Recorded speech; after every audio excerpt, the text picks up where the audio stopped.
They say the blacker the berry, the sweeter the truth. Hands in the air for the ones who carry the proof. Yeah. Grandma's hands, cocoa brown, turning collars into crown. Kitchen stories, hush, hush, pain, turn that sugar out of blank. Gold hoops knock on bedroom wall, Kente print on Sunday shawl. Say my name in every prayer, big like smoking southern air. Blacker the berry, bigger the crown. We rise up slow, but we don't bow down. From black hair, black roots in the ground, to the base of our hearts, that heavy sound. Blacker the berry, sing it out loud. Every shade, every scar, so proud. If they ever try to write us out, we incarnate with the anthem now.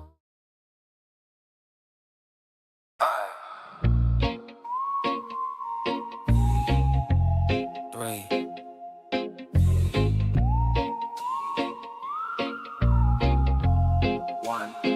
Yeah, we on. Pop a Cork, set the scene. Gold glass, big dreams. Little hood, still pristine. Laugh lines where lipstick sheen. Secrets fizz when we sit down. High heels, low-key crown. Spill tea, still hold it down. Toast up, level up now. Champagne secrets, sip, save it, spill it. Grown and sexy, talk that talk, but we are when we feel it. Champagne and power, glow in the midnight hour. Little hood, whole lot of class, we gon' cry and laugh louder. Slow pour, let it rise. Real talk, no disguise. Bad days, but we still thrive. Soft heart, hard-earned pride. I'm enough. Big bag, big piece too. Pray first, then make move. I'm blessed. Self-love in every view. Hit play, it's a new you.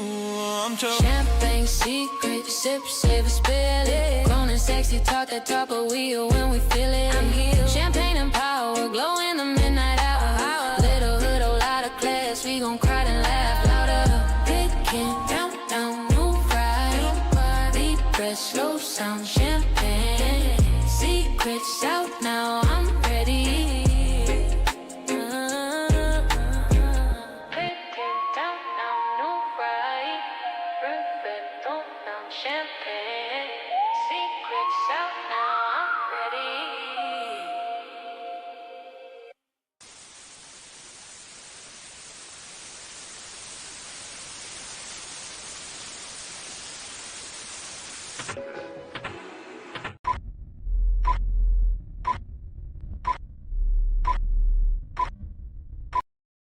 Hey girl, Hey girl, what you doing? nothing much.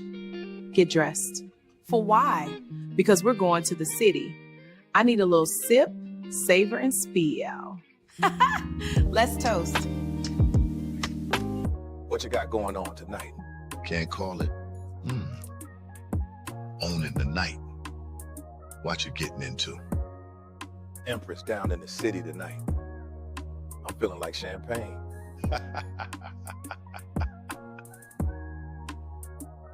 Let's toast.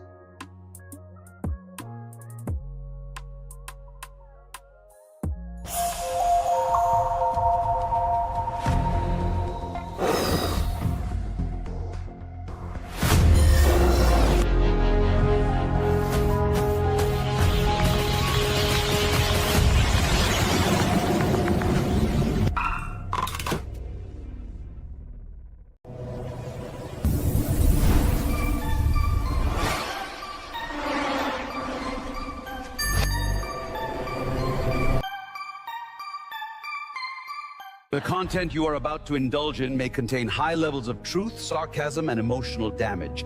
Viewer discretion is advised, but honestly, you clicked, so here we are. Side effects of watching may include sudden clarity about your life choices, uncontrollable laughter at inappropriate moments, mild to severe eye rolling at ignorant comments in the chat, increased confidence, boldness, and I said what I said energy, or getting read like a hardcover novel with highlighted notes. Your bad take being turned into tonight's entertainment. A free personality evaluation you didn't ask for, but clearly needed needed and temporary embarrassment followed by permanent self-reflection, optional, but recommended. Do not consume if you are allergic to accountability, growth, hearing the truth without sugarcoating. If symptoms of being triggered persist, log off, hydrate, and try again tomorrow. By continuing to watch, you agree that your feelings may or may not be spared, and that's between you and your Wi-Fi. Management will not be issuing apologies, refunds, or emotional support for bruised ego. We do not argue here. We educate, escalate, and occasionally decorate the situation with a little razzle-dazzle, respectfully. Stay classy, stay sassy, and remember, if it don't apply, let it fly. Either way, the glass stay full and the tea stay hot. You either handle it or get handled. Can you handle it? Let's toast. Silk on my skin.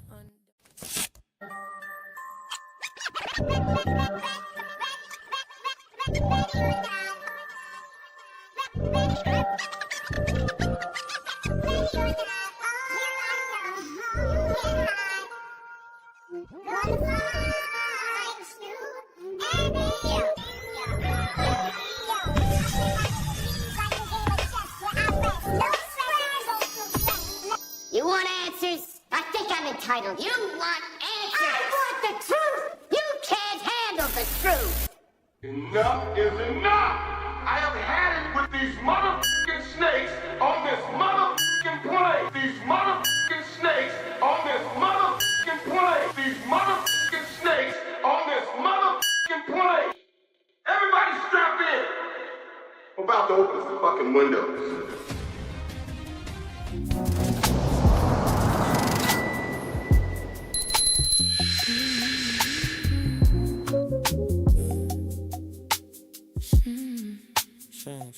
Champagne on my tongue, silk on my skin undone. You lean in, say my name like a secret, like a sin. Coconut glow on your collarbone, salt on your lips, I taste home. You say right, let the night decide. I slide in the passenger side. Yeah. Champagne and silk on my lips, dripping slow from every kiss. Power in the sway of my hips. I'm a king, I'm a queen in the mist. Ocean breeze all over this ride, sweet like nectar when we collide. Champagne and silk on my lips, watch the whole downtown submit. Hey y'all, she said what she said. Welcome to the Champagne City. Y'all come on in, because we need to have a conversation or two or three or four or what's never this may be. So for today's Joker's Wild Up, today is going to be the Champagne City because, y'all listen, I was in the middle of my last live and I got a notification on YouTube. So y'all know I didn't want to interrupt the live. So I said, let us go continue with the show. Let us do what we do. So I go to my studio after the show is over with, and I see this. Now y'all know that we have been, my channel is only, 3 years old? Just made 3 years. February maybe? I have to check. Y'all can, right under my name, click them dots under the Champagne City. It'll let you know how old we are. But y'all listen, I just made 3 years, and y'all know we have been trying to get monetized. Now the way it works on YouTube, like this content creator, scoot up, hold up. Way it work on YouTube, in order for you to be fully monetized, you have to have 1,000 subscribers and 4,000 watch hours, or like 5 million watch hours on your shorts, like some weird like that. So listen, so I'm like, in my first year, thanks to the help of Father Locke from Father Locke Whorehouse, hey love, thanks to the help of Father Locke and some other individuals who took liking to the channel, we hit 500 subscribers. Now when you hit 500 subscribers, what happens is you kind of unlock a partial monetization. So at 500 subscribers, you are able to get super chats, super thanks, memberships are unlocked at 500 subscribers. So we made the 500 subscribers in my first year. Everybody that's a part of Champaign City, y'all know I am a producer. I am not a content creator. I like to produce. If you go through my channel and the videos on the channel, you see a lot of productions. Hollywood Untold is a production. That's what I love to do. So because I love to produce, y'all get content, but it's always a production. So I'm sitting there and I'm looking. I'm like, okay, what the hell? 500, I get unlocked. I'm excited because I did this in my first year. So I'm like, all right, I just know I can make the 4,000 watch hours. Well, I was in my first year, I can't make it up, like 3,400. It was like some odd number like that, right? So I'm like, dang, didn't make it in the first year. All right, we gonna try it again. Second year, lifestyle lifing, can't even make it up. Some of y'all know when I started going real hard was right around the time I lost my granddaughter, and I started pouring into producing as a way to help me heal from that loss. So y'all got in the beginning just video after video after video. I was helping my daughter at the time recover from losing her baby and delivering a baby not breathing, all of that. So I poured and we hit that 500, and I'm like, oh, we can do it.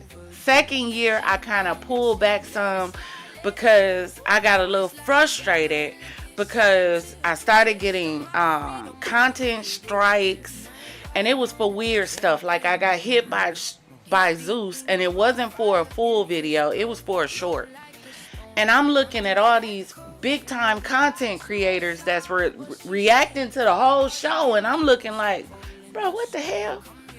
So then I'm continuing, and I'm like, okay, I'm trying to bring positivity, a little clinking chaos, and all this. And I'm seeing YouTube constantly talk about community guideline. And I'm looking at people, and all they do is argue, cuss, fight, and beef all day long. And I don't see them getting demonetized. I see super chats, and I'm like, Lord. So I'm like, you know what? I ain't gonna give up. Let's keep going.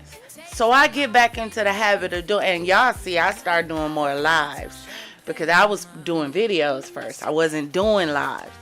Start doing more lives. So I get in this live and I see this. Now, interesting thing. Inauthentic content. Everything on my channel. Let me show y'all something real quick. Let me show y'all. Let me give y'all a behind the scenes on some inauthentic content real quick. Let me show you these before I show you that, because that's what they are. Whoever is behind this, they just a bunch of garbage pail kids. That's all. That's it. Y'all know we done created our own bunch. That's it. It's a bunch of snotty Scotties back there somewhere playing around. It's all this empowerment and encouragement. This is what you say your community guidelines is for, right? It's for channels that is pushing positivity and encouragement and being uplifted and upgirded and all of that. That's what you say your guidelines is for, right? But I get a community guideline strike for inauthentic content. So, yeah, these garbage pail kids. Just remember that. The reason is because of repetitive content in order to increase views, right? Do you know what they're talking about? My intro. Because I'm a producer and because I give you guys a show, just like if you watch Criminal Intent, Criminal Minds, SVU. Hell, just like if you watched Real Housewives of Atlanta, there's always an intro sequence. So the repetitive content that they're talking about is my intro sequence. And I don't know what to tell them because it ain't going nowhere. I have appealed this. Whatever they say is whatever they say. Argue with your mama, not me. It's not going anywhere. It's not. Every time. The number one real tea behind the scenes, right? One of the things that I struggle with a lot is anxiety. Right? Real bad. Because I've dealt with so much since 2018 to 2020 is when it really started to, we gonna get into a story time in a second.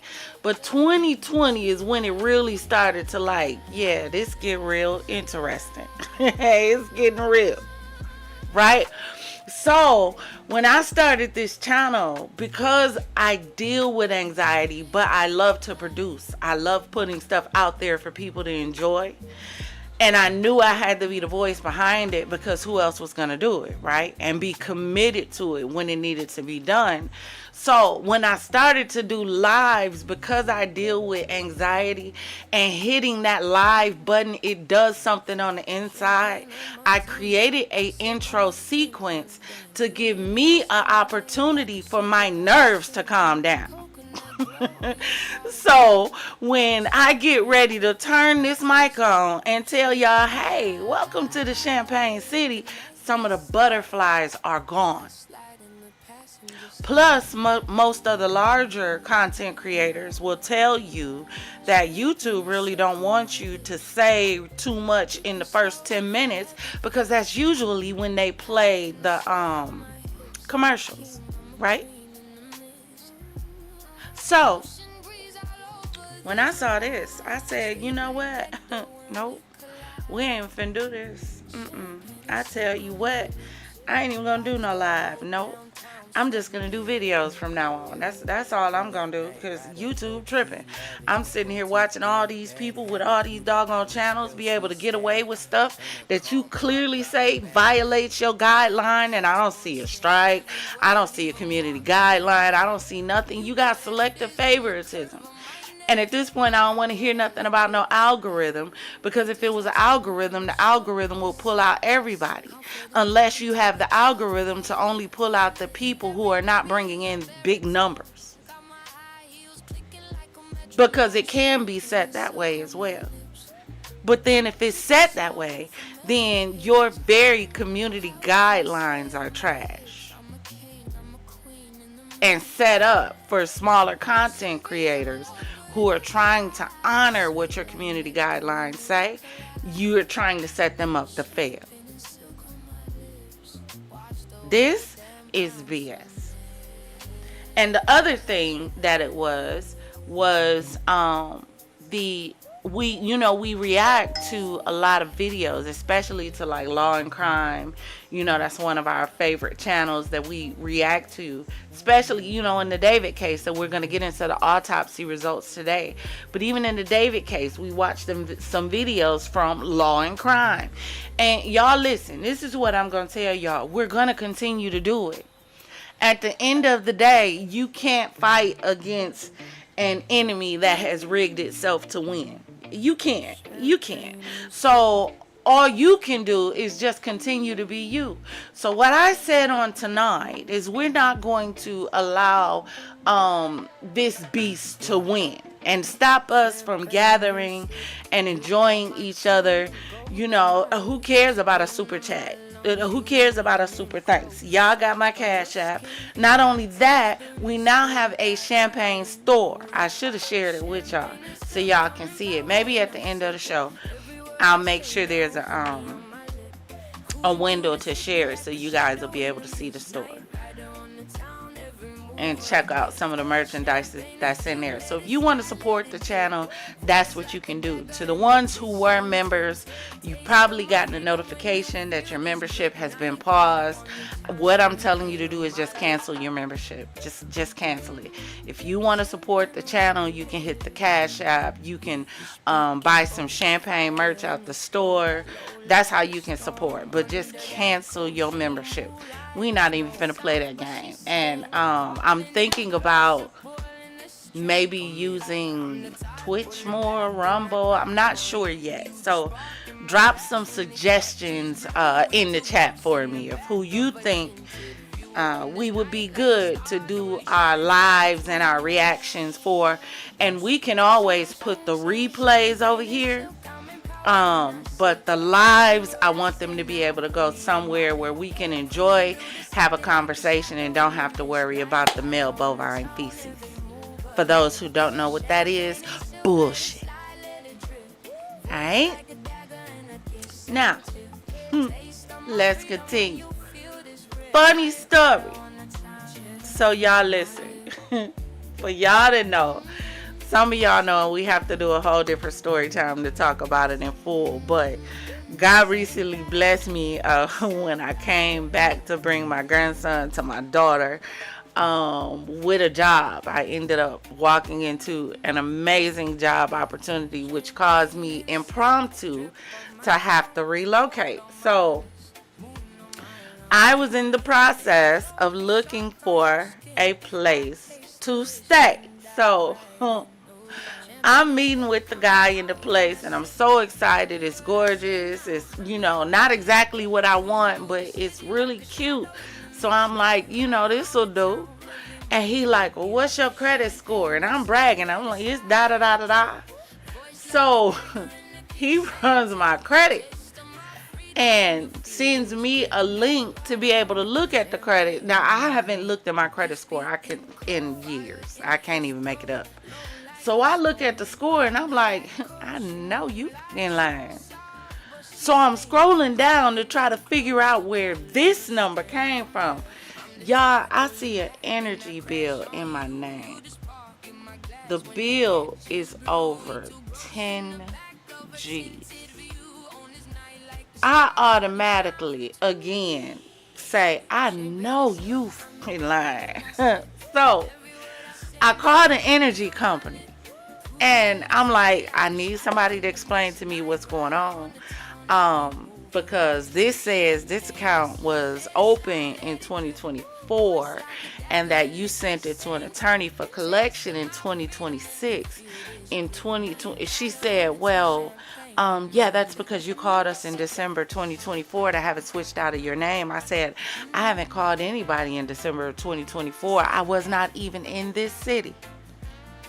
I wasn't here, ma'am. I said, the house to which you speak, I said, I surrendered that house back to the mortgage company in 2022. I moved out of it because they basically stole my house and sold it to themselves from underneath me. I said, and when I went to court to try to fight for it, even though the judge looked at the paperwork and said that the notification was wrong because it wasn't even my full name, and also saw that the notification was posted after they'd already sold my house from under me, she still turned around and confirmed the sale and gave them a restitution for me to vacate the premises. So please explain to me, if I exited the premises in 2022, how exactly do I have an electricity bill I said, and ma'am, furthermore, when I exited the premises, the utilities were cut off, sweetheart, the heat and the lights. So please explain to me how this was able to happen. She was like, I don't know. This is weird. I'm gonna have to send you a fraud pack, and I just suggest you gather all of this paperwork. And I said, no, I don't suggest I gather anything. All I need to show you, I said, as a matter of fact, all you have to do is go on the website and see where the ownership changed hands, because they had to do this deed of sale and change the hands back to themselves. So go, you go do your work. I'm not gathering any paperwork. I didn't do this, so y'all fix it. You call them. So then I call the mortgage company. Come to find out, the mortgage company, Mr. Cooper, had been purchased by Rocket Mortgage. I'm like, yeah, go figure. Because this is what messed up my house in the first place, because my house was sold in the middle of a modification. Whole different story. So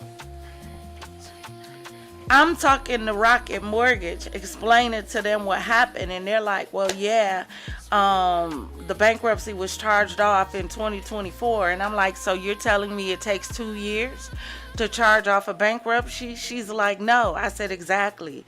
I said, I switched my bankruptcy from a chapter 13 to a chapter 7 in 2021. I switched it to a chapter 7 because y'all kept being on BS and y'all kept fighting me for my house in the middle of the pandemic. So instead of fighting y'all continually losing money, I told y'all could have a house. Everything was finalized in 2022. So please explain to me how you're saying it was charged off in 24. Make it make. So she's like, I don't know what's going on. I'm like, you know what? Don't worry about it. I remembered I still had the information and the phone number of my attorney who handled my bankruptcy. So I contacted him and let him know everything that was going on. And he was like, oh my goodness. He sent me a letter that he had sent to the energy company and to the energy commissioner or whatever the department is, letting them know the situation and telling them that they need to fix it. Because I'm like, in the meantime, I'm trying to get a doggone house, and the freaking mortgage company has my credit and my name destroyed because somehow they turned the utilities back on in my name in a house that they stole from me. Y'all, I cannot even make this up. Can't make it up. And I explained to them, I said, y'all listen. I said, I had just got approved for a 2-bedroom, 2-bath that I was going to move into because the income ain't the issue. I said, I got approved.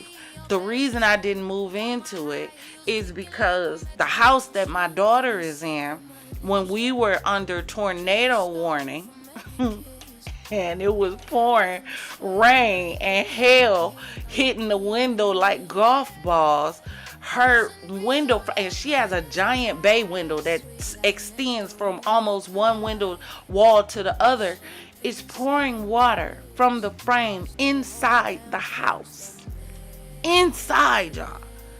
And I'm standing at the window trying to catch water, thinking like, Lord, please don't let this window break, because it just feel like it's the whole thing finna shatter. So I'm like, you know what, let me just get a 3-bedroom. I'm one of them kind of mamas. I ain't like y'all. I don't just think about me and what I want. So I'm like, let me get something where, you know, my daughter, my grandson, they all can be straight. If my other children gotta come, I got a place that's a nice enough size. So I'm excited to get the place.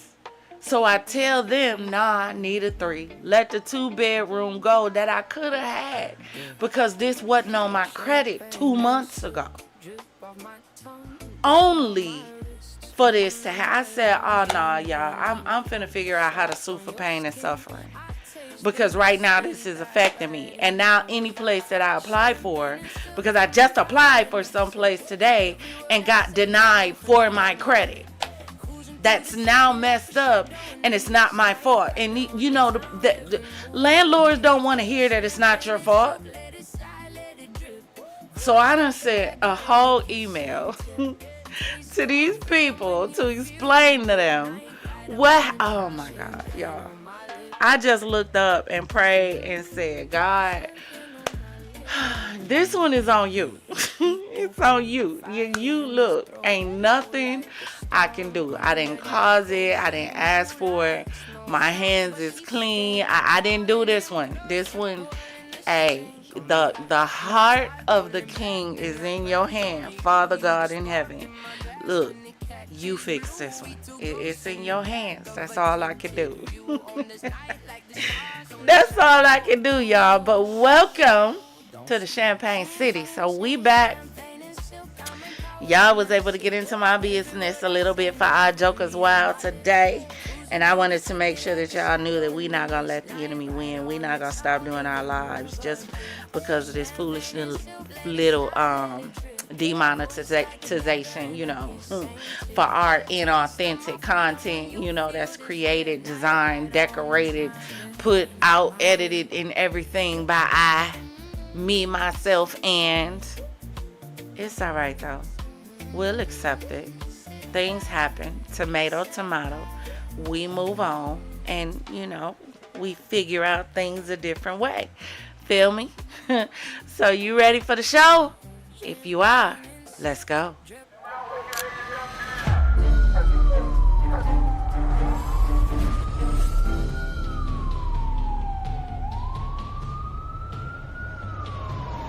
Police! Help! Police! Help! Police! Help! Here we go again.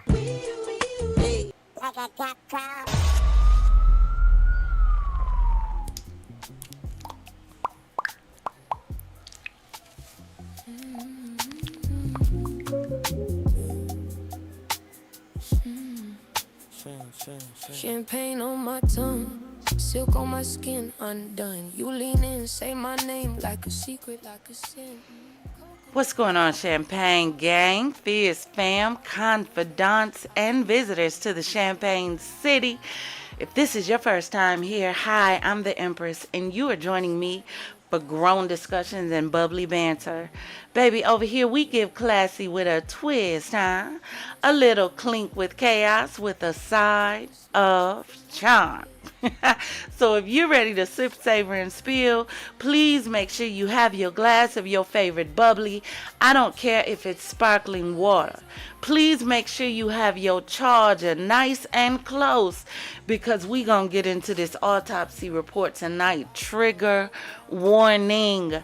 Please make sure you're nice and comfy. Fellas, your PJs. Ladies, your jammy jams. Kick your feet up on one of those Chase lounges. Say hi to a few people in the chat. If not, look to the person on the left. Look to the person on the right. Smile. Say, hey, boo. And if ain't nobody sitting on the side of you, just look at the screen. Raise your glass in the air. I would say wave it around like you just don't care, but some of y'all probably a little tipsy already because it's Friday. Let's get ready for these positivity and affirmations. Are you ready? Today we're talking about move with intention. Tonight, nothing about you is accidental.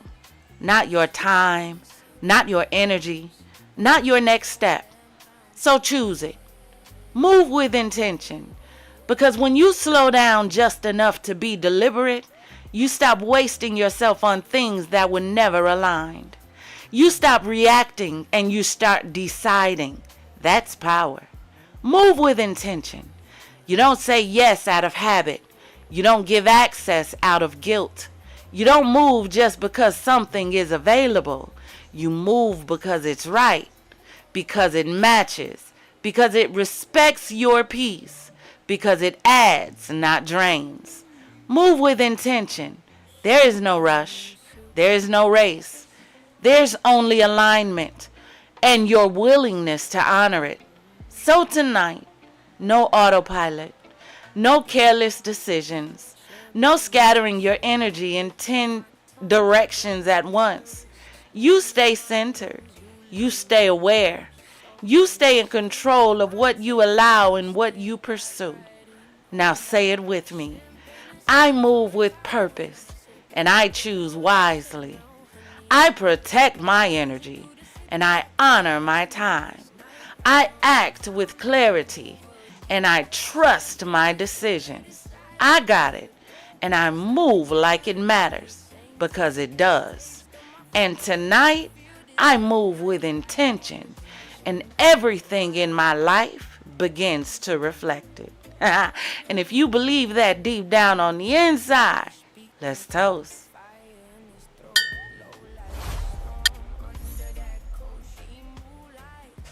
And for all of you who decided to come into my beautiful city on tonight, with your heart set on foolishness and your intention set on hell, please be aware and be advised that in the Champagne City, baby, we don't do no trolls.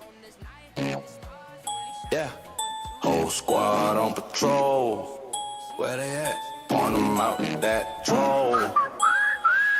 Troll buses on patrol. Hey, hey, hey! Troll buses on patrol, troll patrol. Clamp down, shut them out, tow that troll. Click, clap, log them out, fold that troll. Whole chair, chanting now, roast that troll. Roast that troll! Troll buses on patrol, troll patrol. Yeah, big boots, stomp them out, roll that troll. Roll it, cap lock, drag them out, scroll that troll.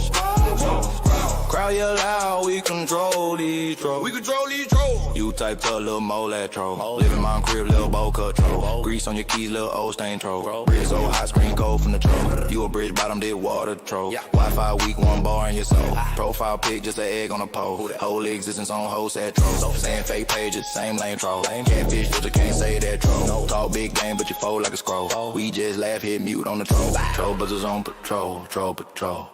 Wait. Clamp down, shut them out, tow that troll. Click, clack, log them out, fold that troll. Whole chat, chanting now, roast that troll. Roast that troll. Troll buzzers on patrol, troll patrol. Big boots, stomp them out, roll that troll. Cap lock, drag them out, scroll that troll. Crowd yell loud, we control these trolls. We control these trolls. You a damn rock, mouse grown troll. Little dust might off brand troll. Fry or hair, little egg roll troll. Keyboard crumbs, snap pad troll. You a bad seat, no roll troll. Big talk, zero gold troll. DM tough in the street, so cold. See us live in your spine, made a jello troll. You a trash bag, half torn troll. We a whole squad, patrol, that's scroll. On the fly swatter, you the net ass troll. She the boot heel, flatten that troll. Go home, go home, troll. Whole room, yeah, log off troll. Log off. Go home, troll. Whole room, yeah, go up troll. Troll busters is on patrol, troll patrol. Slam down, shut them out, tow that troll. Click, clack, log them off, fold that troll. Whole chat, chanting now, roast that troll. Roast that troll. Troll buses on patrol, troll patrol. Yo, big boots, stomp them out, roll that troll. Cap lock, drag them out, scroll that troll. Crowd yell loud, we control these trolls. We control these trolls.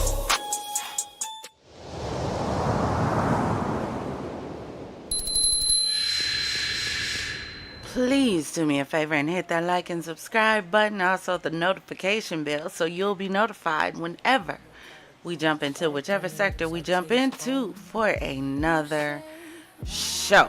So you know what, y'all, I just thought about it as well. It was probably the Troll Busters as well, because y'all know we play that, and as I'm going to continue to, because I created it. Did you hear that, YouTube? I'm going to continue to play the Troll Busters on Patrol song video, because I created it. The song is mine. The characters is mine. I found the clips for the videos. I put the clips together.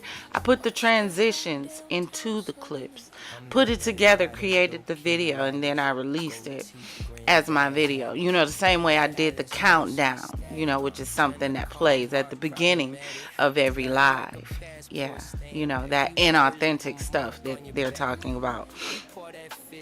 So yeah, that's another one. It's our Troll Busters, you know, but that's my intermission. You know, I told y'all I got anxiety, so I do. No tea, no shade. But y'all listen, let's get into this David story because that's why we here today. Now, y'all listen, I told y'all before when we watched the videos from Law and Crime and when we watched the videos from the press conference of the David, or as Pascal says, D4vd, his arrest, and I told y'all I feel like the prosecutors are in trouble, and I think these defense attorneys are gonna eat them alive. Now, what has happened is they have released the full autopsy of Celeste. We're gonna go through it. Let me change this thumbnail. So we're talking about David. Now let me tell y'all why I have a problem with this, and I'm gonna continue to have a problem with this. And if David's lawyer is worth as much as I think she is, then she's going to have a problem with this as well, because the crux of this case with David hinges on the fact that they are pinning everything on David. Y'all have not heard any mention of any other arrest. You have his friend. Now hold on one second. You have Nia. Now Nia, if you don't know who he is, it's this, how do you say this? Is Oriental the proper term for now? If it's not, please charge it to my head and not my heart, that I don't know. These terms and phrases change. So this Asian, can I say Asian? This Asian gentleman, and if that's not proper, damn it, forgive me. This gentleman was one of David's friends. Now, he was arrested. His name is Langston, Neo Langston. I can't talk. Also known as Neo the there it goes. Neo the Asian. A 23 or 24-year-old social media influencer and a Twitch streamer. You know, Twitch seemed to have a lot going on lately. Really do. It seems like all of the Dark Lords have migrated from Discord to Twitch. Y'all don't think so? Maybe I'm gonna have to go down a rabbit hole, a deep dive on Twitch to see how many unalivings and weird behaviors have happened on Twitch, because Twitch is starting to get a little sketchy. It used to be like, to me, I would put Twitch like in like the upper echelon when it came to streaming, but now it's, even when I went on Twitch, because I do have a Twitch account and I really need to start back streaming over there. I really do. I think once we did a dual stream and we streamed on YouTube and on Twitch, and I love their interface. It's just so many buttons and I'm a gadget girl.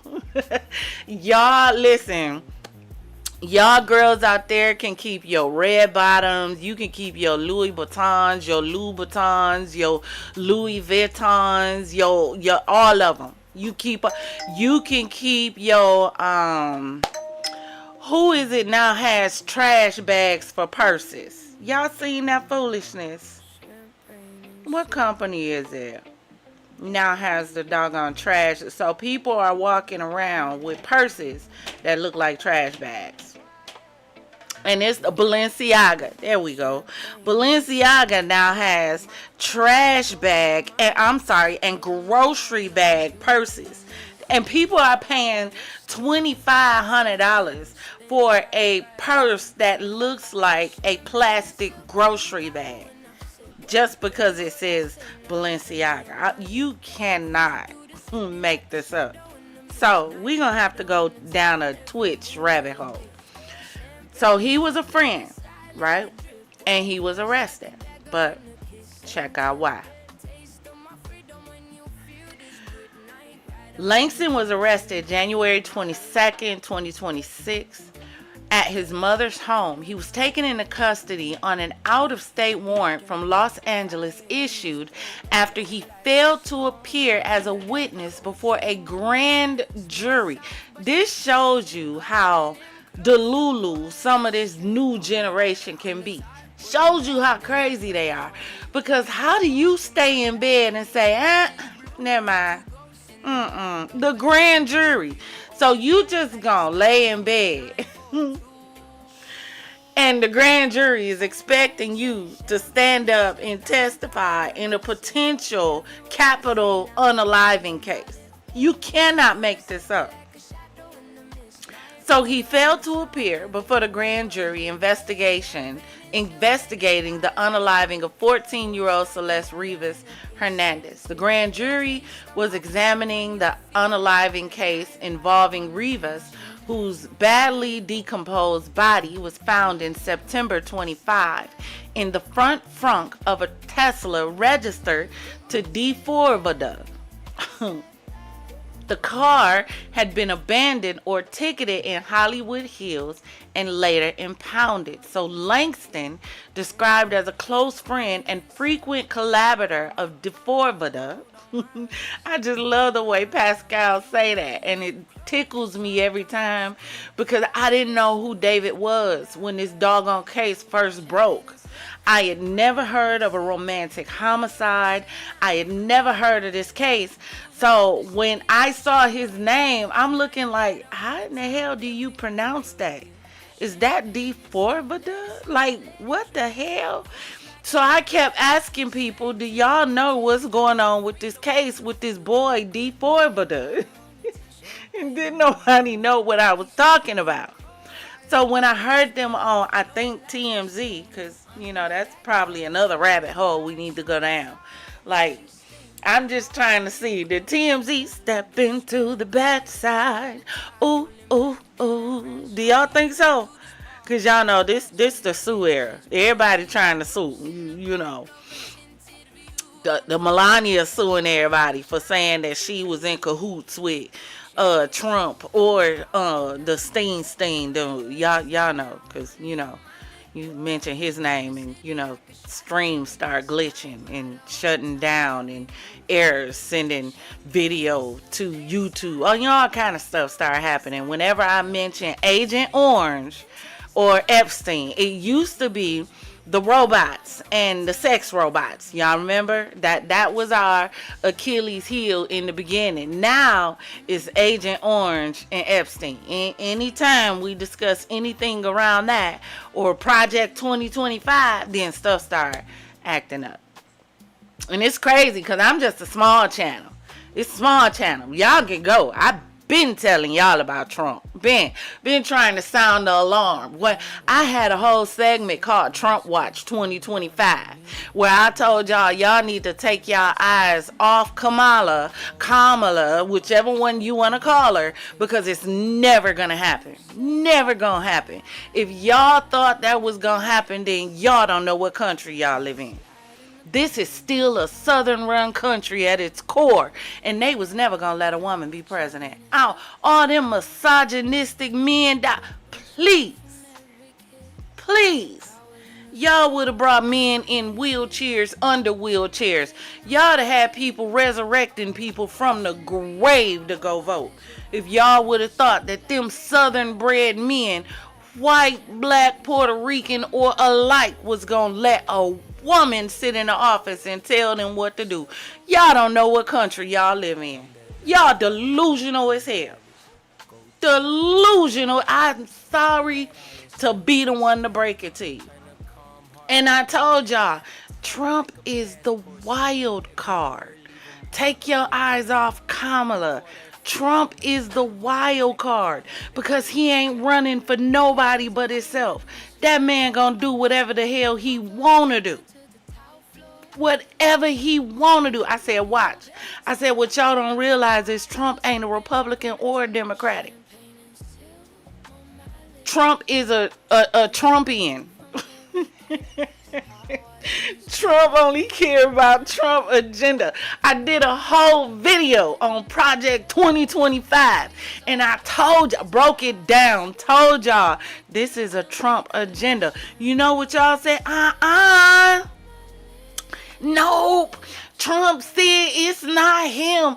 And what I come back and tell y'all, You ain't gotta say it's yours for it to be yours. All you got to do is use my words. My words can convict me of an action. And furthermore, if he really had nothing to do with it, why didn't he tell them to remove his name out of it? And what did he do on day one? What? Mass deportation. Go on back, watch the video. It's on the channel. It's still up. It ain't going nowhere. Go back and watch the video and see what I told y'all that Project 2025 said was going to happen on day one when Trump got in office. But he ain't running off the Project 2025 agenda. Would y'all be even more shocked to know that majority of those who sat on the board who came up with Project 2025 now work for Agent Orange? But y'all ain't ready to have that conversation. My channel too small. I don't know what I'm talking about, so let me get back in the house and stick with talking about David. Y'all ready?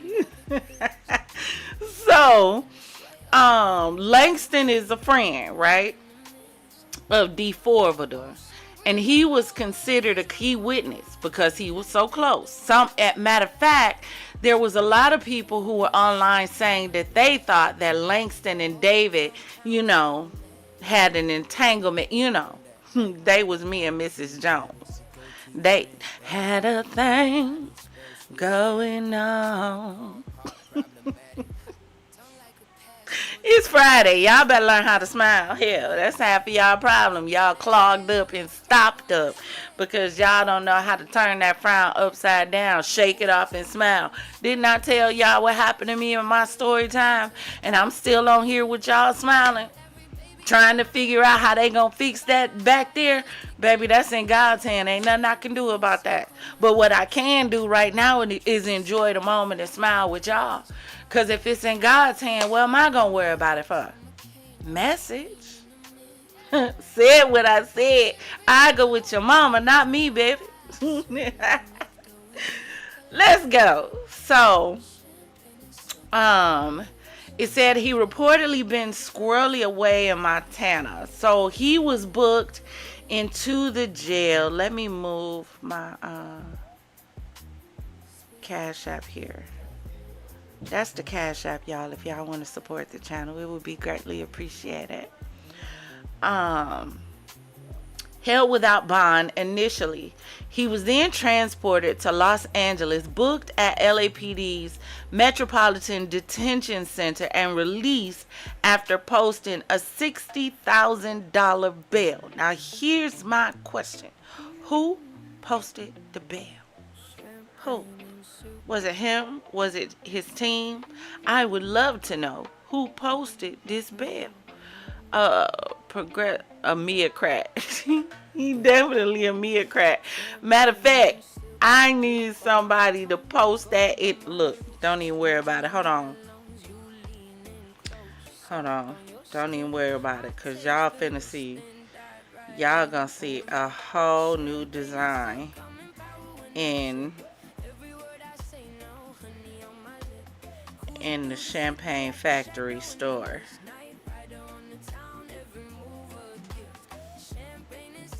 You are. Yep. Meocrat. Hold on one second. You gonna let me steal it from you? Progressive. You gonna let me steal it? Oh no, that's Zach. Zach, you gonna let me steal it from you? Meocrat. That's alright. I guess, we'll figure it out. Do I gotta give you a percentage? You need a percentage of the sales, because that was your word. Yeah, I ain't even like that. I'll share the glory. The meocrats. Matter of fact, man, listen.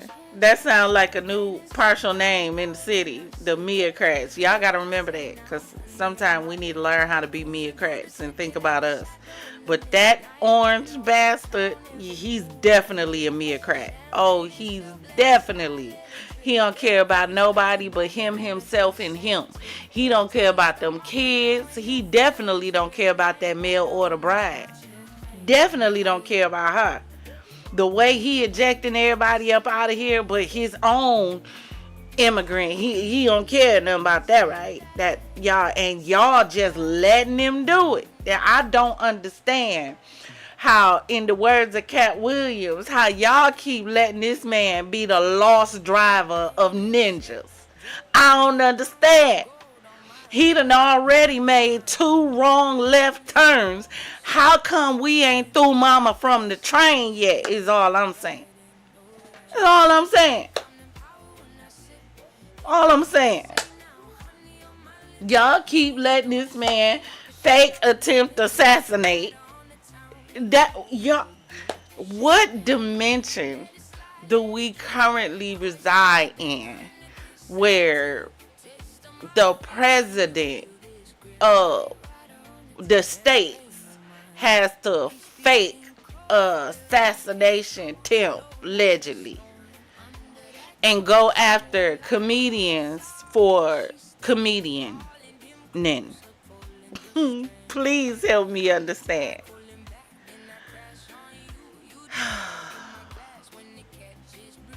But let's continue. I had to send the meocrats to myself, because that's gonna have to be a whole nother thing. I got a whole vision right now. Y'all know I'm a visionary. That's why y'all gotta link up. I be giving y'all business ideas and everything. So he was taken into custody out of state. He was booked into the county jail, held without bond. He had a $60,000 bail. His arrest occurred as a part of the LAPD robbery homicide division investigation into Celeste Rivas Hernandez unaliving. D4vd himself was arrested on April 16th on suspicion of unaliving, red rum, and is being held without bail. The case was to be presented to the LA District Court's office. Rivas' mother had previously mentioned her daughter was dating a man named David. David's legal team has denied involvement, stating the evidence will show he did not cause her death. Matter of fact, it says he did not unalive her and did not cause her to be unalive. And I'm going to show y'all why I have so many problems with. We can lay out anything that you want to lay out, but my problem is coming in that you're trying to lay it all out on one person. And in my opinion, I do not believe, if David did this allegedly, I do not believe he acted alone. I do not. Even up until the point of, now mind you, I have not gone through the autopsy report. I do have it. I do have it downloaded. We are going to go over it tonight. But I have not gone through it myself. But outside of the point, you got to remember from the beginning, this car was moved back and forth across the street. You at least have somebody else driving that car with her body in it, allegedly. So even that in itself would automatically create reasonable doubt that it was only him. And if you create reasonable doubt that it was, only him, then you also create reasonable doubt as to whether or not he was the one actually did it. Because now you have to prove that it was him. You can have all the evidence that you want in. Hold on one second. Hold on. Don't even worry about it. Hold on.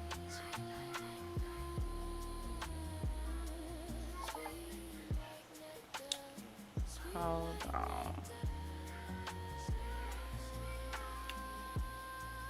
don't have it in here. That's okay. Don't even worry about it. You know, I'll set it up because I keep saying I'm going to add it and I keep forgetting. Don't worry. I'm going to take it right now.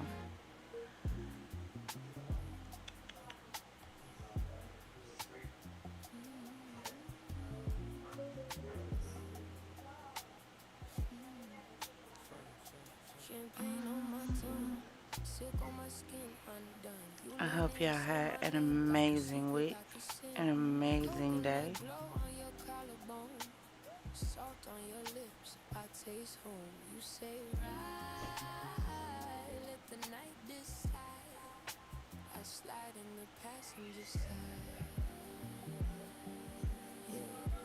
I'm still here. Just give me a second.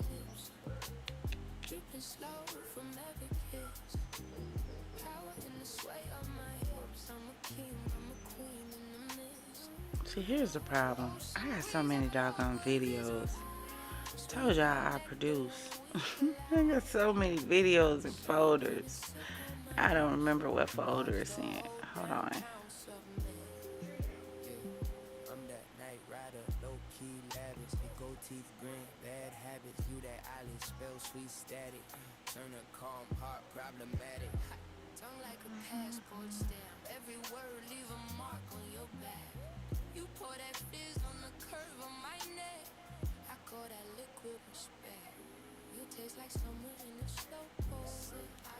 That's alright. I'll find it for the next one. I just gotta remind myself. But y'all remember that scene from Law Abiding Citizen where he says it's not what you know, it's what you can prove in court? Yeah. See, this is why I have a big issue with this case with David, right? Because even with everything that they're throwing out and everybody is getting excited about all this stuff that they're talking about, and you know, they have it's got to be that we're going to go through it, but you got to remember that there is something called circumstantial. You can have all the evidence in the world, but if you can't find a string that connects that evidence directly to a specific individual, especially because they're trying to pin it all on one person. You ain't heard nobody else's name except David. David did. David did. David did. David did. David ambushed. David waited till she called. David waited. He laid in wait. He did this. He took it. David. There's no mention of anyone else. That's going to be a problem. It's going to be a problem because now you're creating all the defendant has to do, because you're putting everything on David, is create reasonable doubt. Not that he did not do this, but that he didn't act alone. If they create reasonable doubt that he did not act alone, that takes away your first degree unaliving. Do you know why? Because you got to have a crime. I told two things. You got to have an act that is criminal. You got to have an intent that is criminal. In order to have an act that is criminal, you got to be able to prove who committed the act. If the defense is able to create reasonable doubt by introducing the fact that maybe he did not act alone, or somebody else acted on behalf, and maybe he only helped with dismembering the body, then guess what? Your entire case falls apart because you pinned it all on David. All they have to do is create reasonable doubt that he acted alone, and your case is shot. I am not an attorney. I am not in law enforcement. But what I am going to tell you is that I keep telling y'all that I watch Dexter like he was my best friend. I know all his tricks of the trades. I watched and paid attention. What I'm trying to tell you is I watched you avidly. Oh, yes, I did. What I'm trying to tell you is I was an avid watcher of Snapped and all things investigation discovery. What I'm explaining to you is this is what I do. Because I think somehow I'm low-key unofficially a detective. So I pay attention to stuff that they not paying attention to. Baby, when I used to watch Criminal Intent, Gorin was my favorite. He's still my favorite detective of all time. Gorin, then it's Hotch, then it's Gideon. Them three on top. Well, Reed is in a different category, so I can't even count him. Them my three. How exactly are you trying to pin this entire thing on him when we at least have somebody else driving the car? That doesn't make sense with her body in it. I'm going to get into some more questions that I have, but let's continue. On suspicion of unaliving her, he was held without bail. The case was to be presented to the LA District Attorney's Office. Her mother previously mentioned her daughter was dating a man named David. His legal team has denied involvement. I already told y'all we don't spend too much time on the parents because I keep telling y'all, whether or not y'all want to believe it, the parents don't get no kudo points in this. No, your grief don't get a chance to be celebrated. It don't. And I'm gonna tell you why when we get into the updates.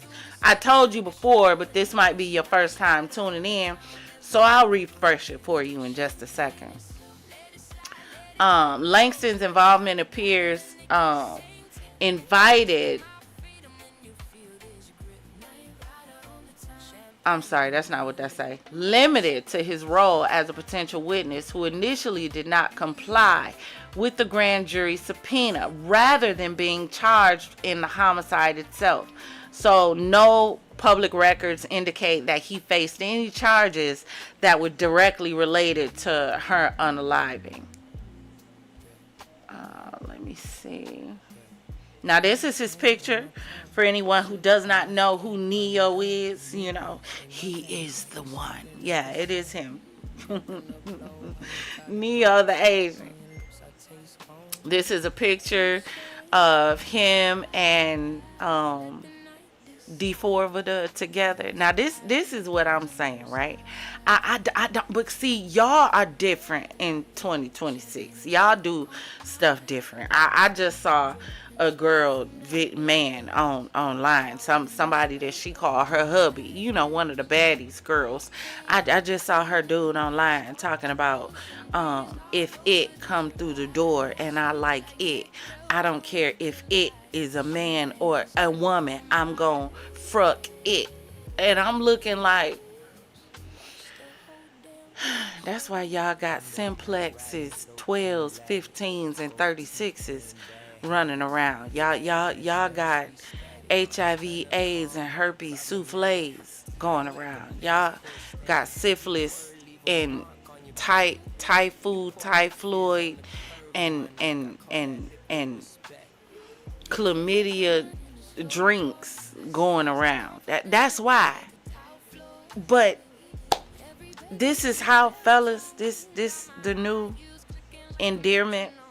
This is one of the pictures that made people think that maybe there was something going on between David and between Neo, because, I mean, hands are touching, eyes are closed, they're both laying on their back. Neo eyes don't look fully engaged, so he looks like maybe he's under the influence of maybe something, or maybe just woke up.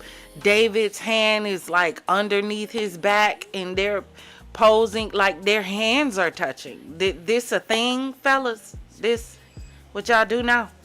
Help me understand. Cause you know the girls in this new era, this post-pandemic era, you know the girls just about all screwing each other. You know, all the girlfriends is having sex now. So, you know, they rubbing each other coochie booty, and, you know, kissing each other in the lips and mouth, and, you know, they telling the world that it's okay, you know, for best friends to kiss and fuck and scissor and all of this when they get drunk. That's the new thing. So is that, fellas, according to, is this how fellas get when y'all get a little inebriated? Y'all get a little touchy duck? Is, what do y'all think this picture represents? Do y'all think that Neo is complicit in this allegedly? Or do you think he just knew David? Do you think someone who takes a picture with David this close could possibly not be connected to this situation? What do you think? Drop in the comments and let me know.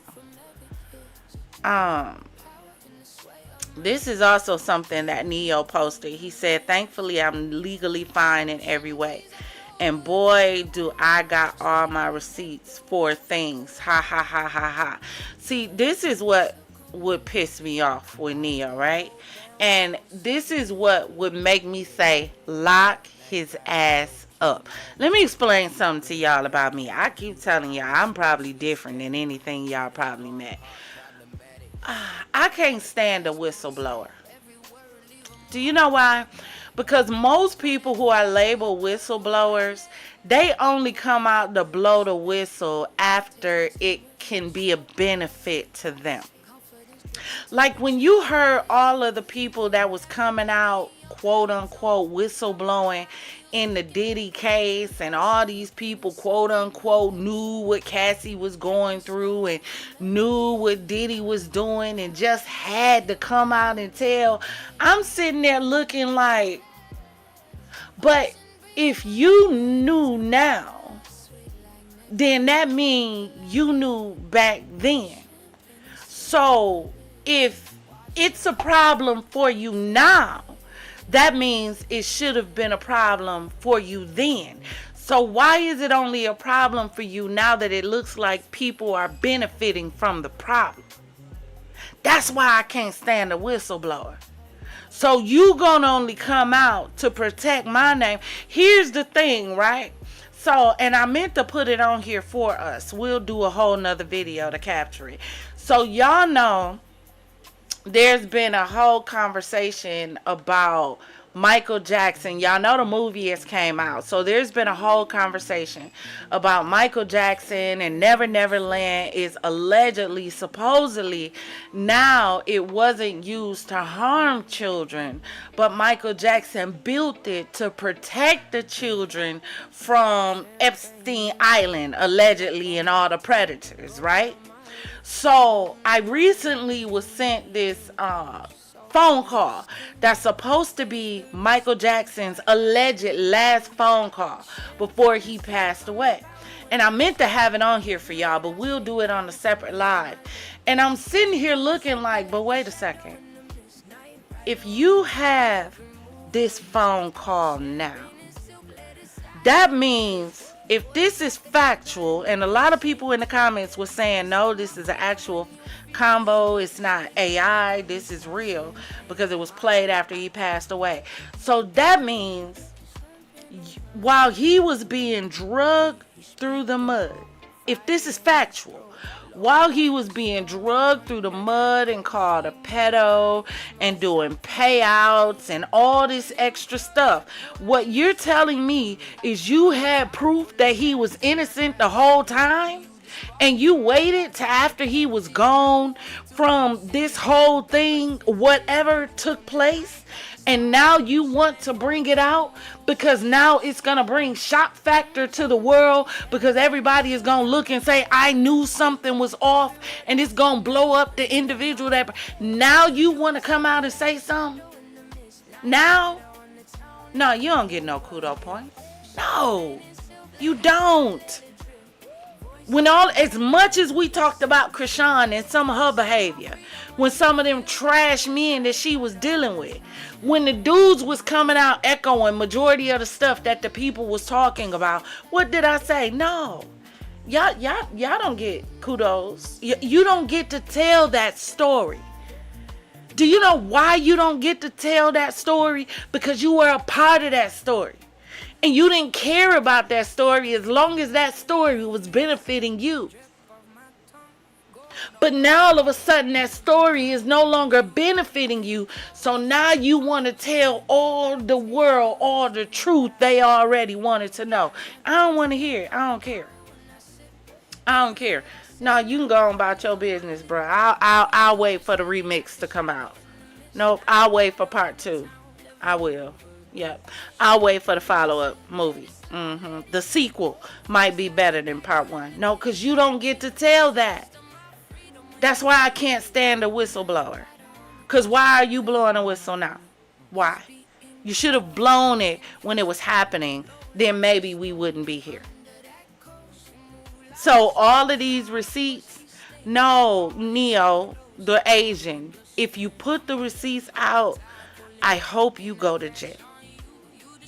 Because that meant, if it's in relation to this little girl, and you can't convince me that y'all were this close, laying up under each other and all snever like this, and you knew nothing. Nobody knew anything. Nobody. Not a manager. This boy traveled on tour. No tour. Nobody saw this girl on tour. He got all kind of young girl voices all throughout his music. And nobody said, hey, who this voice? You mean to tell me she never recorded in a studio? The girl that's in all his music. He never did this. It was all pieced together. Audio. So y'all never saw this girl and question her age. This story just keeps me hot. So yeah, Neo, keep your receipts, cause yeah, people want to see it to be nosy, but you don't get to tell that story. If you knew, you don't get to tell that. So here are my questions when it comes to the David case, right? And then we're gonna get into this these updates. Now there's a timeline gap for me. 17 months missing before we get into the autopsy. Where was Celeste between the time that the parents allegedly stated that she was missing and the time that her body allegedly turned up? Now, we are going to get into a quote unquote timeline, or we did get into a timeline from the feds when they gave their press conference or whatever. Who fed, housed, or protected her? Was it just David? Because I'm trying to show you how reasonable doubt can be introduced into this situation. Who fed, housed, and protected her? Are you telling me in all the time that David was with this girl, those two were the only ones there? Nobody else saw them together.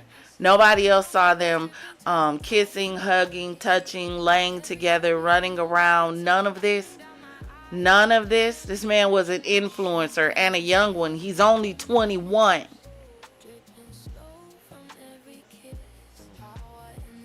Where there are public sightings that were never reported. There are several pictures where he has taken pictures of her with her in public, but her hand is over her face. She's obscuring her face. Nevertheless, you can tell they're in public. So you're telling me nobody was with them during these pictures? No one saw them hugged up? Nobody did anything? Because now we're introducing people that did not involve the police in a situation where a minor was being abused. But let's continue.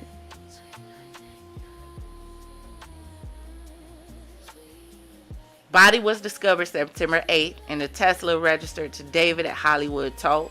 After the car was towed from LA Street 2 days earlier, a neighbor recalled the Tesla parked in front of Hollywood Hills house that the police searched. So who reported the vehicle abandoned on what day and which exact location or locations? When was the last time they saw it moved? How long had it been sitting there before they reported it? Were there any parking citations? Neighborhood cams that show where it was? When you look at the vehicle, and I will have to pull it again. I don't have it on here. But that vehicle is extremely dirty. So that means that vehicle was driven off-road somewhere. Off-road. Hollywood, you're talking about a lot of hills, a lot of mountains, a lot of off-road area. That car was completely dirty. Top, window, everything. And it was parked on the street. We could see it from the satellite view. whole time just to think about the fact that her body was probably sitting in that vehicle while we were looking at it from the satellite view. What do the Tesla's internal logs show? We asked that again for the last 30 days. It had to have been moved. Tow yard chain of custody, who operated the front when, and who documented the discovery. So the residence was searched. Who paid the lease? It was continually paid while he was on tour. Who was there? Who actually lived there from week to week? Who from the label was coming to check? Do you honestly think that the label will have a 21-year-old? Well, he wasn't even 21 when this started out. Whenever he obtained this house, he 21 now. Do you honestly think they would leave this youngster in this house and not send somebody consistently to check on him to see what's going on? Y'all honestly think that nobody had eyes on this? Y'all remember the movie Show Me the Money? Do you honestly think Interscope took their eyes off the money? Come on now. Somebody had eyes on this boy at all times. Please believe.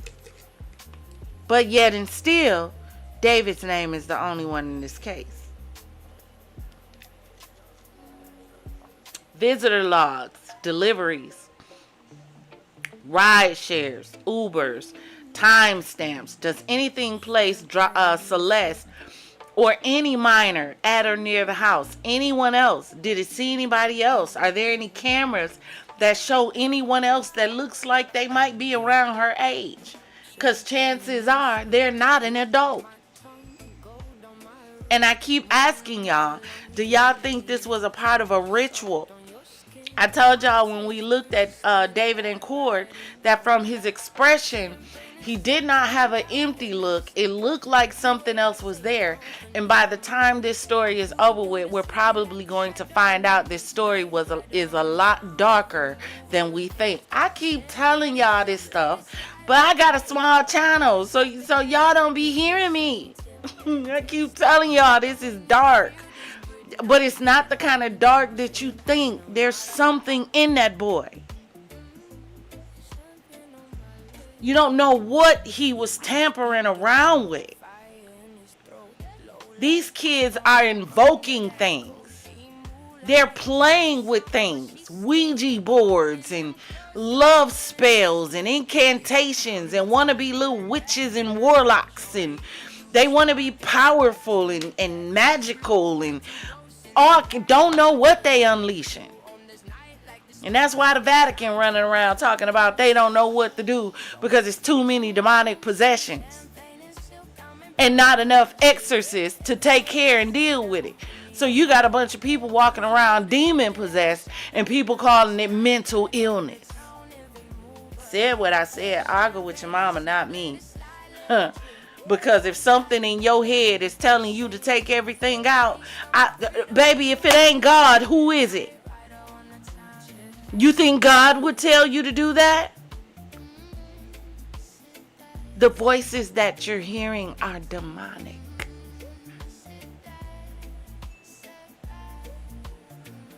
Let's continue. Were any drains, traps, or clean out lines positive for human biological material, anything? Electronic access, door codes, smart locks, Wi-Fi connections, logs.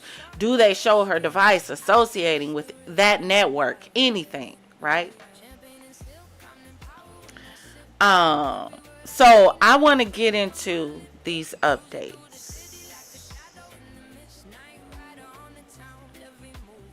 Now, let me move this up.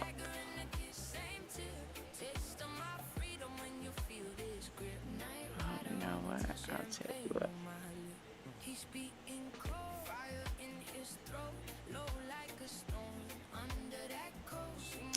Still like that.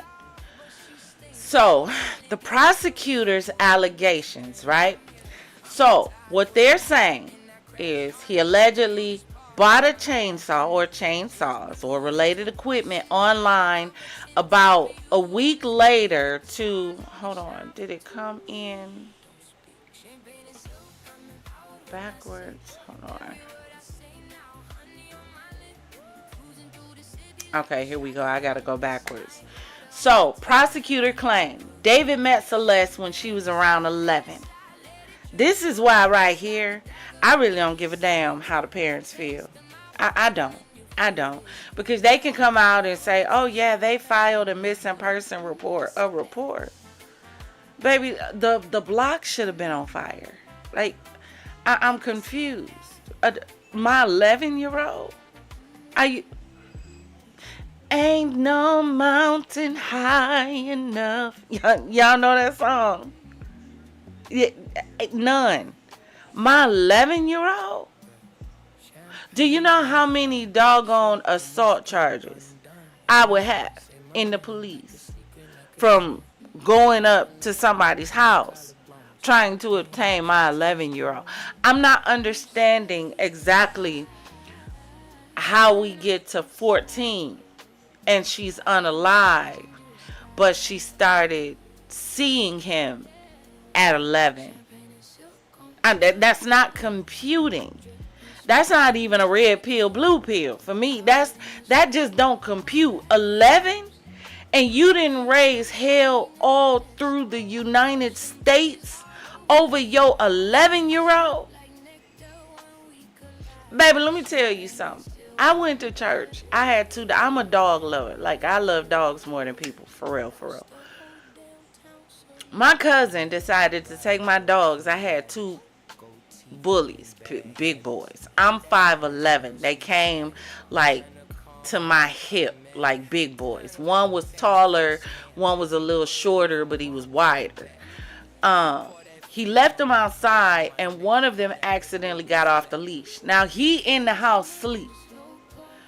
The people trying to catch my dog, but because he was like nervous around the people, he kept running further and further and further away. So I finally get a call like, you need to come home. Your dog is loose and he done ran off. Y'all, when I tell you my baby was gone for like 2 months, I told my cousin, I said, let me tell you something. I said, either my dog comes back or you disappear too. I can't make it up. So one day I get a call because I posted on social media, baby. I did missing flyer, post, everything. So one day this lady called me and was like, I see your dog. He was in the area. I tried to call him. So my cousin took my truck and he drove over there. And when he said just about when he was getting ready to give up, he happened to look up because he dropped his head and he saw my dog coming out the alley, and he had to go out and let him know it was him and get him comfortable to get him back in the vehicle to bring him back home. Baby, that's what I did for my dog. You telling me yo 11-year-old? Yup, she switched that fast. That's how serious it is. Yo 11-year-old was messing with a grown ninja, and all you had to say was you knew he was messing with somebody named David? No, they don't get no sympathy points, no cool points, no kudo points, no we sorry for your loss points, no we know y'all hurt points. Nah, because I got questions for y'all now. At 11, they allegedly began a sexual relationship when she was 13. I don't believe that. I don't believe it started at 13, but let's continue. She was 14 at the time of unaliving. Texts cited included one from her expressing wanting more than just sex and hanging out. They had a volatile on and off relationship allegedly. After a breaking up or argument, she allegedly threatened to expose details of their relationship, which could end his career and destroy his life around the time of an album release or on or around the day of the alleged unaliving. Reports reference March/April 2025, context in some filings. He invited her over, they argued, and he fatally, stickied her, right? Let me go back. He allegedly bought chainsaws and related equipment online about a week later to dismember the body in an inflatable pool in his garage. Prosecutors cite pool fragments found in wounds. He reportedly amputated a finger with his name tattooed on it to distance himself. The dismembered remains were placed in the Tesla, which was later abandoned/towed. Additional claims report trips, communications, and efforts to conceal evidence. A recorded interview with D4vd, published recently, discusses alleged trips with Celeste to places like London and Houston. Now, again, this is where I have concerns. Hold on, y'all.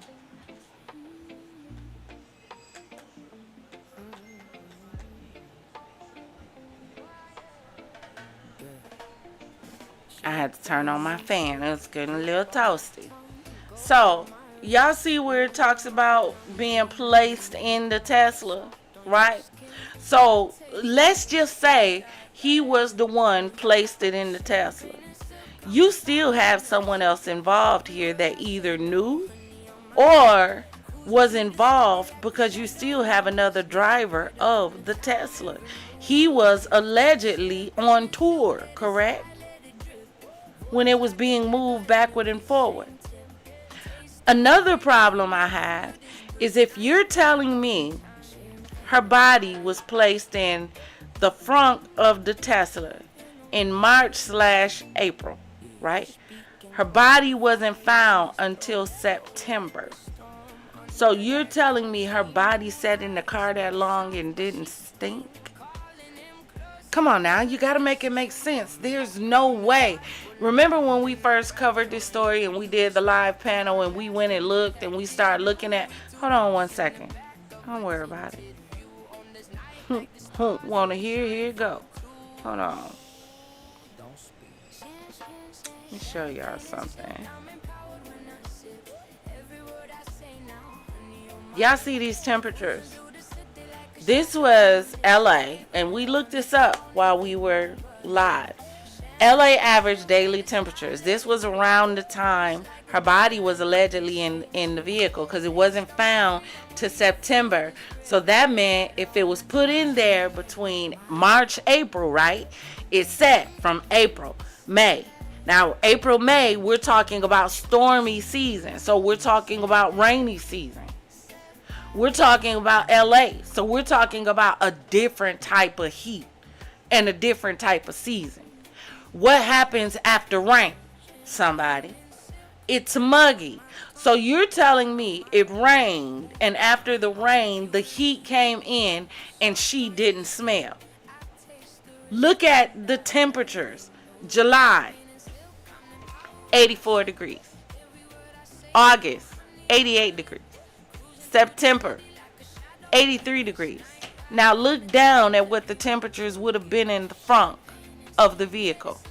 July, 113 to 131 degrees. August, 113 to 131. September, 100. So please explain to me, with these kind of temperatures, how in the HE double hockey sticks are you telling me that this girl sat in the front of a vehicle from April until September and did not smell? Now, I told y'all that we kind of broke it on our channel, that a lady came on our channel and said one of her neighbors showed her that, and if you go to Google says it's not true. But there was a lady that came in our chat and said one of her neighbors showed her that the front of the Tesla is refrigerated, or has a freezer or some kind of cooling mechanism up there, and that there was the potential of her body being frozen. We had the whole conversation. I said that's interesting because when we originally covered it, I told y'all, when everybody kept saying, nope, we feel like she disappeared in August. I said impossible. Impossible she disappeared in August because her social media footprint allegedly stopped in, what was it, June or July. I said, so you would at least have to go back to when her digital footprint disappeared, because we're talking about a 14-year-old girl. And a 14-year-old girl is not going to disappear offline voluntarily. That's not going to happen at all. So I said, even if you go back to June or July, you got to stop and think about the fact these temperatures right here, her body would have started to smell right away. The only way her body wouldn't have smelled is it would have had to have been frozen. They haven't even introduced frozen to the equation yet. Otherwise, explain how she didn't smell. She was only wrapped in plastic. They didn't say her body was dipped in a solution to preserve it. So please explain to me how even from June to September, she didn't smell.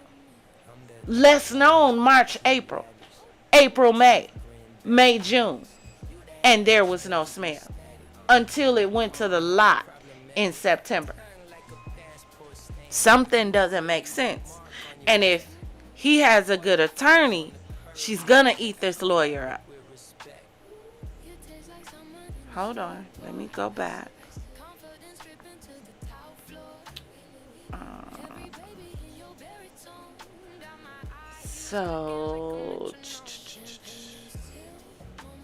Alright, so we got through that. Now I want to get into this. This is another discussion that a lot of people are having online. So if anybody knows anything about David, or you followed the case, then you know he has an alter ego by which he names it Itami or Itami. So there's a lot of people now who are into anime. I myself personally am. Kind of got away from it a little bit, but I was an avid Dragon Ball Z fan. Really am. I want to get back into anime, so I need y'all to drop into the comments. If you in the replay game, please drop in the comments and let me know what anime I should start watching to get back into watching anime. Because I don't even know what's out there no more, for real. After Dragon Ball Z, baby, all I know is the dragons and the balls and the Vegeta and Frieza and Goku and Gohan. Like, you know, that's it. So let me know what I should watch. But David has an obsession with anime. Now, here's the crazy thing, because it is said that Itami is actually the Japanese name for pain. And if you ever listen to any of David's songs, then you'll realize that a lot of his music has to do with death and pain. And it's really interesting to me, because when you stop and look at the condition of our youth today, and a lot of the crimes that's being committed and a lot of the things that they're doing, this generation has a dark obsession and, how do I say it, fixation on death and gore and the macabre. You know what I'm saying? It's unnaturally dark. Like, some of us like crime drama. The reason I like crime drama is because I like the psychology of a thing. I love watching the interrogations more than anything, because I like to know why a person did what they did, right? I want to know what you was thinking. What was going on in your head?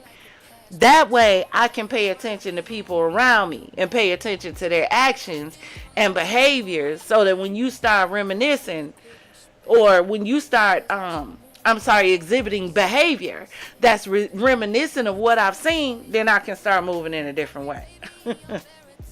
So that's why I like watching interrogations. But a lot of the youth are extremely dark.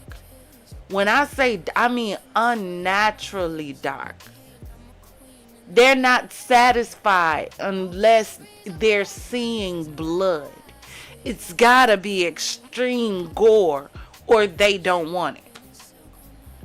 I tried to watch a movie with my niece one day. My niece told me it wasn't enough blood in the movie that we was trying to watch. And the crazy part, it was the movie had blood in it, but it didn't have enough for her. So we couldn't watch the movie. That's this generation. But then the problem becomes they don't know how to separate the art from real life.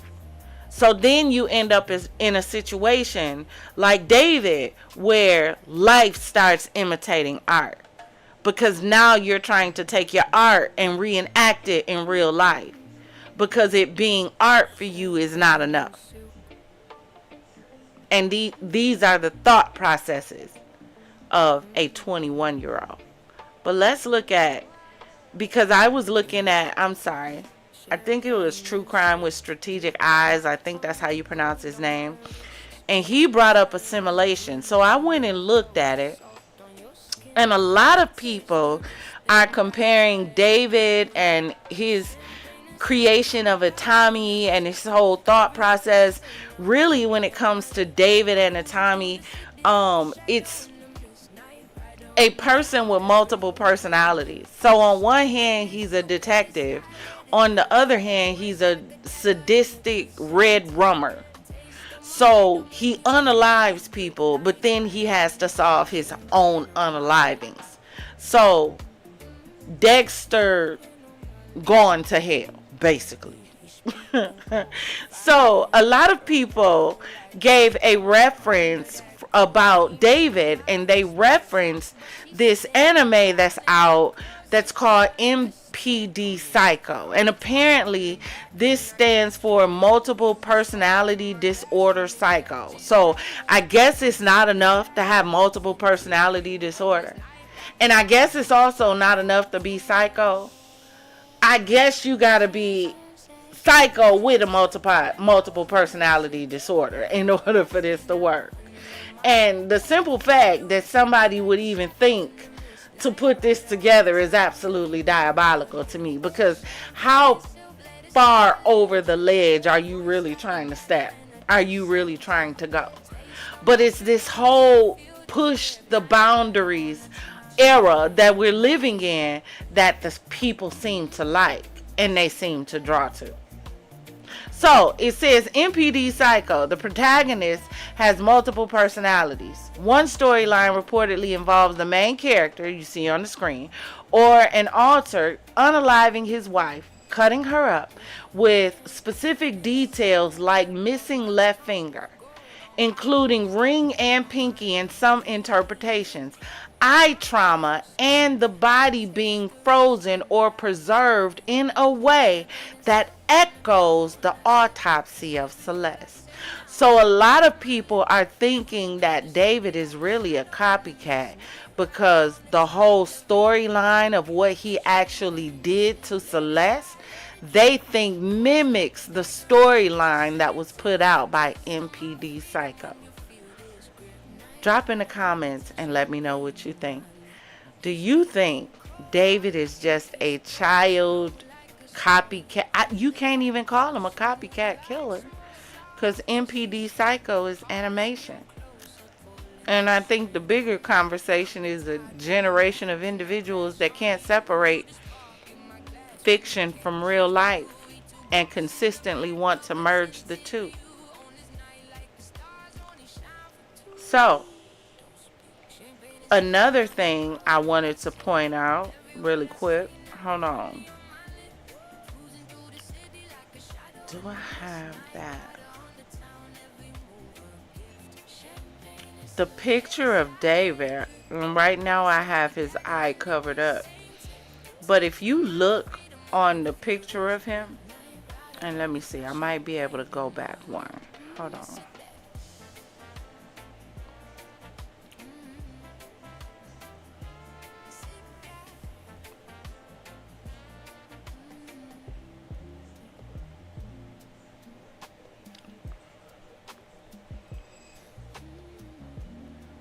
Do you see this eye? Now, right now, I don't know if this eye is mirrored and that's why it's on the right, but it's factually left. I can't confirm that, but it was quite interesting to me when I was listening to the whole story about MPD Psycho. And it was talking about her body being frozen, which is interesting because didn't the police come out and say there's no such thing about her being frozen or da da da da? Interesting to me because a lot of times lately I'm noticing the police come out and say something is not true and then it comes out factually true.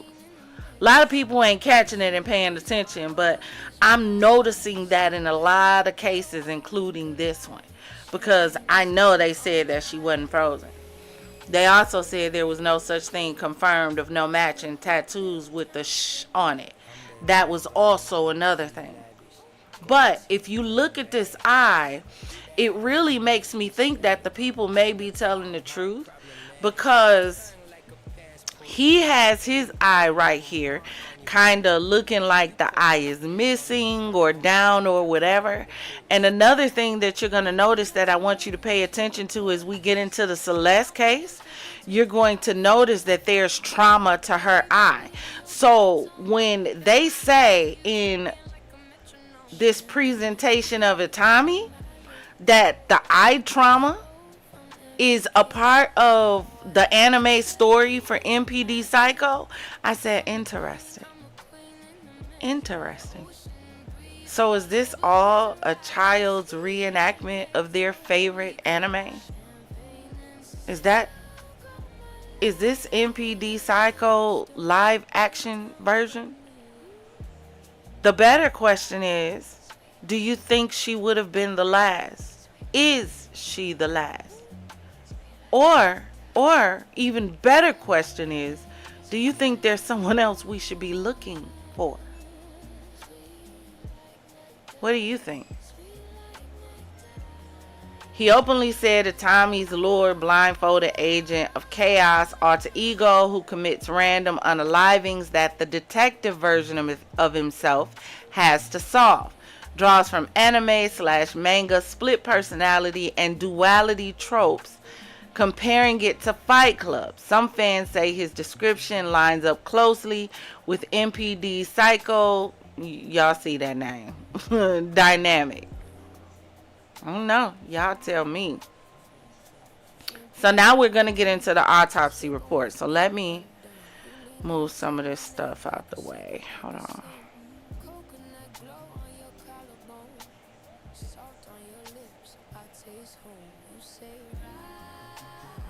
So I want y'all to get a full screen. And as we go through this, I really want to know what you guys think. So please drop in the comments and let me know what you think. Please do me a favor.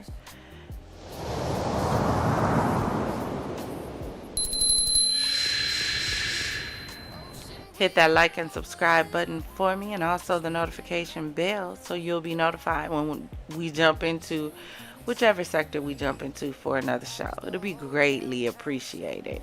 All right? Yes, progressive, got to. Yeah, and I'm trying not to trip right now because I am currently looking at my current viewers, and I absolutely know I have viewers in here, and it currently says 0. And I know because I have someone chatting with me right now, but it currently says 0. It's very interesting. But please do me a favor. And but you know, I did talk about Agent Orange and Project 2025 today. I did call Melania allegedly potentially a mail order bride. I did. That could be the problem too. Y'all know how this go. But please make sure while you're watching, if you look down below the line that where you can rewind and fast forward, there should be a word that says live. If the button next to live is gray, that means you're not watching me in live real time. So if you would touch that button, you will see it turn red. You'll probably hear a different set of words when you do it, And that's gonna mean you're watching me in real time. Please make sure you do that. That could be a potential that you guys aren't watching me in real time, so that's why it's saying 0.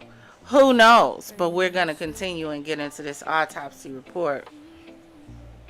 I told y'all, hold on. Let me show y'all. We got our garbage pail kids.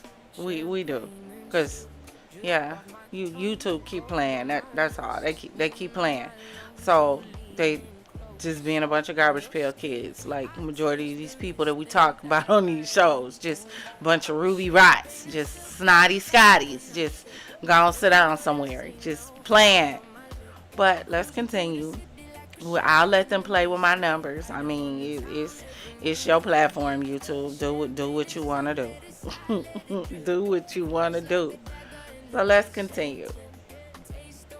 So y'all, this is the breakdown of the Los Angeles County Department Medical Examiner autopsy diagram. Let me get the chapeau out the way.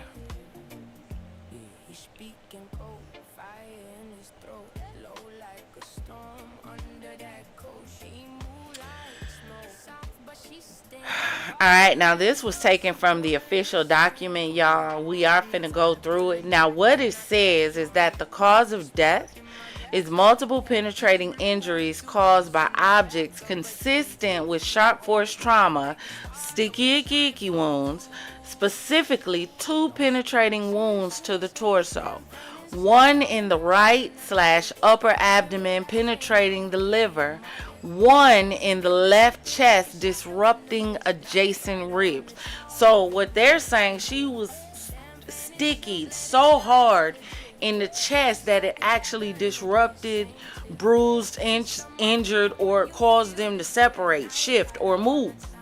Her actual ribs. Do you know how strong your ribs are? So that's how hard they're saying the penetration was in that spot. So the body was severely decomposed, found approximately 5 months after death, around September 25. Head partially skeletonized, left eye absent, likely due to decomposition, insect activity. Advanced post-mortem changes making visual ID, ethnicity, or exact age estimation difficult at first. Body identified via other forensic names, DNA, etc. So the actual dismemberment, they said bilateral amputation of upper and lower extremities, both arms above the elbows, both legs above the knees. So they're saying that both of her arms were removed, both of her legs were removed. And it was done above the elbows and it was done above the knee. Additional mutilation noted on the fingers. Body parts were in separate bags, head and torso in one cadaver bag, limbs in another, inside the trunk of the Tesla.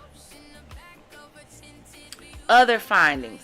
Multiple fragments of blue plastic material embedded in the cut dismemberment surfaces, reportedly consistent with an inflatable pool used in dismembering the body. Her left ring or pinky finger appear mutilated or amputated. Prosecutors allege one had a tattoo of David's name. Remember, they denied all this in the beginning. That's why I keep telling y'all, y'all can't believe what these police and prosecutors and stuff be saying half the time when they come out. Because they come out and tell us one thing and then come back after a few months like they ain't just say what they said they said. Sir, you said that there was no dismemberment. There was no proof of that and it hadn't been confirmed. You said that her body wasn't frozen.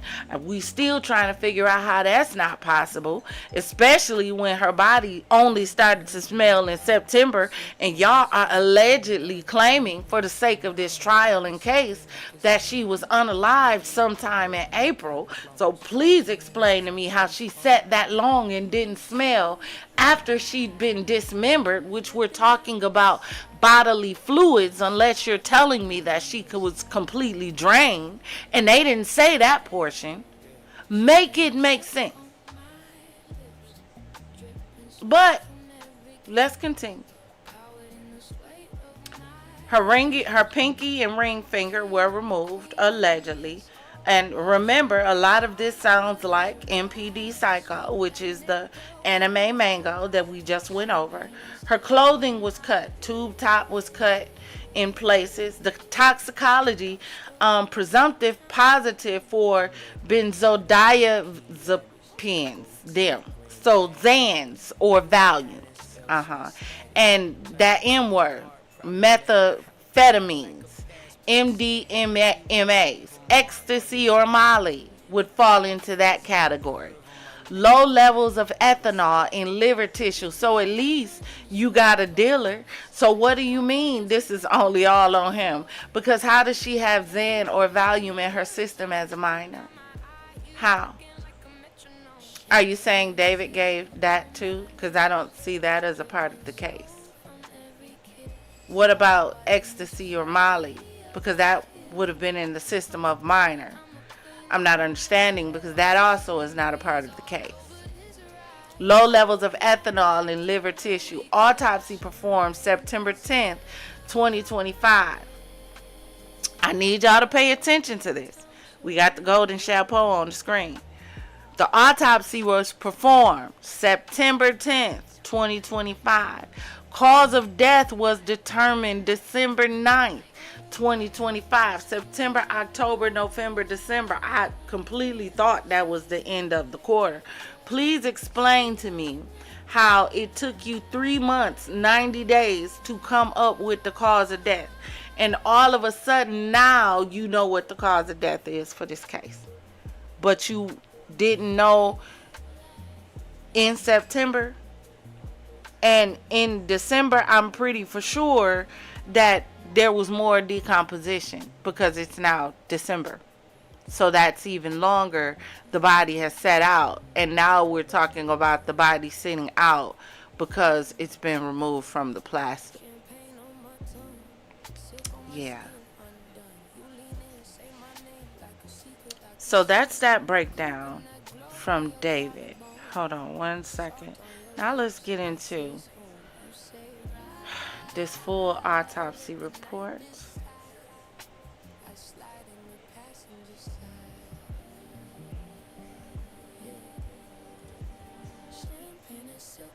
Hold on.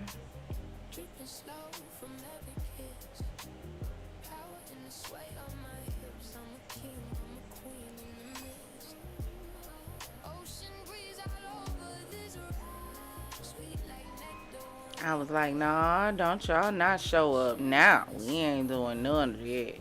None of that. So, I'm trying to blow it up so y'all can see it here.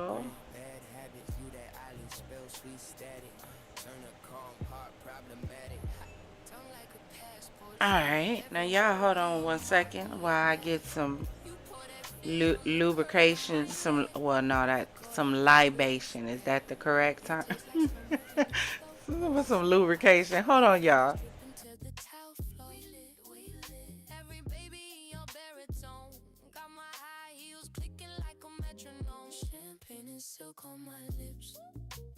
Dripping slow from every kiss. Power in the sway of my hips. I'm a king, I'm a queen in the mid. Ocean breeze all over this ride. Sweet like nectar when we collide. Champagne and silk on my lips. Watch the whole day. I'm back. Y'all see all this inauthentic on this screen? We so inauthentic. Oh, it's so inauthentic. That's because, y'all, what's our new word? Hold on. I gotta remember it. Meocratic. We so meocratic. We are just inauthentic and meocrats. That's it. That's it. But y'all, look, let's get into this autopsy report. I broke it down for y'all. So now I'm just going to go through so that you can officially see what the report says. All right. So let's go.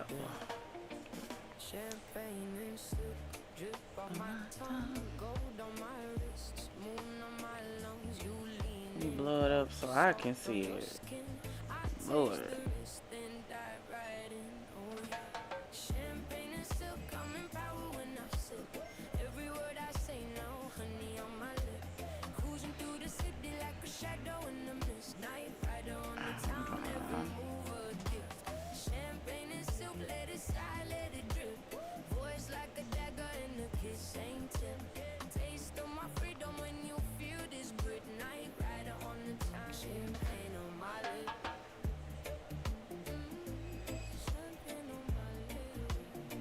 Go. Now let me get it adjusted right so y'all can see it.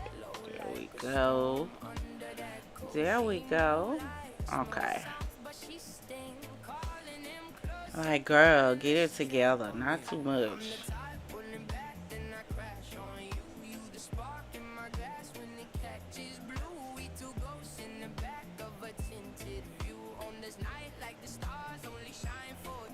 Y'all know using OBS be so, I love it and I hate it all at the same time. Hold on.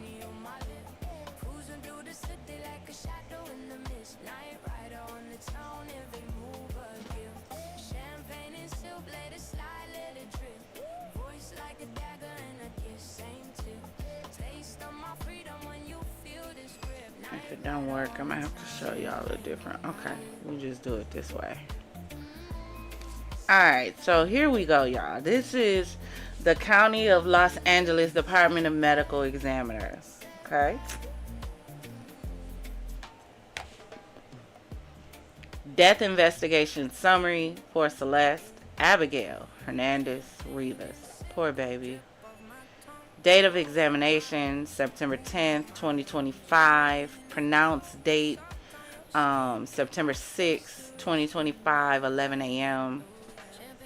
Has the medical examiner's name, the supervisor, deputy. The cause of death that's being listed is multiple penetrating injuries. The manner of death is homicide. It's really interesting to me that now we have a manner of death as homicide when all the way up until the point that this boy was arrested, they kept saying they did not have a manner of death. So how all of a sudden to me does it seem like that you approve this when he's getting ready to be arrested?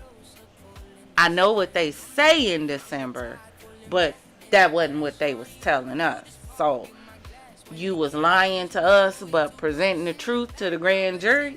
That what was happening during this time? I mean, help me understand. Because I know I've been waiting on the cause of death.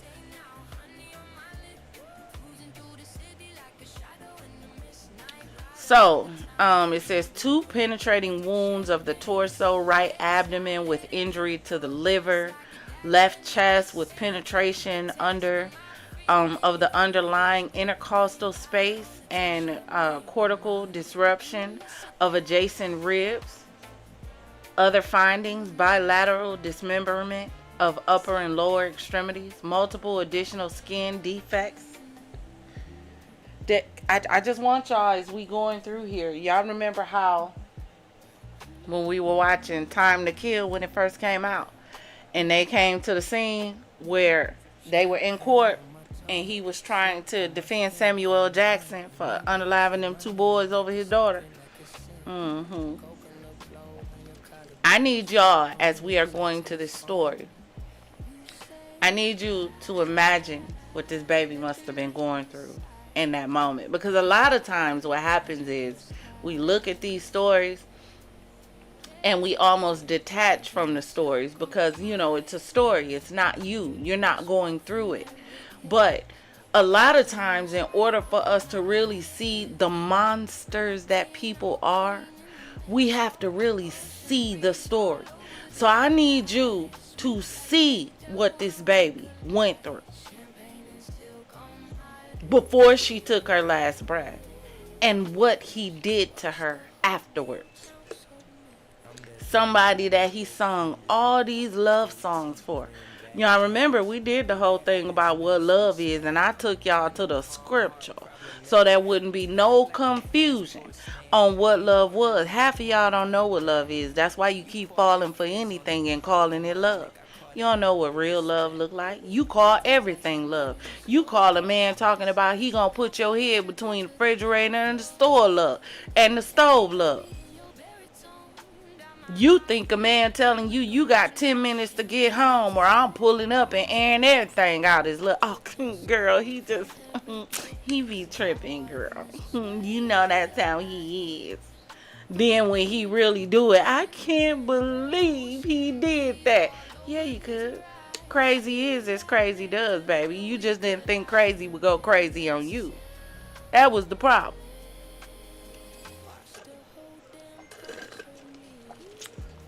My bad, I'm drinking my slushy. Hold on. But thank y'all for joining me again. Other findings: bilateral dismemberment, upper and lower extremities, multiple additional skin defects. Those skin defects are abrasions, maybe attack marks, we don't know. Summary and opinion narrative. So, per the medical examiner investigator's report. Hold on one second, y'all. I gotta put on my glasses so I can see for real. This 15-year-old female, Celeste Rivas Hernandez, was found dismembered in a state of decomposition inside of a car trunk on September 8th, 2025. Death was pronounced at the scene. Autopsy examination was limited by extensive post-mortem changes. There are 2 penetrating wounds of the torso with smooth edges that may represent sharp force injuries. I need y'all to pay attention to that. It does not say that does represent. It says that may represent.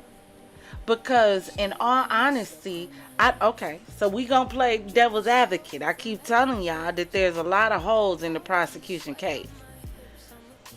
How do you know that in the midst of the tussle or whatever was going on that she didn't fall on something sharp?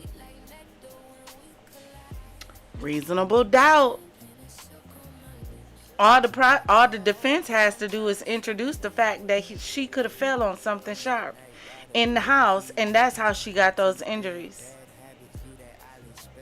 Could it be true? No. Could it cause reasonable doubt? Yeah. Do you know why? Because the medical examiner didn't emphatically say it is the cause. It says maybe the cause. So let's continue. The wound on the upper abdomen penetrates the liver, and the wound on the left chest penetrates one of the left intercostal spaces with disruption of adjacent ribs, cortical surfaces. The left lung appears intact. The bilateral upper and lower extremities show full thickness dismemberment. Multiple other skin and soft tissue defects are present without apparent associated internal injuries. So it doesn't look like there was any damage done to the inside, no bleeding on the inside, but it does look like there was damage, of course, to the skin because she was dismembered.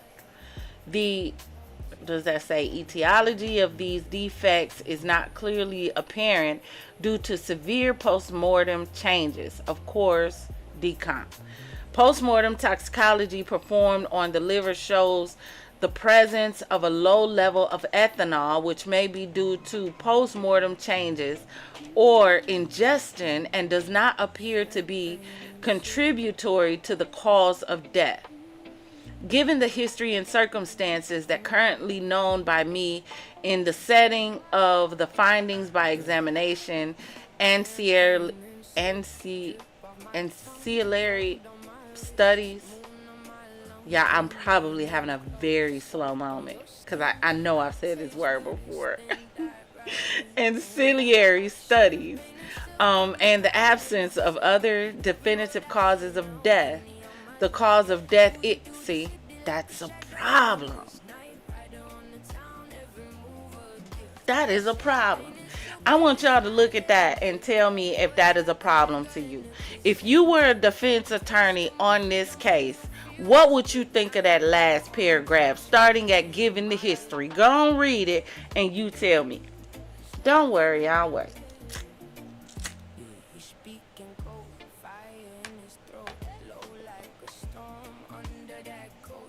Given the history and circumstances as currently known by me, in the setting of the findings by examination and ciliary studies, and the absence of other definitive causes of death.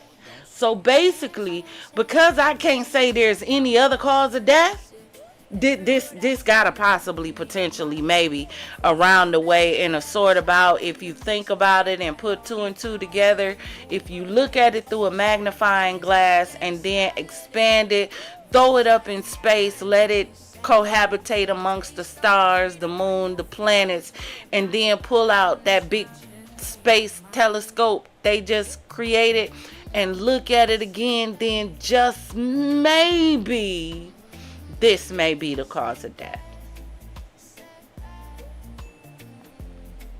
It's all circumstantial. All of it. All of these people, and it's unfortunate that the prosecutors is playing with this girl case like this.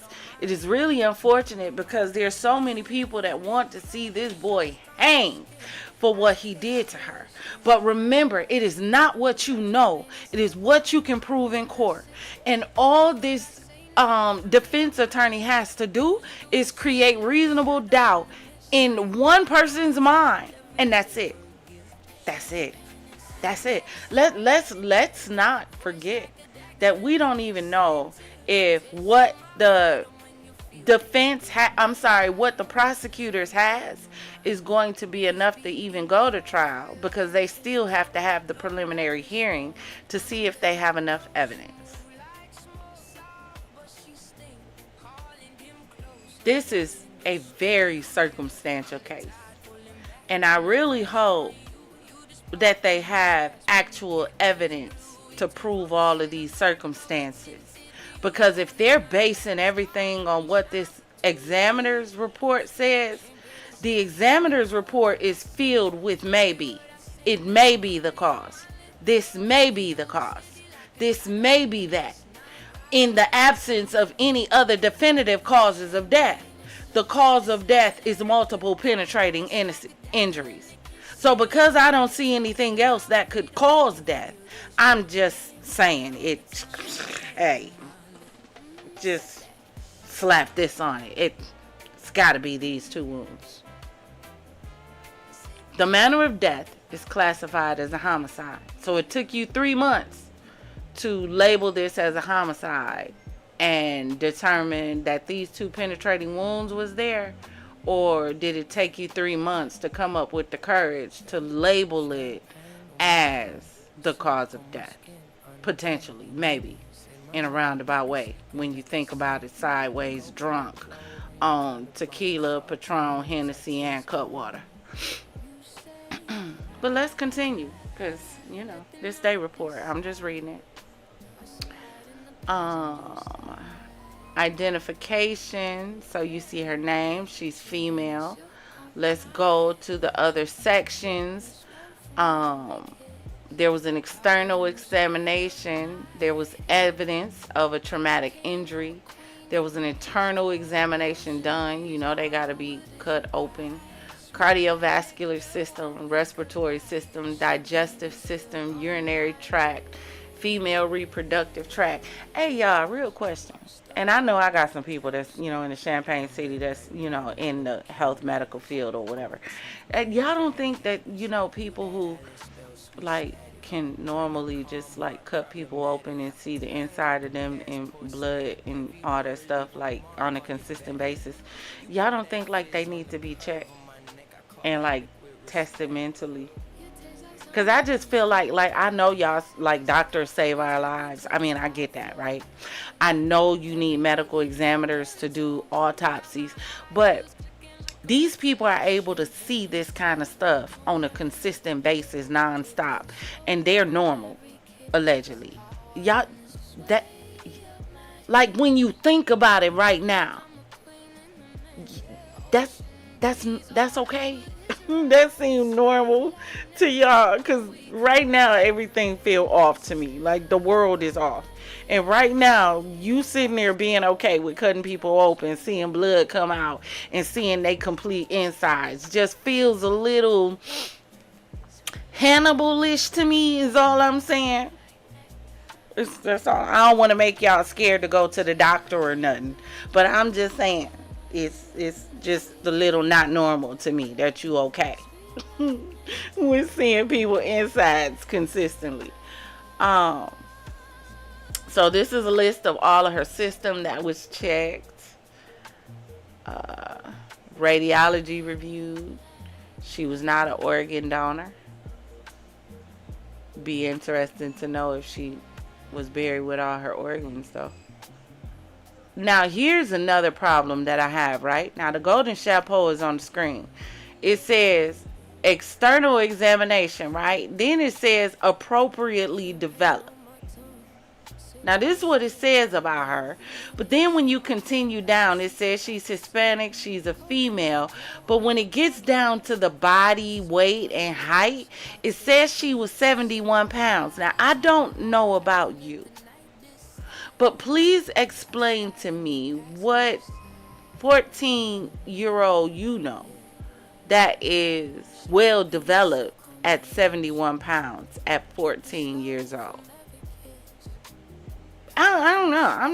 I'm just saying. I'm a little confused. It's a lot about this that just seems thrown together. What I'm saying about this whole David case for me, it just seems too neat. Right? It's just like, you ever seen one of those movies? And I'm like an action buff. I love action. And I love a good suspense thriller where it starts off one way and by the end it's got a whole twist that you ain't even see coming, but you like, dang, they snap with that. This is giving me that. Because it seems like too perfectly, neatly laid out. Right? And the reason it's giving me that, if you look at some of the movies where, let's say they're going after the guy in the story who's supposed to be the villain, but they're actually the good guy, but they're getting set up, right? They always conveniently lay out that gun or lay out a body with their DNA on it or something like that. Like the crime be too perfect. That's why you know there's something off. So you're telling me that he's 21. Maybe he did just dumb and impulsive and didn't think. But you're telling me that it's just this perfectly laid out. All of a sudden, when you decide to arrest him. But all this time, all these content creators been covering this story since it broke, including myself, and I stopped covering it because they weren't releasing anything. Y'all been saying there's nothing to release because you can't figure out whether or not she's been murdered. You can't figure out a cause of death. Medical examiner can't figure out a cause of death. But now all of a sudden, cause of death, just neatly laid out. But the details in the report just slightly seem off. Appropriately developed, but she's 71 pounds at 14 years old. Who? What 14-year-old?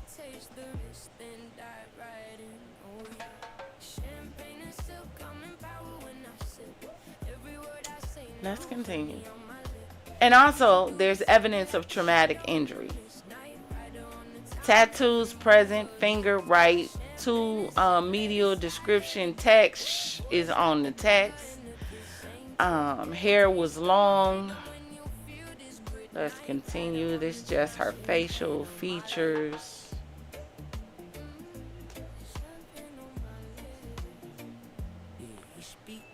They said her teeth. She had good teeth.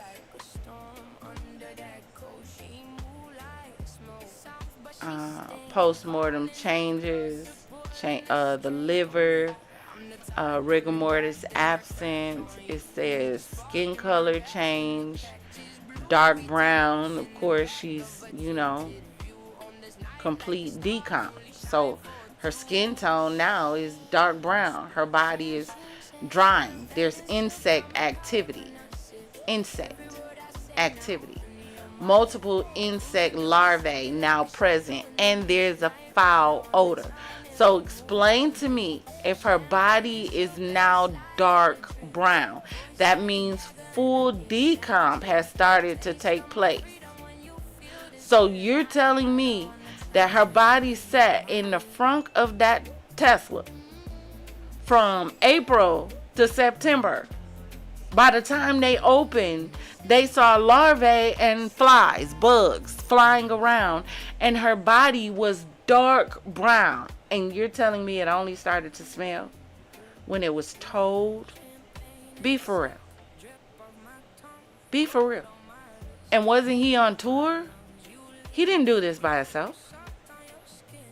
Like I said in the Diddy case. Oh yeah, I want you to get him for what he did, but I want you to get everybody. What Denzel say? I want to kill them all. Everybody had anything to do with it. Everybody that looked at me. Everybody that touched her. Everybody that took some money. Get them all. Lock them all up. They all need time.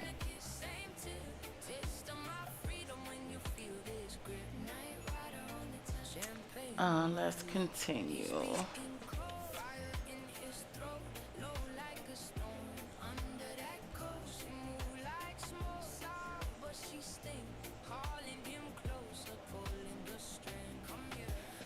Skin defects. Okay, so entrance involving the right abdomen, 21 inches below the top of the head and 1 inch right the midline, is a 3/4 inch large penetrating wound with smooth edges. The wound is oriented in 3 o'clock and 9 o'clock directions. Path, the wound track sequentially perforated the skin and soft tissue of the right abdomen and liver.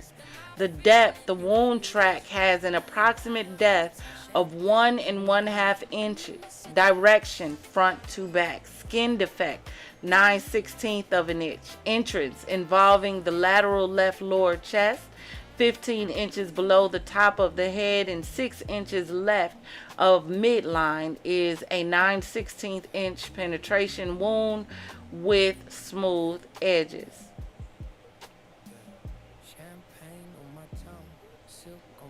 Hold on, y'all. I'm just looking back at something. That's all.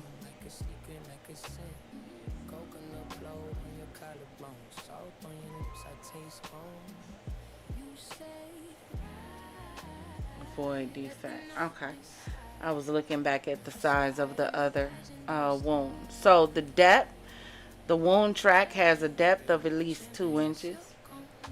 Direction, left to right. Associated finding, adjacent ribs show disruption. Multiple skin defects are also present in the torso, with many perforating the skin and soft tissue without identifiable soft tissue hemorrhage or associated internal organ injuries. They range from 5/16 of an inch to 1/3 inches in greatest dimension. Multiple superficial linear abrasions also noted on the right dorsal hand. The upper and lower extremities show full thickness dismemberment with relatively flat cut surfaces through the soft tissue and bone. No discernible hemorrhage is identified at these sites. Multiple fragments of blue plastic material found embedded in the cut surfaces.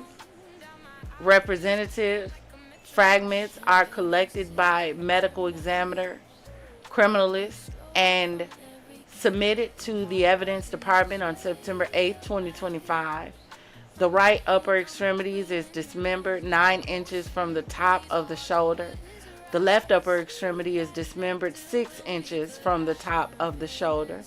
The left, fourth, and fifth fingers are amputated. The right lower extremity is dismembered in 2 places.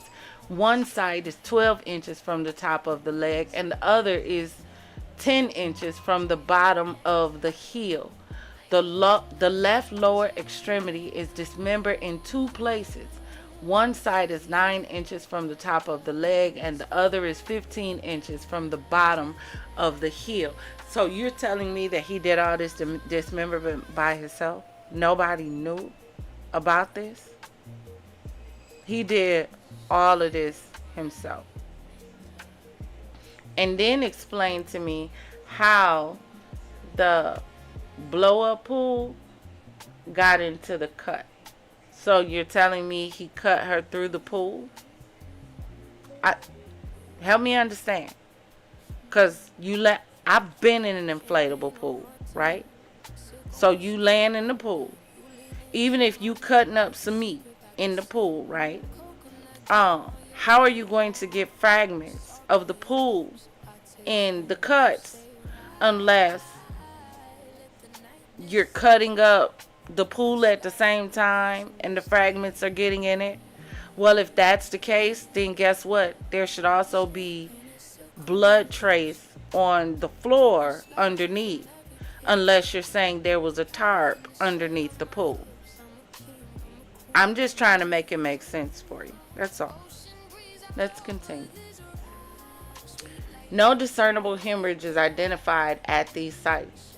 Multiple fragments of blue plastic material are found embedded in the coat surfaces. Representative fragments are collected by the medical examiner criminalist and submitted to the evidence department on September 8th, 2025. Again, I'm trying to see how you got the material inside, embedded in the cut surface. Because like I'm a blade connoisseur and I'm just paying attention. Like if I have one of my swords in my hand, right? Or I got this dragon knife, y'all. She pretty too. She pretty. She got a real long blade and it curved almost like a medieval blade.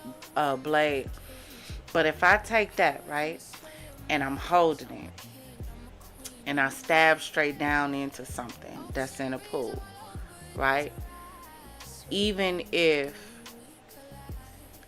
the blade goes through what I'm stabbing into the bottom of the pool, it's not going to bring back pool material back through the cut because it's just stabbing.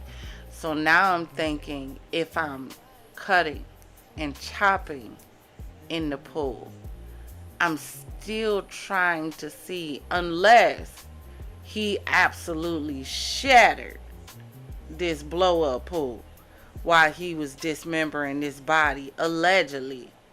Then explain to me where the remnants of the blow up pool is, for one.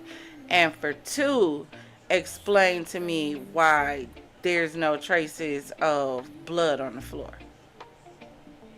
Because if you shredded the pool and you used the pool to do your whatever in, then where's the evidence that the pool was shredded? Just me. Hold on. I see we got a visitor. Hold on one second. Let me scroll up. Because y'all know I like to give I am new here. Hold on. Let me get back. I am enjoying your stream. Well, welcome, Spinster. I love that name. I absolutely do. Thank you for joining us tonight in the Champagne City. Baby, we are friendly and we are family over here, and I hope you fit right in. Grab your glass of bubbly. I don't care if it's sparkling water. Kick your feet up on one of those Chase lounges. Say hi to a few people in the chat, because we friendly and we love each other and we kicking and talking. It's a key. I promise you it is. Welcome in, and thank you, Champagne City, for welcoming our guests into the city. Y'all are so amazing. But y'all listen, y'all look. This don't make sense to me, because I'm still trying to understand how the pieces got into the tissue. Yeah, I mean, y'all can drop in the comments and tell me y'all thoughts. I'm just saying I don't know. I'm trying to make it make sense for them, because this whole case right now is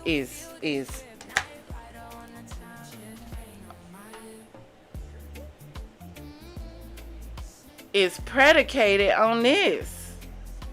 Hold on.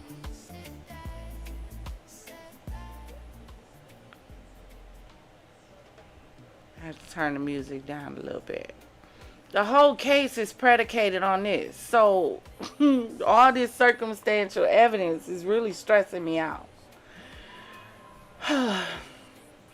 So the upper and lower extremities show full thickness. We got through that. Okay, the dismemberment of the leg, we got through that. And I still want to know if you guys think he did this all on his own. I highly doubt it.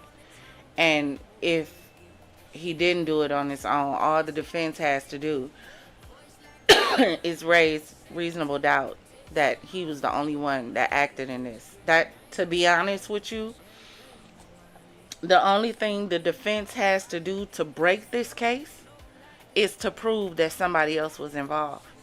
They prove somebody else was involved in this.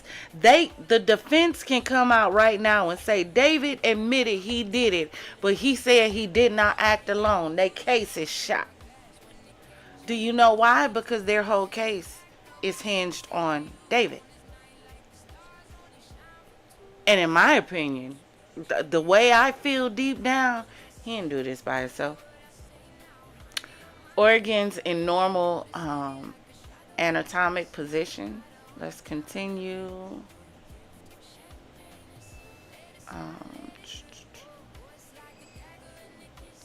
This is really just going down, breaking down like every portion of her body, her organs, everything that was checked. Her tongue absent of trauma or lesions. So she didn't bite her tongue. She didn't ding her tongue. She didn't, like, there was nothing. So maybe there in this situation might not have been head trauma.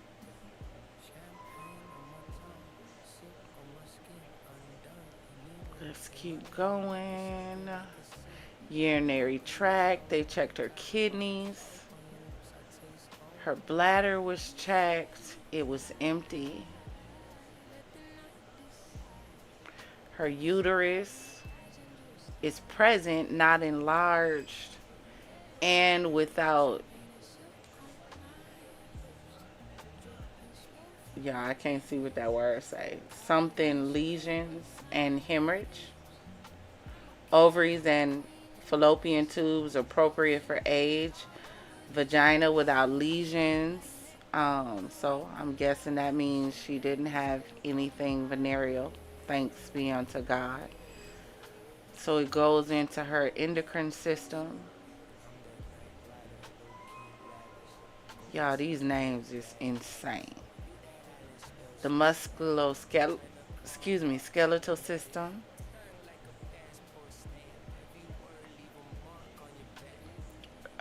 Her nervous system.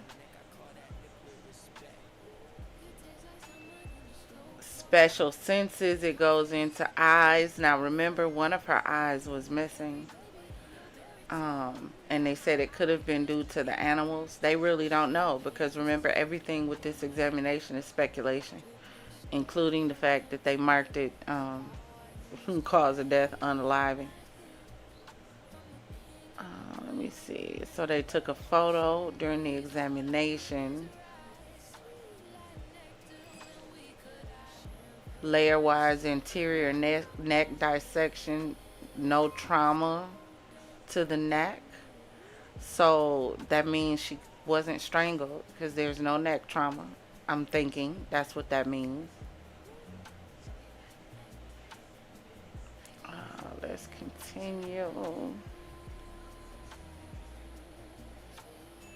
Yeah, y'all, they literally go over everything. So that was the full report. Now let's continue.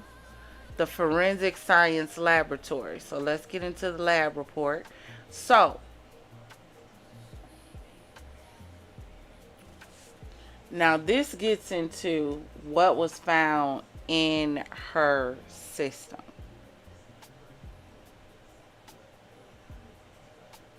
It was present for alcohol, present for the B word. You see that. Remember we found out, what was the B word? It was volume or Zan. That's what the B word stand for. Something in there.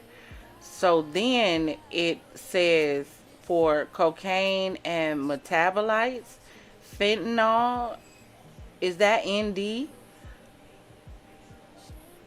What does that mean? Does that mean no? I should have looked it up. I don't know. Father Locke, what does the ND mean? Does that mean it's not there? Not determined? Does it mean they don't know? Does it mean inconclusive? What does it mean? Then we continue.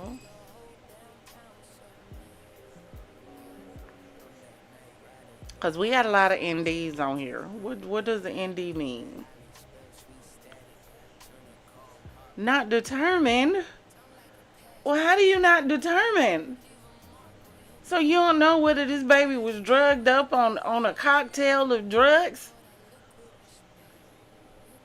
So you can tell she had Molly and ecstasy in her system, and she had Valium, and she had potentially, what was the other, Valium or a Zan in her system, but you can't tell whether she had the cocoa, the Fenty.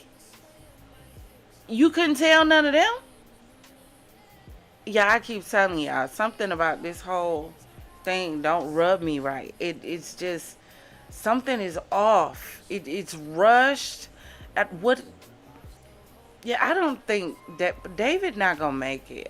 Y'all, I told y'all with Diddy, and because I got a small channel, y'all wasn't listening to me back then. But ain't too much I tell y'all don't be right. I told y'all with Diddy case, I said, I'm not going to cover this case. I said, and the reason that I'm not going to cover it is because somebody over him protected him and allowed this to go on for this long. And if they're going to pin this all just on Diddy, then I opt out. I'm not going to cover it.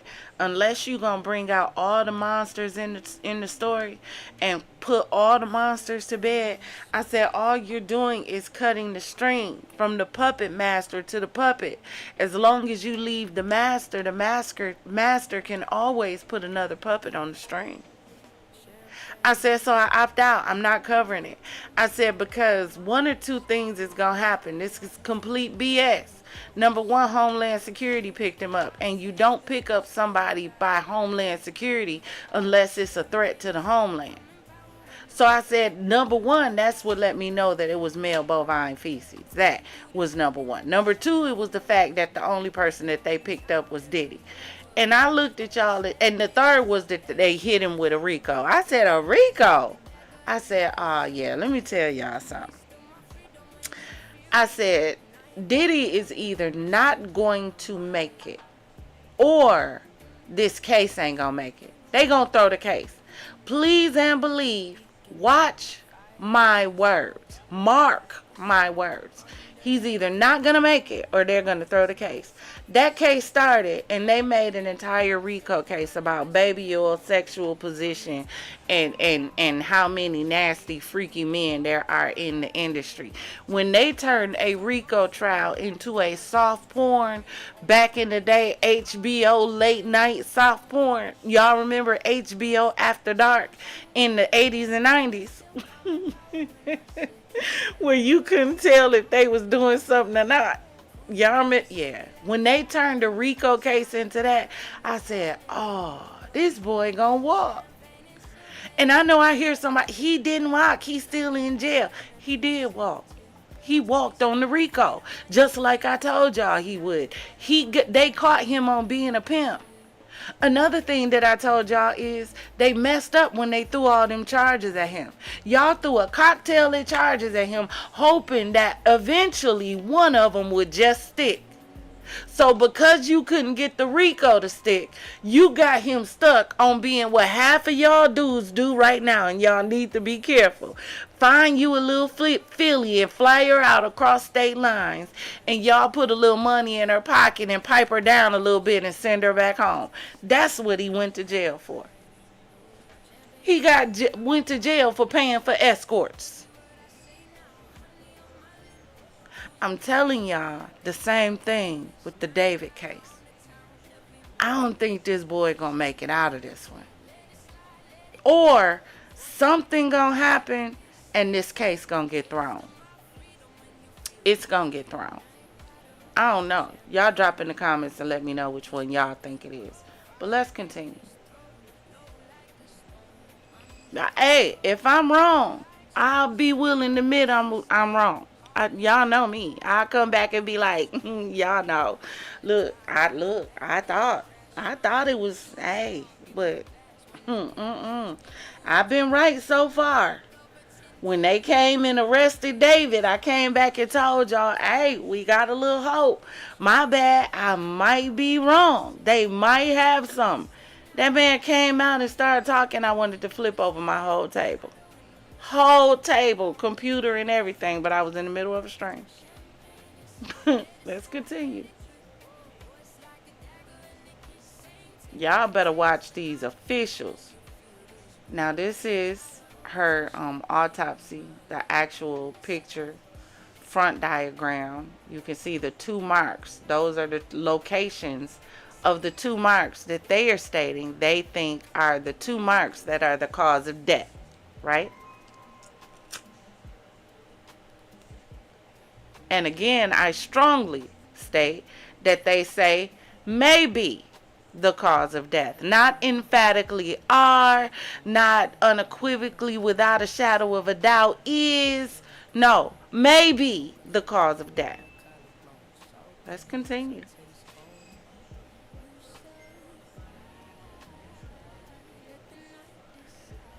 This is part 2.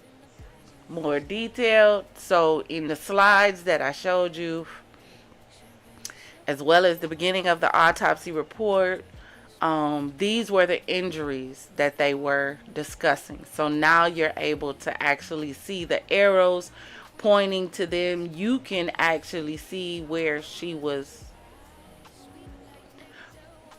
where her body parts were removed and separated. That's where you see the lines at. The reason why you see multiple different lines is because, yeah, dismembering a person is not as easy as some people think, according to medical examiners and the police. So you're looking at multiple marks and wounds because these are the different places that he tried to accomplish his goal. What this baby went through, what even after she hopefully was gone when he did this to her. But remember his music. There's the potentiality that she wasn't.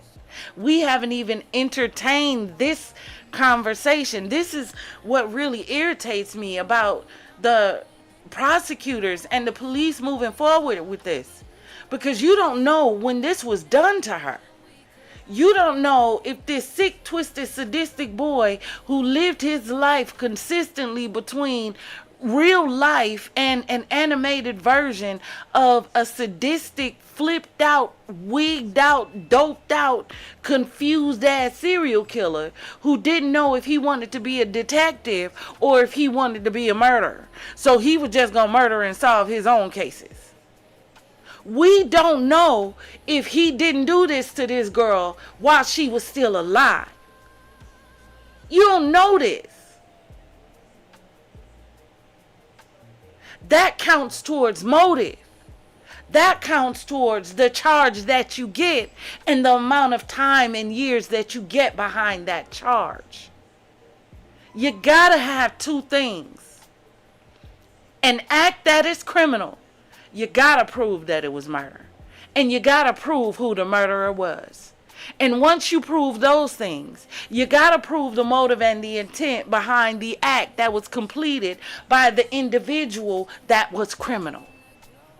Without that, baby, you don't have no case. Everything is circumstantial.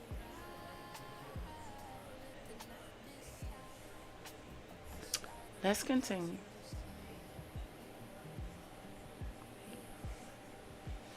So now you just have information from the external exam.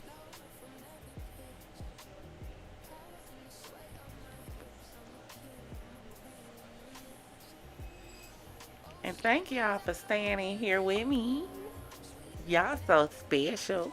Please do me a favor and hit that like and subscribe. Please, please, Porty, please.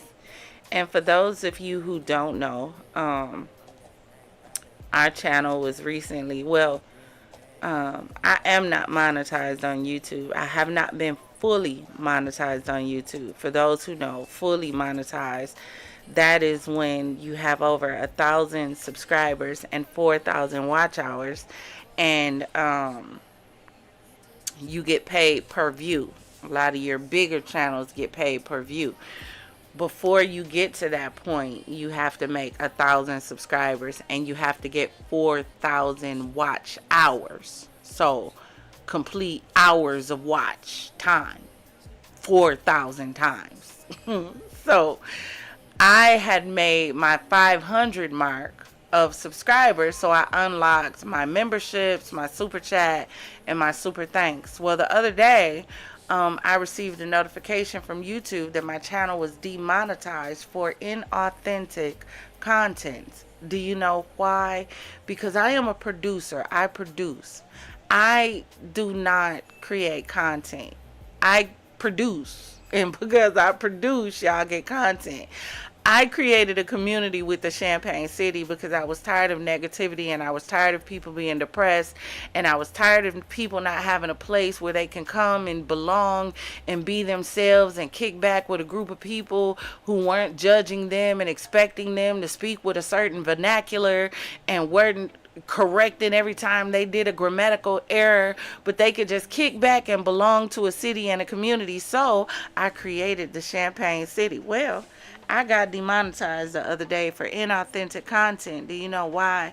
Because I have a intro sequence that I show in the beginning of all of my lives, that gives me a chance for my nerves and everything to settle down, because I have like anxiety really bad. Every time I hit that live button, it's insane.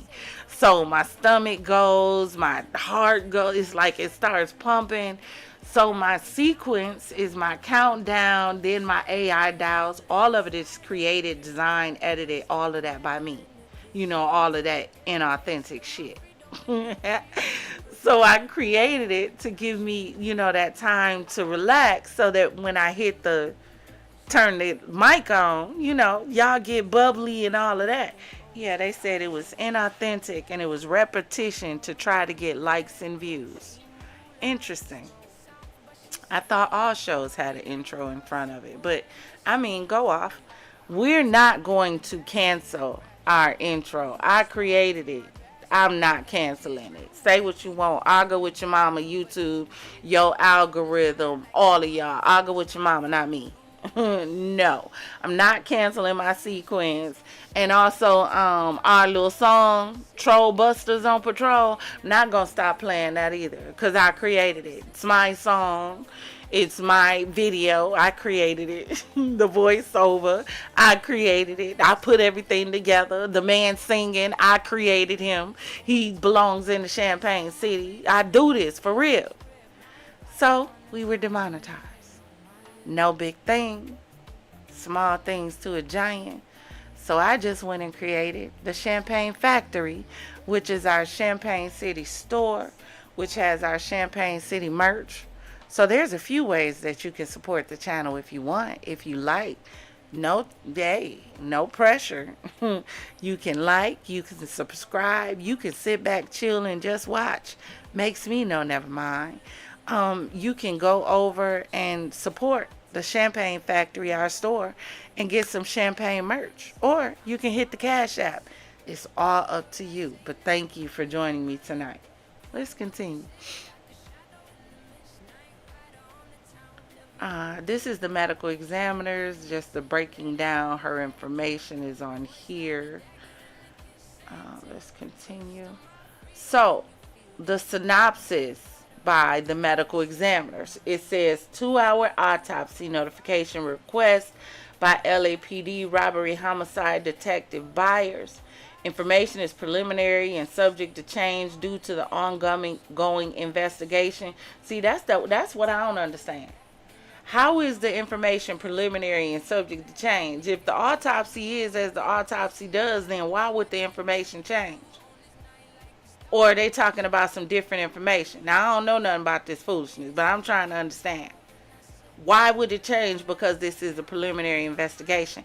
That's what makes me a little concerned about the fact from September when this baby was found and her body was sent to the medical examination office, that they consistently said that they could not find a cause of death, and now all of a sudden, mysteriously, miraculously, you have a cause of death.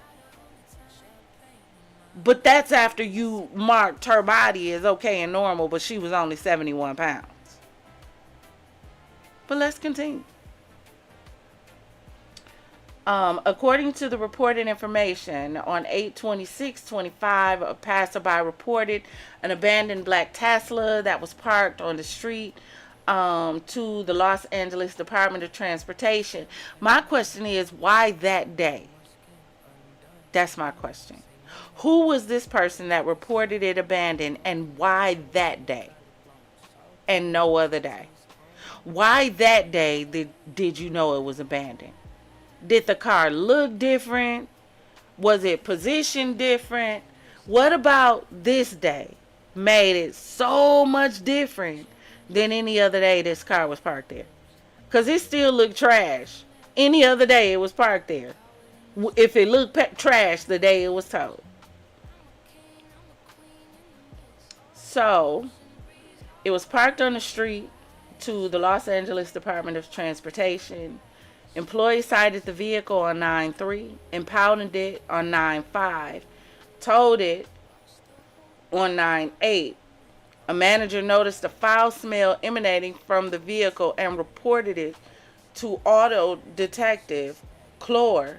Detective Clore inspected the vehicle's front and found a large black zippered body bag with handles.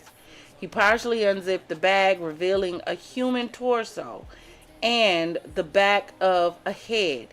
He pronounced death on scene at 1100 hours without medical intervention. Number one, I didn't even know there was an auto detective. Is that new? I keep telling y'all, post-pandemic, so much stuff done changed and happened. Laws done happened they ain't told y'all nothing about. I keep telling y'all, now there's a law that y'all got to get out of the car when they pull you over and tell you that you have to get out of the car. Yeah, baby. I hate to be the bearer of bad news, but now you have to get out of the car without probable cause. Do you know why? You know why? It's for their safety. So if they pull you over, the traffic stops, and they ask you to get out of the car, you no longer can say you don't have probable cause. No, babe. You got to get out of the car, but they have to have probable cause to search your car. I'm trying to put y'all up on game so y'all don't go to jail on purpose by accident just because you didn't know. Because, you know, laws changed and we knew nothing about it. So, yeah. Yeah. So please, pray tell me, when was there a department called Auto Detectives? Because I didn't. And what do they just detect four-wheel crimes? Help me understand. I am so in confusion right now because I've never heard of an auto detective. Was that it? Let's continue. Partially unzipped the bag, revealing a human torso, the head. Pronounced on the scene, unalive, without medical intervention. There is no person of interest in custody at the time. Charges are pending. No weapon was recovered. Let's continue. So, the investigator's narrative. So, information source. This came from the LAPD West Bureau Homicide Detective Limberti. Investigation on 9/8/25 at 13:47 hours. Detective Lamberti responded to a homicide death to medical examiner clerk Celine Guzman acting watch commander assigned me this field death investigation at 14:04 hours. I confirmed the criminalist response with criminalist Anthony Martinez at approximately 14:30 hours. Y'all, they using criminalist. All I can hear in my head is like Criminal Minds right now. Because you can't make this stuff up. This sounds like Netflix got to be working on the movie. I know they are. Netflix or Tubi. One or the other is currently, as we speak, working on the screenplay for this. Because this is definitely script worthy. Arrived at the scene 15:19 hours. That's 3:19. And cleared the scene at 18:28 hours. Senior forensics attendant transported the decedent,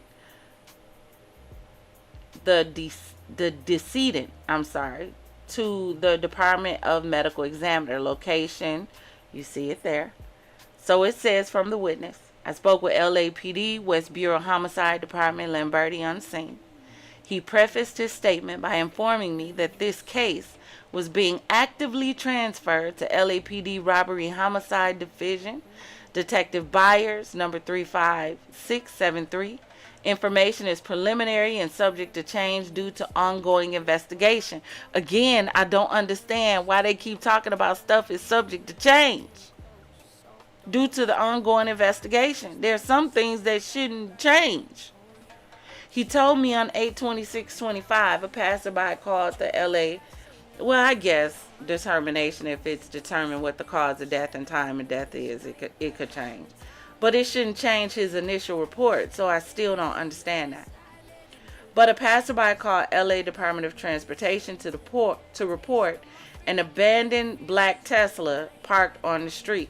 Now this says a passerby. Who was this passerby? Was this a neighbor in the area? Was this somebody who lived over there? Like, who was this passerby? So somebody just, of all the cars. Now, and we're going to do a part 2 to this so that we can go back and look at some. I'm going to try to find some of the pictures and everything from the original story, because I really want to paint the picture for y'all to let y'all know why I feel like that the prosecutors are really playing with this case. They're like really playing with all this circumstantial evidence that they're releasing like it's factual. And to be honest, they really could have more than this in a preliminary hearing. But if you have more than this, then why aren't you stating you have more than this?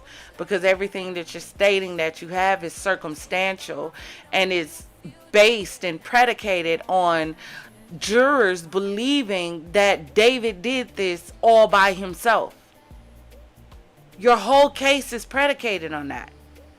If the defense introduces the inkling that maybe she did it to herself, maybe she injured herself, and he only cut her out because he knew he was going to be blamed and he was getting ready to go on tour and he didn't want this attached to him. And if they can put that reasonable doubt out there, the case goes to shred. You have to start everything over.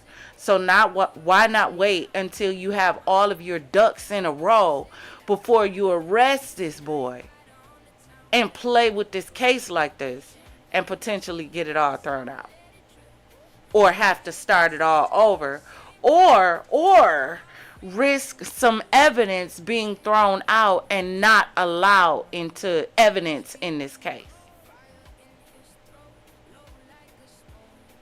But that's just me. Let's continue. Let's see. I spoke with LAPD, West Bureau Homicide, on the scene. He prefaced his statement by informing me the case was being actively transferred. So, skip down. He told me on 8/26, a passerby called the LA Department of Transportation to report an abandoned black Tesla parked on the street. LA DOT employee cited the vehicle on 9/3, impounded it on 9/5, and towed it on 9/8/25.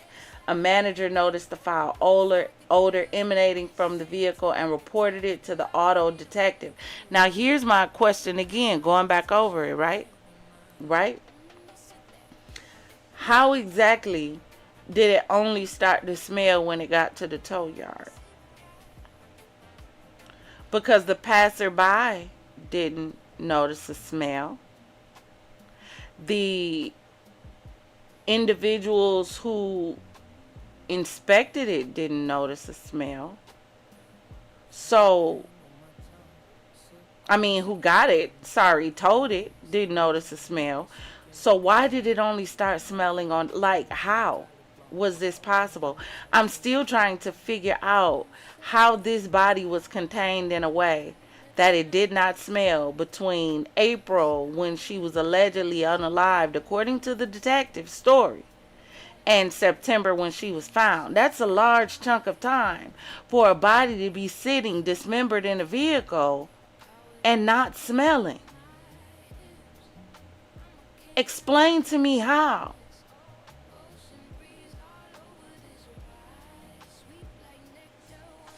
Tesla was parked on the southeast quadrant of the lot facing east. The front trunk was open and yellow police tape surrounded the nearest vehicle, including the Tesla. From a distance, a black body bag was visible and exposed inside the front trunk of the car. I did not observe any illicit drugs, paraphernalia, or alcohol on the scene. No weapons were located during the scene investigation. I don't see anything about the body frozen. I don't see anything about, I don't see anything about anything. So let's continue.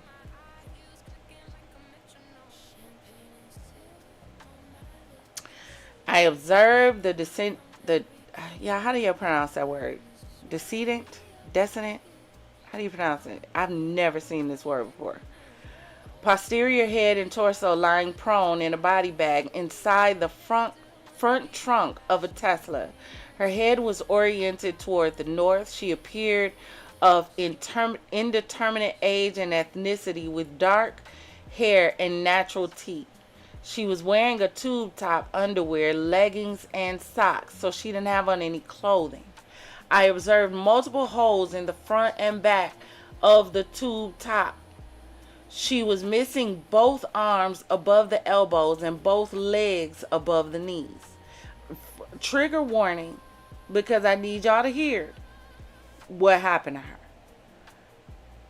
She was in an advanced state of decomp, demonstrated by foul odor, discoloration, liquefaction, insect activity, partial skeletonization, and skin slippage.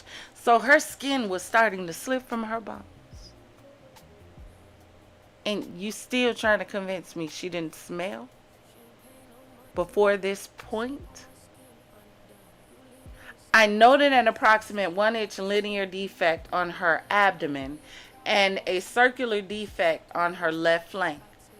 The left ring and pinky fingers appear to have been mutilated, and I did not locate them during my scene examination. She had a tattoo that reached on the inside of her right index finger. Uh-oh. Hold on. Hold on. You just jumped. Who told you to jump?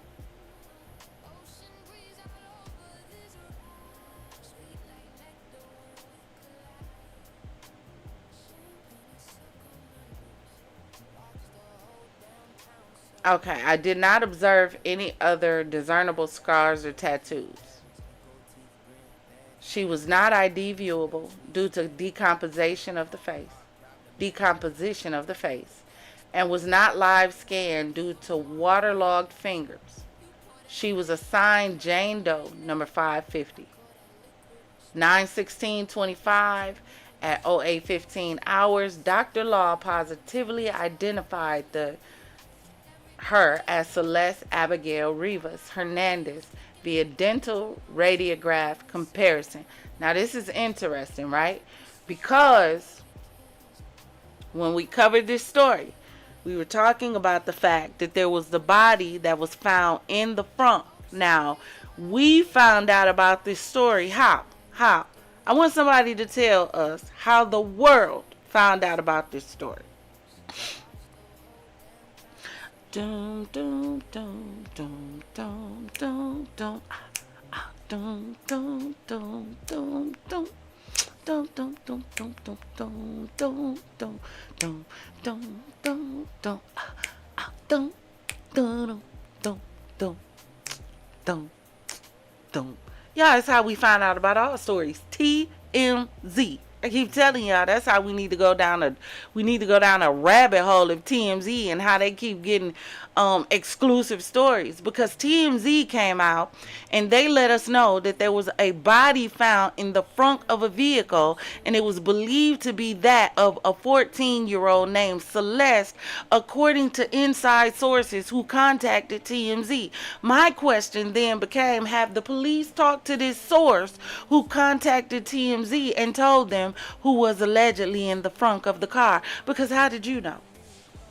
Who are you, and how did you know who was in the front of this car? Did the police interview them? Because I haven't heard about this individual and how they knew who this person was in this vehicle when the police hadn't even identified her yet. But y'all not trying to figure out who that person is. I keep telling y'all, it'd be something weird going on in a lot of these situations. But let's continue.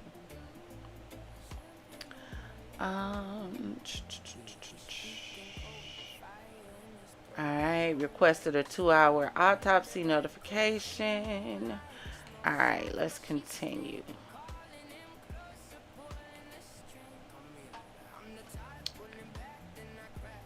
So this is a list of all the criminalists and everything that's involved in the case.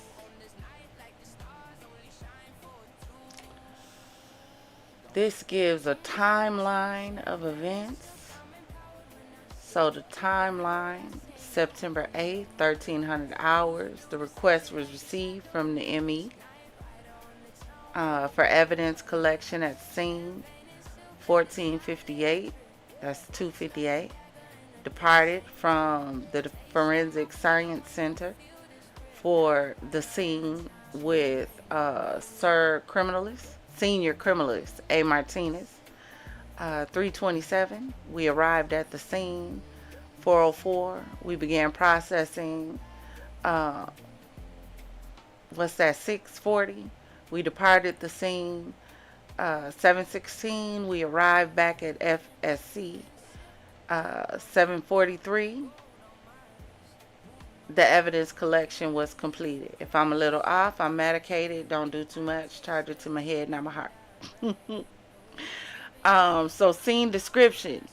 The scene occurred in a parking structure at 1015 North Mansfield, LA.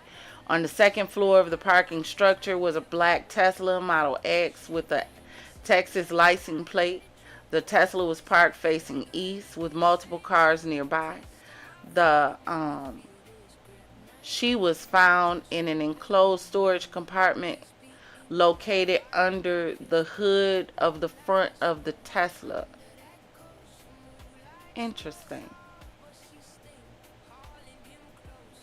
In an enclosed storage compartment. Hold on, y'all.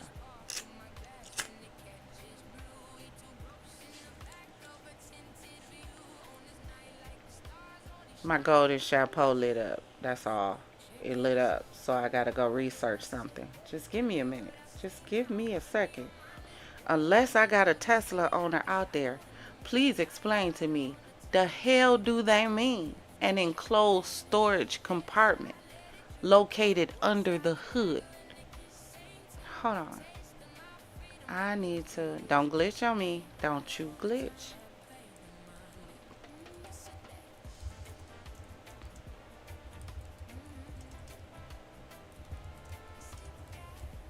I'm gonna see if I can find a picture.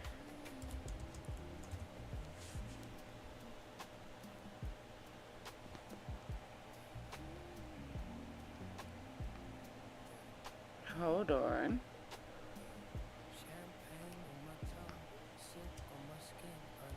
Under hood. Hold up.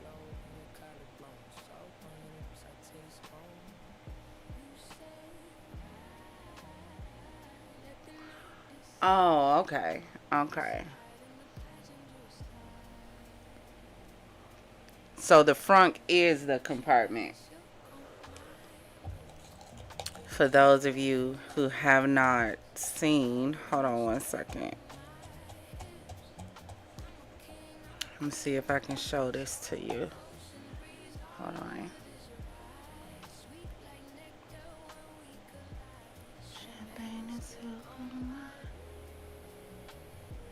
Hold on, y'all look. Watch the whole downtown submit.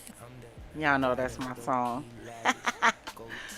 Let's see. Let me see if I can do a window share really quick.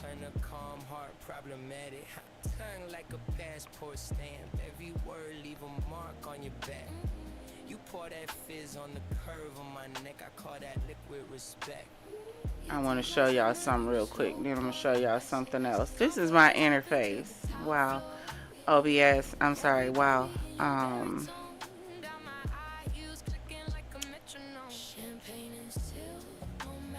YouTube constantly talk about inauthentic content. This is I use OBS. I don't use StreamYard. StreamYard is simple. Extremely simple. Because I'm a creator and I like to produce, I use OBS. This is what my interface looks like. You see, I can see y'all chat in the corner. In the other corner, I can see my stream. So I can see how many views I have. That shows me how many people have watched the live since I've been live. The concurrent views shows me how many people are currently in there. And the middle shows me the chat rate. How many people are chatting, right? Do you see all these scenes over here? You see my mouse? These are all scenes that I transfer to, right? Watch this really, really quick.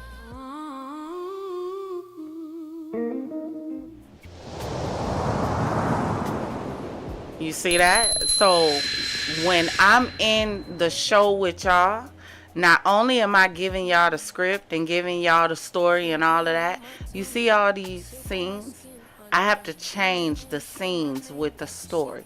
Not only that, so right now we're in the David and Celeste scene. These are all the sources. So every time I show y'all something new, I have to change these sources, right? Let me show you. Take this off. See? I just took that off. I gotta click it to put it back on. Now if I want to put something back else on, like let's click David updates.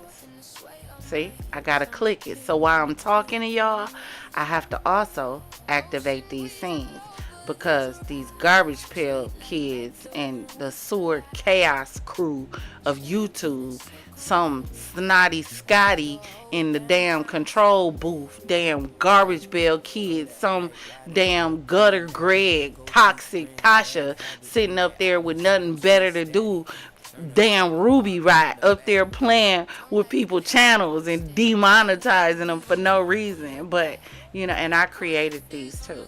These are my creations, you know, with my inauthentic ass. I took our beloved garbage pail kids and turned them into garbage pail kids, and I really wanted to turn them into plushies, but GPT told me if I did, I would be in trouble with garbage pail kids because it's still close to the original. So I gotta rethink the process, and then we gonna come out with our crew. So stay tuned, because we gonna have some plushies. Please and believe. But I wanted to be able to show y'all that all of this that y'all be saying, y'all, I be talking to y'all and transitioning through all of this all at the same time. OBS is fun. If y'all want to learn how to use OBS, my content creators who want to have your own creative flow, because in OBS I can set up my scene the way I want it to. I can put my picture where I want it to go. Right?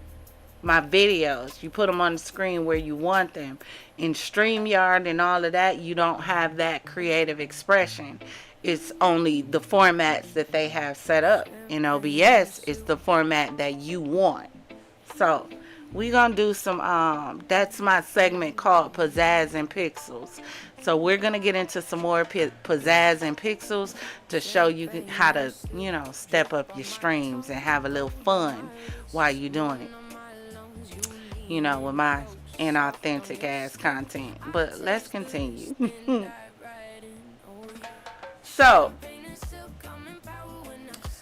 let's continue.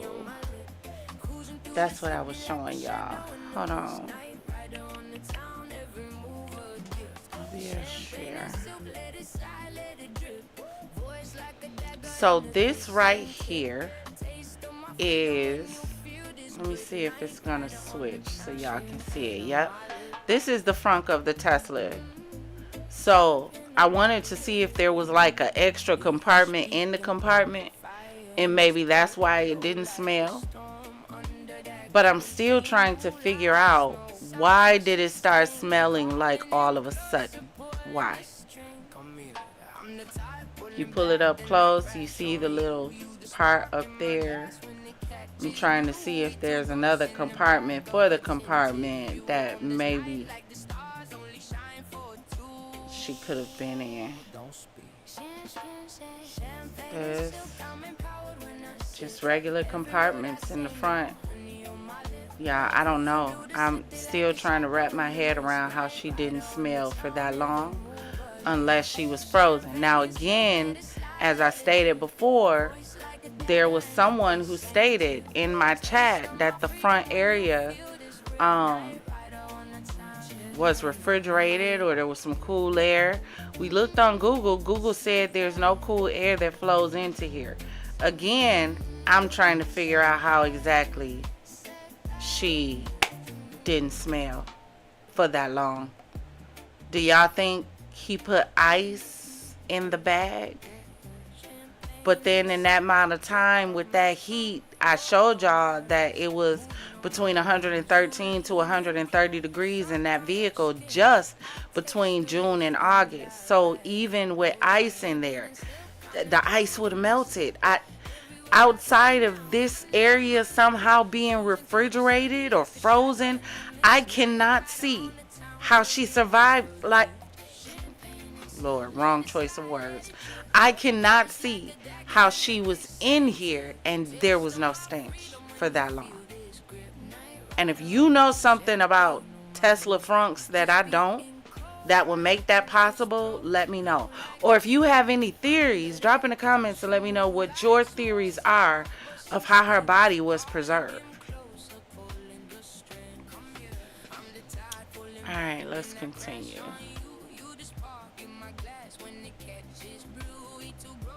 Look at y'all, got a little streaming tip real quick.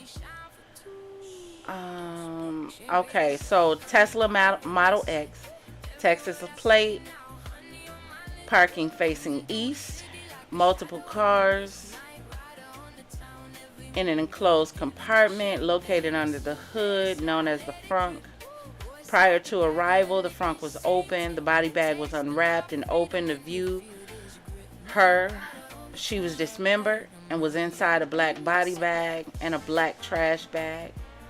She was severely decomposed. Remember, at this time, they didn't know who she was.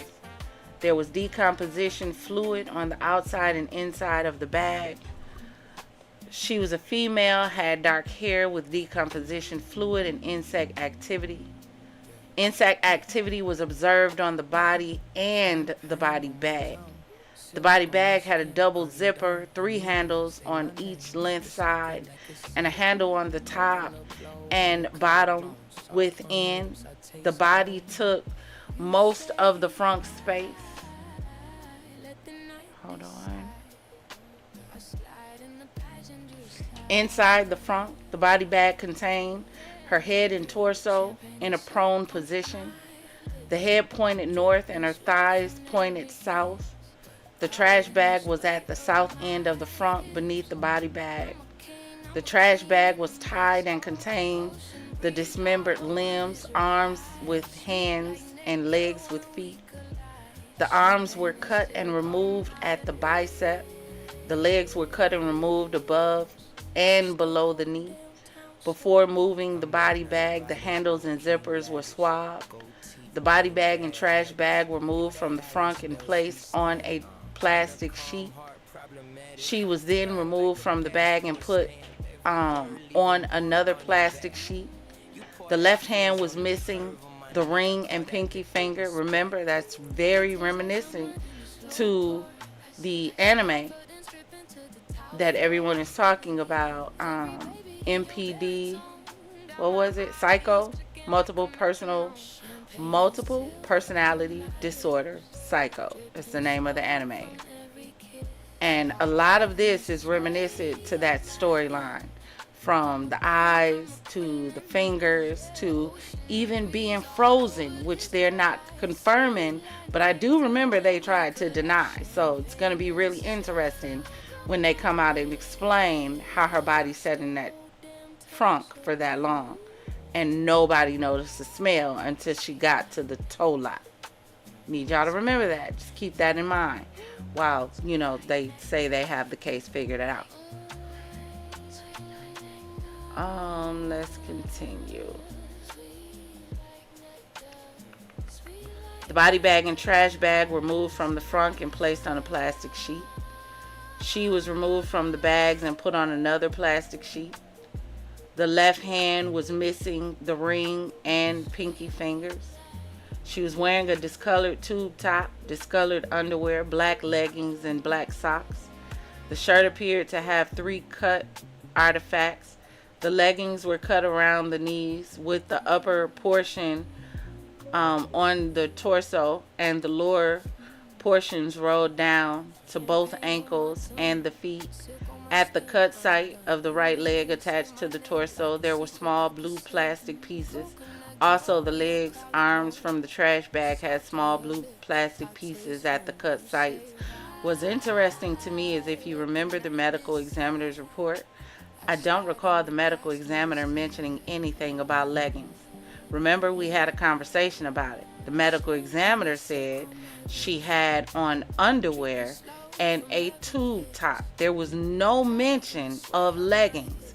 Here in the detective's report, he's saying that there was black leggings and black socks.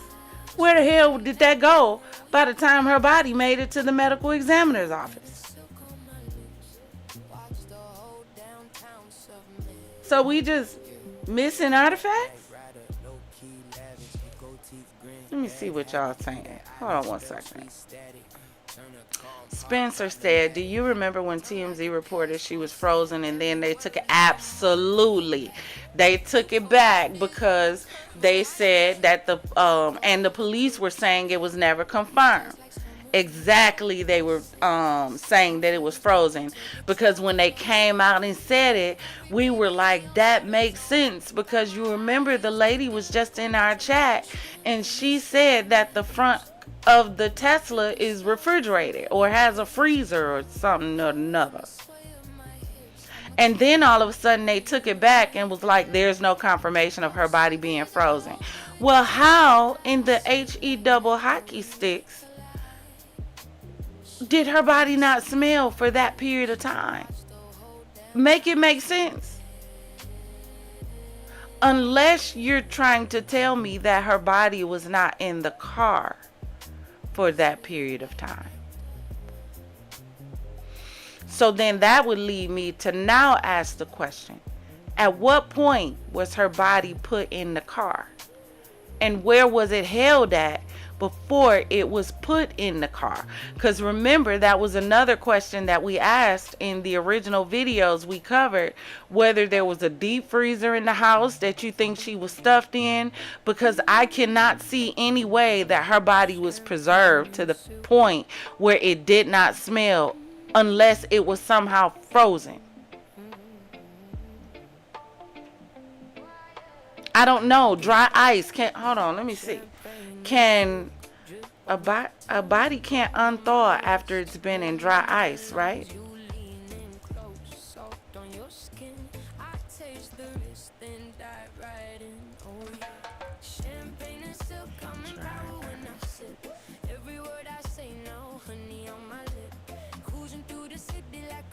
Y'all, the level I be asking my Google, sometimes I be like, them people in them black trucks gonna knock on my door at any second. I promise. They gonna think I'm a button something. Like, sir, no, it's just for my channel, I promise.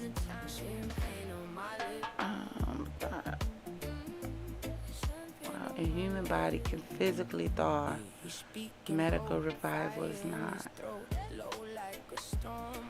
A body frozen in dry ice, which maintains a temperature of about 109.3 degrees Fahrenheit, will physically return to room temperature thaw if removed from the cold source. However, this does not mean well, no, I didn't ask you if the person was brought back to life. Duh.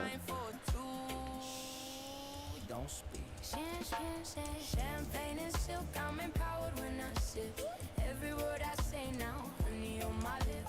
Cruising through the city like a shadow in the mist. Night rider on the town, every move a gift. Champagne and silk, let it slide, let it drip. Voice like a dagger. Okay, so Taste of my freedom when you feel this grip. Night rider on the town, champagne on my lip.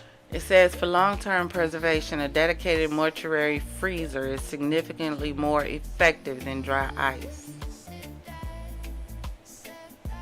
While dry ice is much colder than the standard freezer, it is only a temporary solution that requires constant replacement and cannot maintain stability over months or years.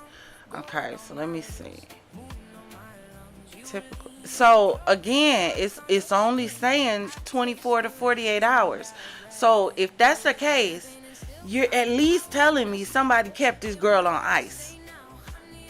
Has to be. What else can there be? Whether it's frozen, whether it's dry ice, they're both saying that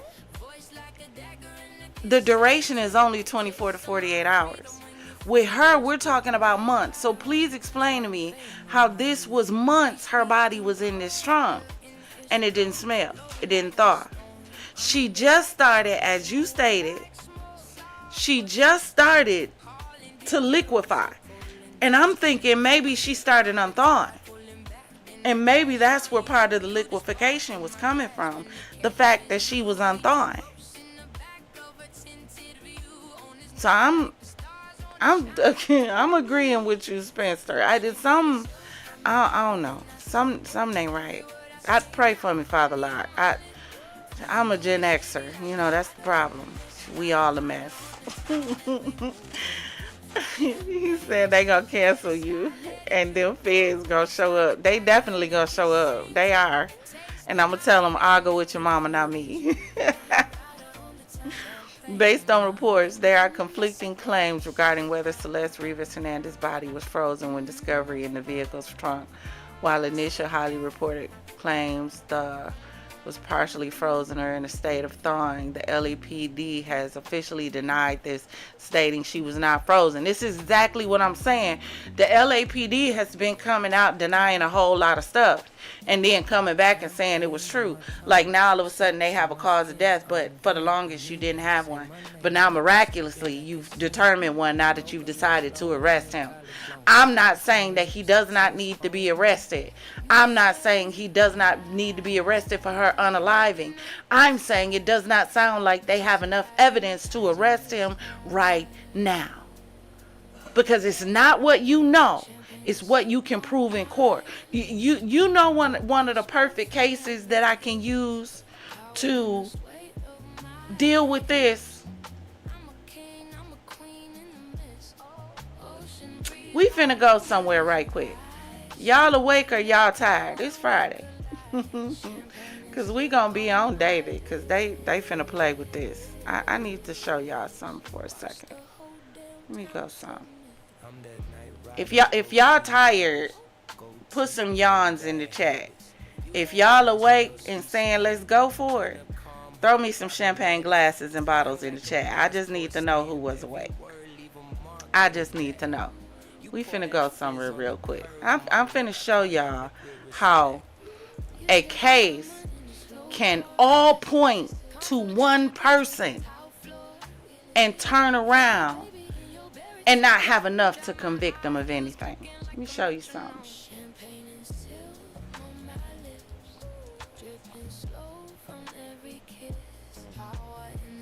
We're finna break to another story really quick. Let me find it. And I created the story so I can react to it, you know, with my inauthentic ass. Hold on. I want y'all to hear this story.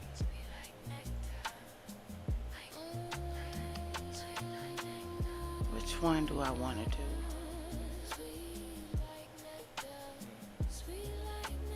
I'll do this one because it's short.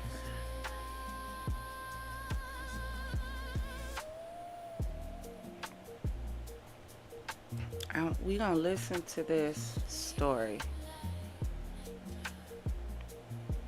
Hold on, let me set it up.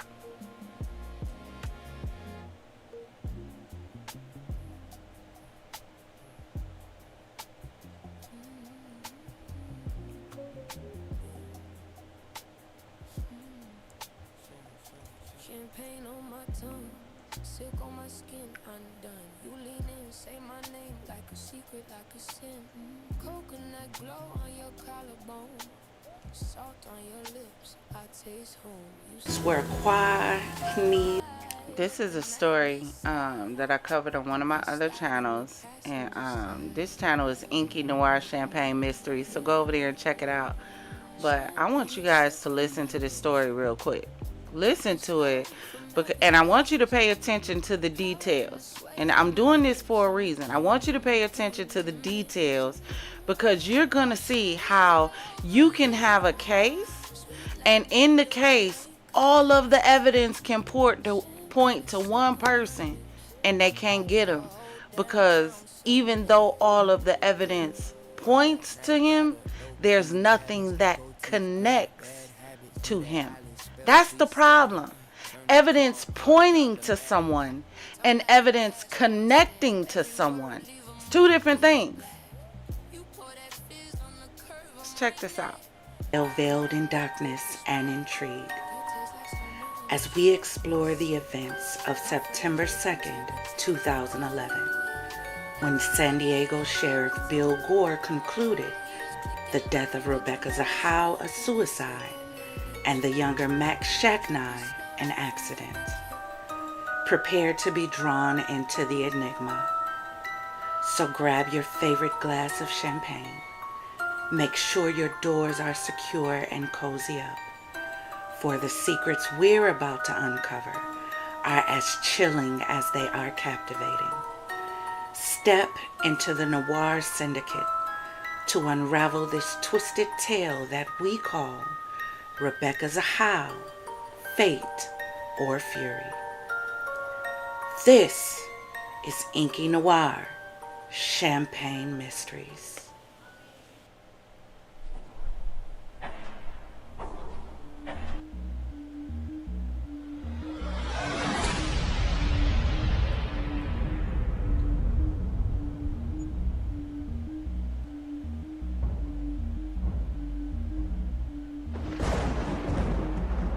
Hey, I created this intro too with my inauthentic ass, but let's go. Let's go off.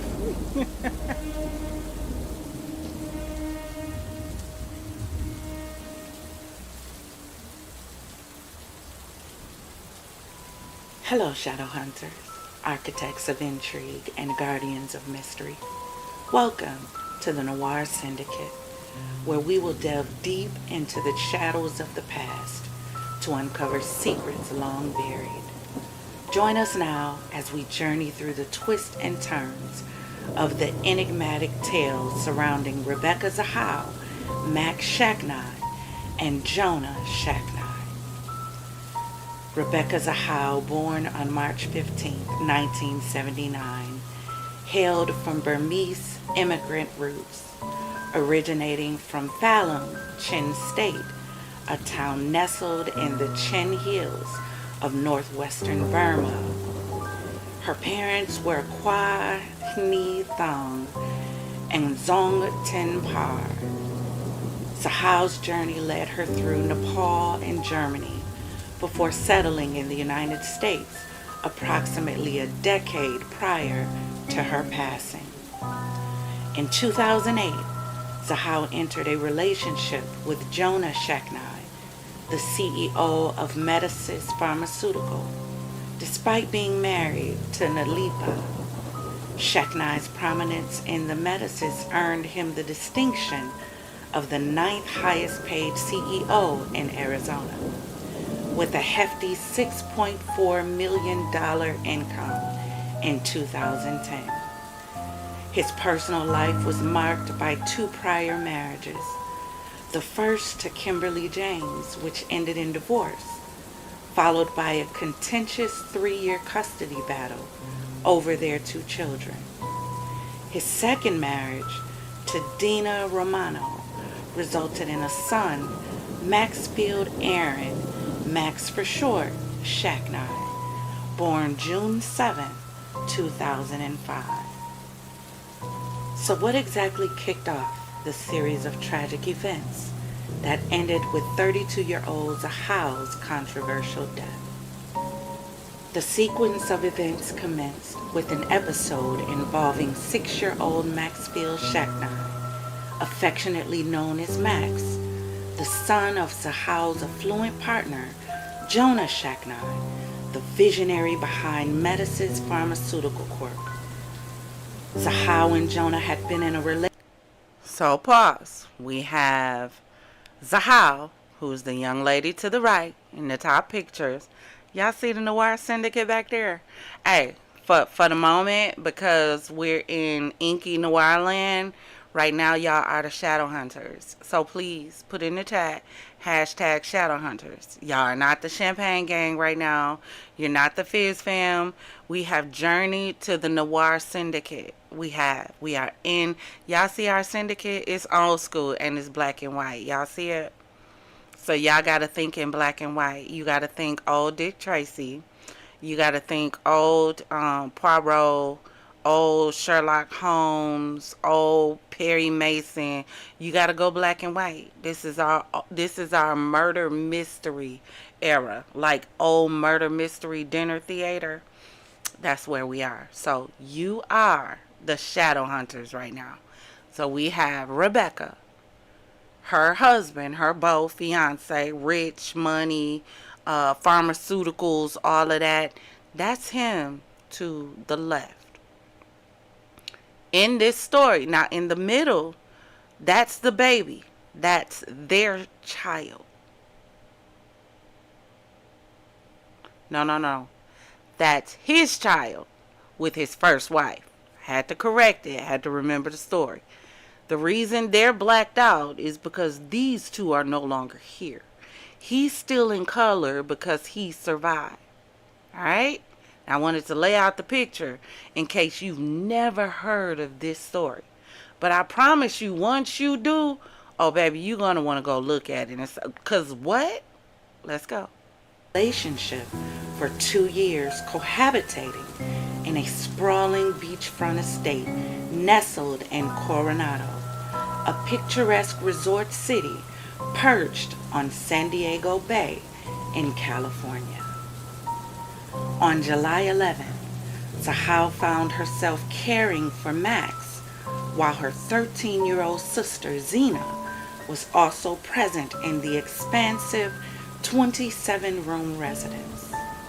Zahao recounted being in the downstairs bathroom when a sharp noise caught her attention, which she initially interpreted as either a collision or the barking of a dog, as described in Town and Country's detailed report.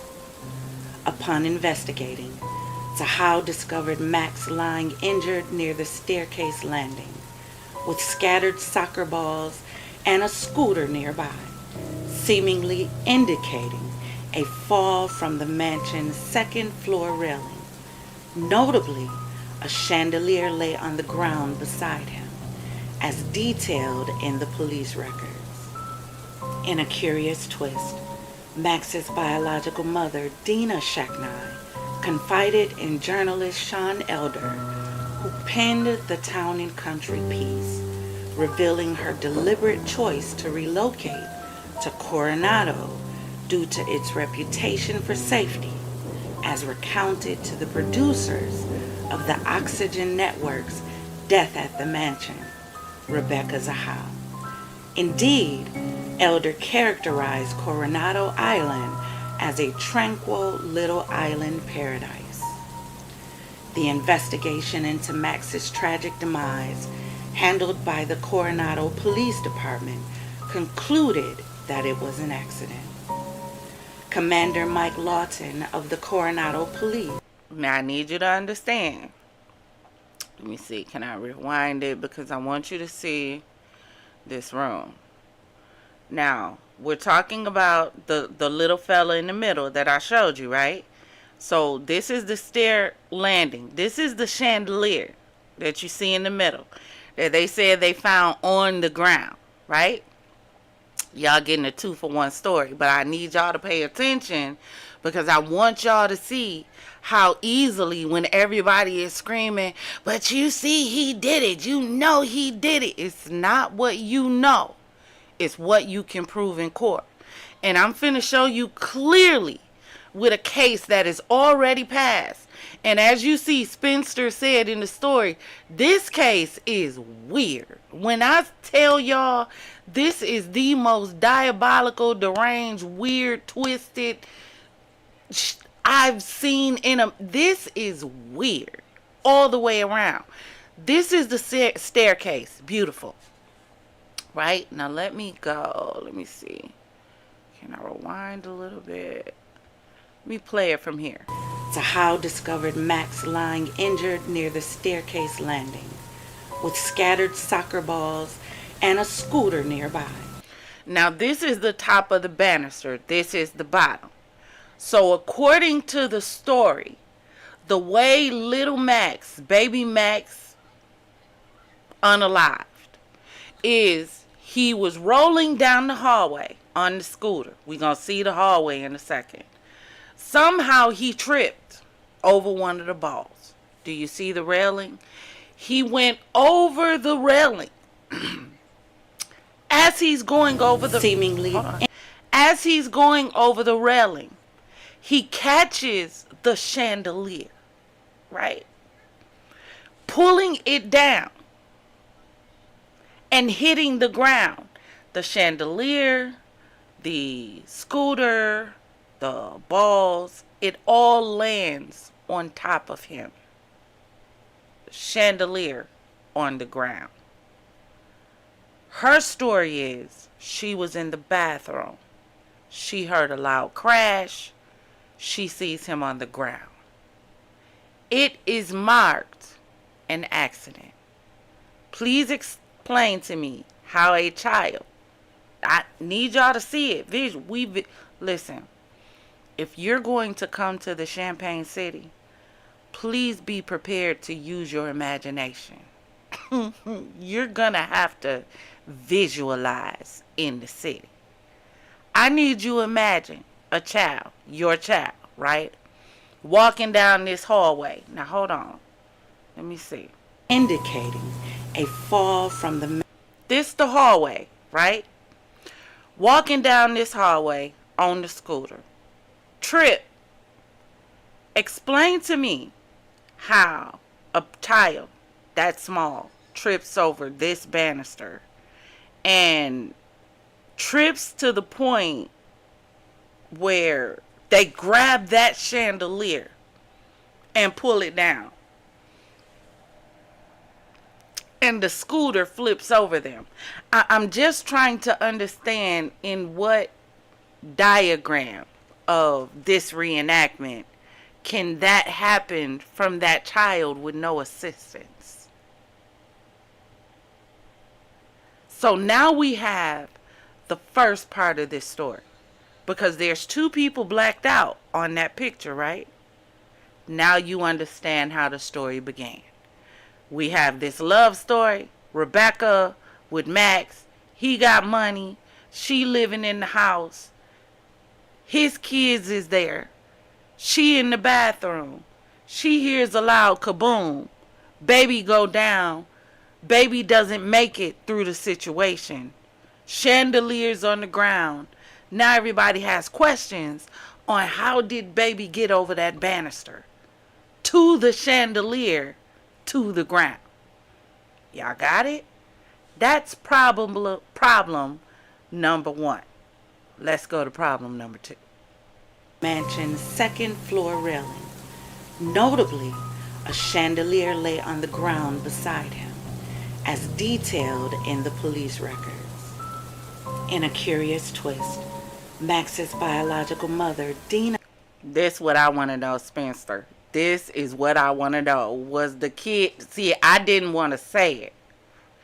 Was the baby trying to play Tarzan? Y'all remember when we covered, what's that child name? Tamar Braxton. I had some of my most views on my channel when I covered the Tamar Braxton situation.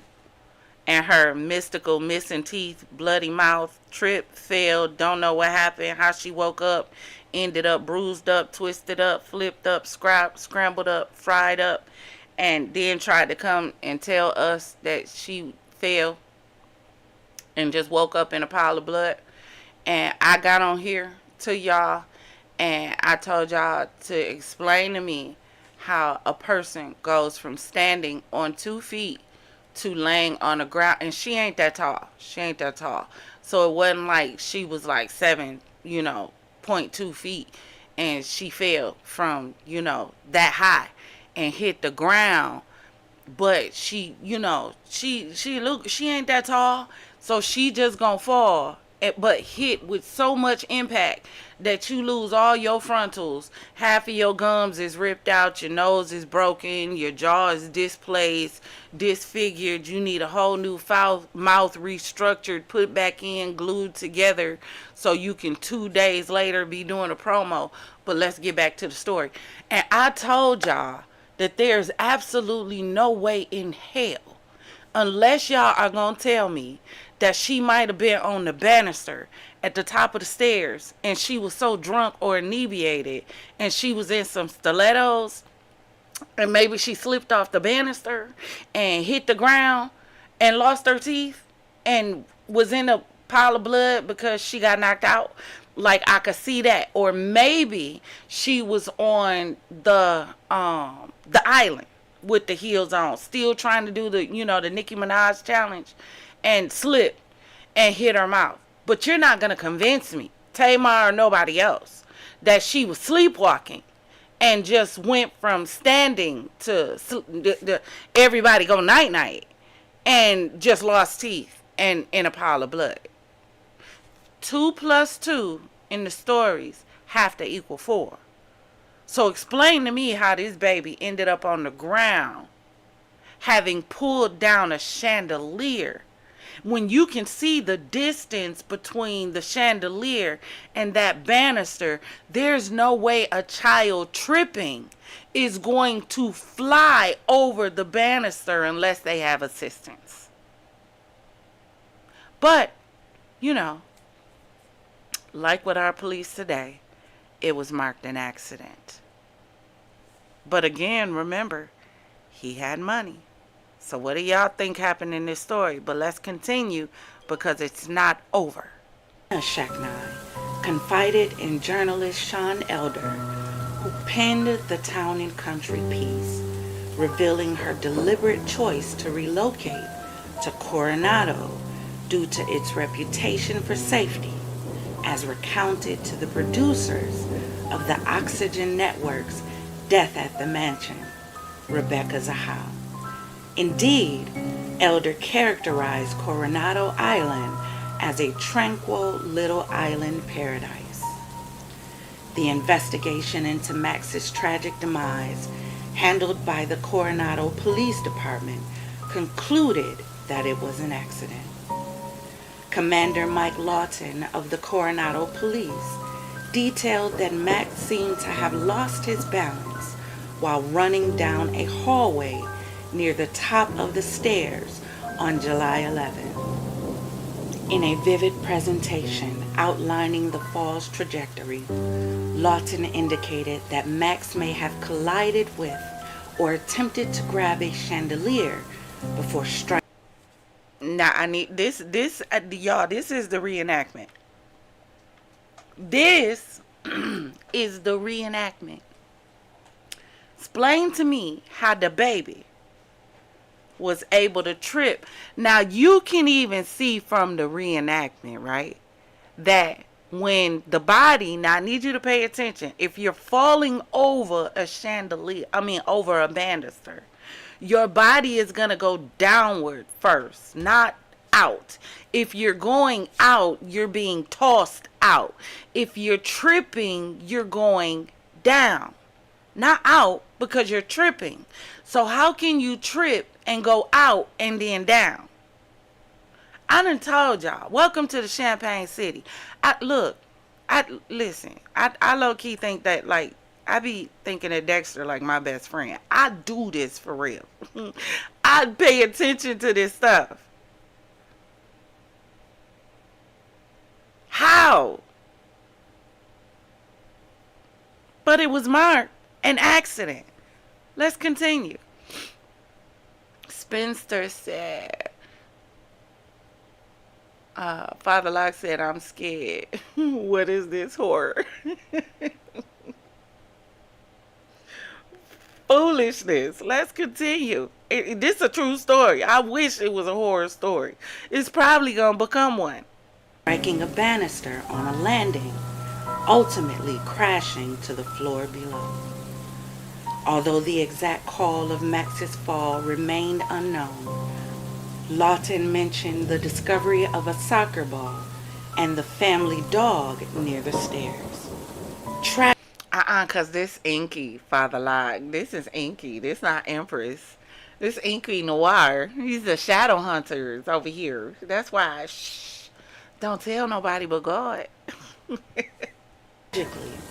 5 days after the incident, Max succumbed to the brain damage resulting from his injuries. Deputy Medical Examiner Jonathan Lucas reported that Max suffered multiple facial fractures and a severe spinal cord injury, which substantially impacted his heart rate and breathing. Compounding the tragedy, before Max's death was even confirmed, Rebecca herself passed away. 3 days prior to Max's demise, authorities found Rebecca's lifeless body on the grass in the mansion's rear courtyard. Oh, baby, it's about to get real good. You heard exactly what they said.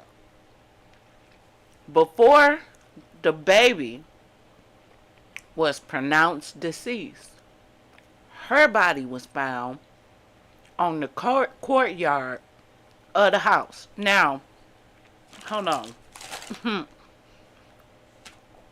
Because this story about to get good. Grab your drink. Fill it up. I need you to scoot up and pay attention. Listen to this one. Documented in the San Diego Sheriff's Department investigative report. On July 12, 2011, Zahau saw Zena off to the airport for her flight to Missouri, and then picked up Jonah Shacknai's brother, Adam, who had just arrived from Memphis, Tennessee. That evening, Zahau, Jonah, and Adam shared dinner with a friend named Howard. Zahau and Adam returned home afterward, while Jonah remained at Max's bedside with the child's mother, Dina Romano, before eventually leaving to recuperate at a nearby Ronald McDonald house. Reports indicated the presence of loud music emanating from the beach house later that night. So, stay with me. Excuse me. Rebecca's at the house. You got Max at the hospital. He's at the bedside of his son, Max Jr. with Max Jr.'s mother. So he allegedly is excluded from the situation because he's at the hospital. At the house is Rebecca and Max's brother, who has just arrived in town. In time makes sense too. But according to the neighbors where we are now, they heard loud music the night before. Let's continue. On the morning of July 13th, around 6:45 a.m., Adam made a harrowing discovery. Zahal's nude body hanging from a balcony, her wrists and ankles bound, her hands secured behind her back. He swiftly alerted emergency services via 911 at 6:48 a.m. and notified his brother via text message. Adam took the initiative to cut down Zahal's body before the authorities arrived. Despite the medics' efforts to revive her, Zahal was pronounced deceased at the scene. Police promptly initiated forensic and toxicology examinations as part of the autopsy to ascertain the cause of death. While suspicions of foul play arose early in the investigation, no DNA besides Zahal's was found on the scene. In a chilling detail from the report, Zahal was discovered nude, her limbs bound with red rope, and additional red rope was tied around her neck, along with a blue cloth. Adam Shacknai claimed to have found her hanging and explained to the officials that he had moved a wooden table to reach her and cut her down. Adding to the... Now I need you to pay attention. She had something around her neck. She had something around her hands, which were bound behind her back. So, according to them, she put her hands behind her back, tied her hands up behind her back. She took a rope, tied it to her neck while her hands were behind her back. And then she jumped off the balcony. This is the story.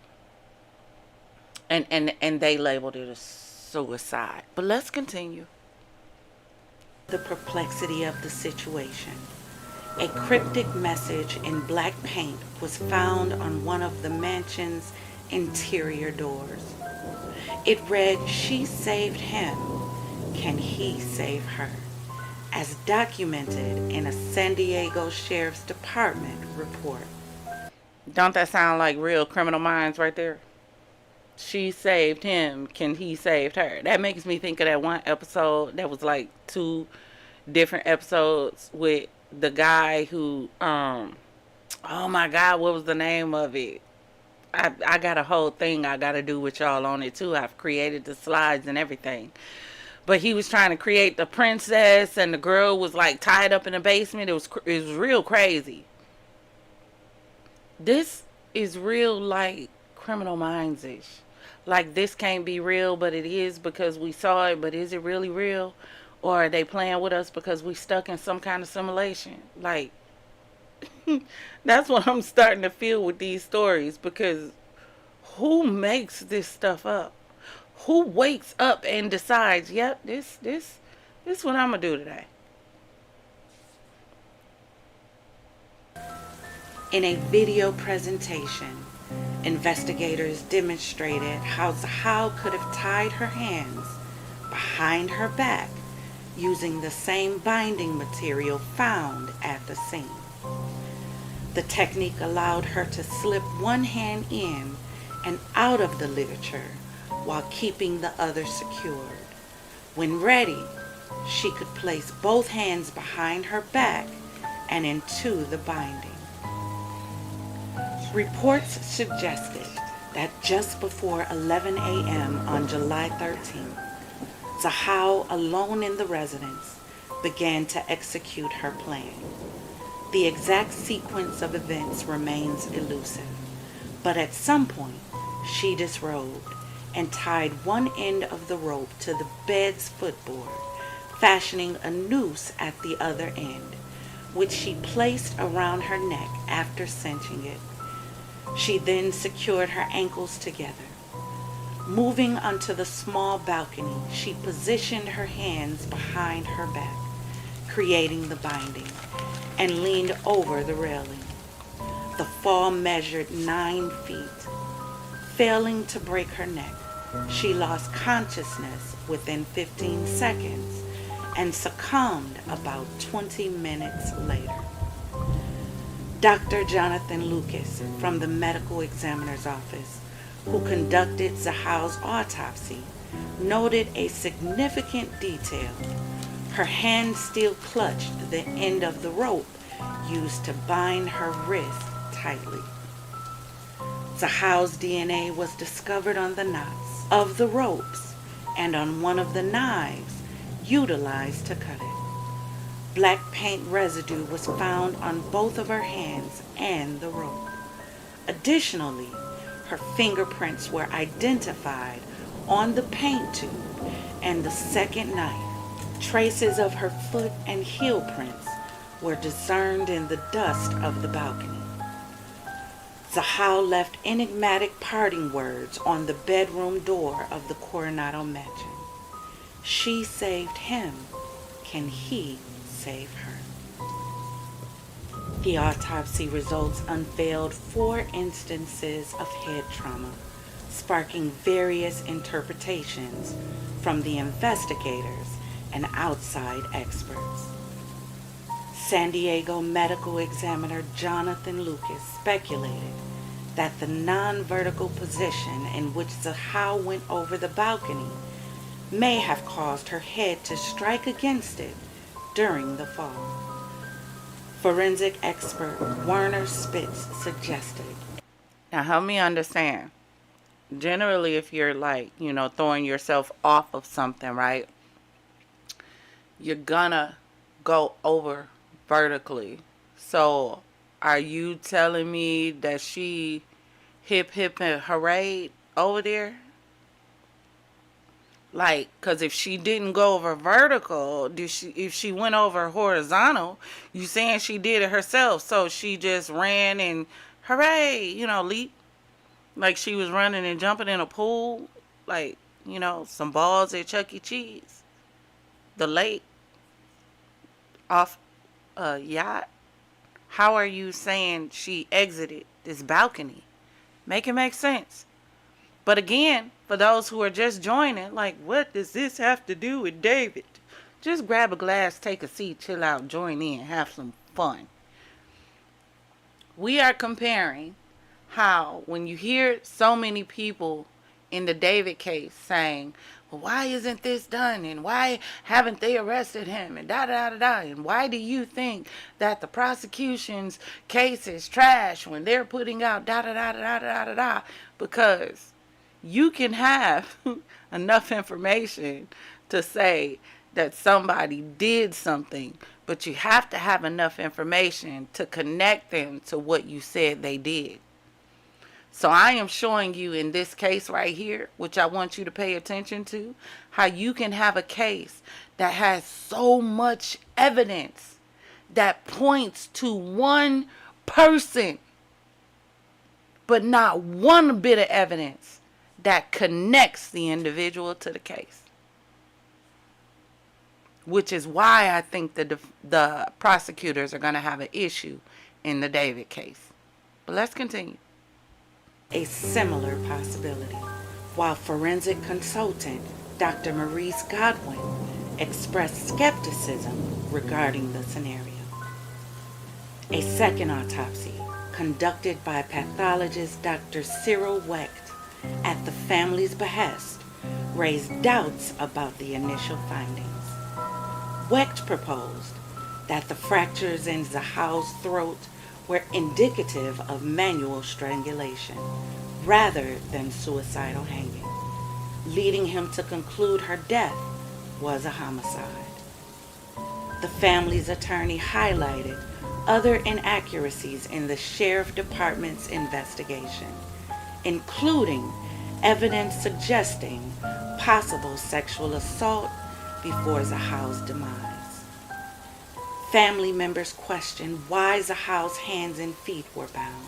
San Diego Sheriff Roy Frank cited instances where individuals secured themselves to prevent changing their minds about suicide. So basically, the detective came out and said, well, I know of instances where people do it on purpose so they don't change their mind in the middle. So they tie their own hands behind their back and make sure they secure so that when they somehow take their mouth and they, well, yeah, we can no longer say it's not possible because we saw a man with no arms, legs, hands, feet, fingers, and toes pull the trigger of sticky, icky, and unalive somebody. We did. Then we turn around and watch the same individual load a crossbow. I was stressed out and perplexed the whole time. I really was. Because it made me, like, think about, you know, like, what am I doing right now? Like, there is nothing that we can say we can't do anymore. Like, he literally, like, the thing, it was bad, but it was, like, almost good. Because for people that really looked, it was like, damn, I can't sit back and talk about what I can't do anymore. I gotta just do it. This man didn't have no hands, no arms, fingers, and I watched him. I mean, I tried to blow up the video to see what he was pulling the trigger with. I still can't figure it out. He didn't have no legs, y'all, no toes, no feet. He didn't have no heel to the feet, nothing. And I watched him climb a ladder with no legs and no hands and no arms. And I was so perplexed because I was trying to figure out where I was. Like, I felt like I woke up in the Twilight Zone or in outer dimension. Like, not y'all stuff. I don't want to wake up in nothing that y'all done had since 2020. No, I need to go back to the stuff we grew up with. Twilight Zone, the Outer Limits. I don't Tales from the Crypt even. I don't know where I woke up with that I can look on TV and a man with no hands and feet and arms and toes can be arrested for unaliving somebody. And there was other people in the vehicle that let him do it. I'm just so confused. So maybe we are living in a day where people actually put their own arms and hands behind their back and unalive themselves. Maybe. I don't know. Drop in the comments and let me know what you think, because I haven't seen such behavior or heard of it. Police reenacted the scenario to assess its feasibility, demonstrating a woman binding her hands behind her back with a rope similar to the one Zahao held. A painted message on the door leading to the balcony read, "She saved him, can he save her?" Further deepened the mystery. While initially not confirmed by the officials as a suicide note, it was interpreted as such by investigators. However, Zahao's handwriting, her artistic hobby, and discrepancies noted by her family cast doubt on its authenticity.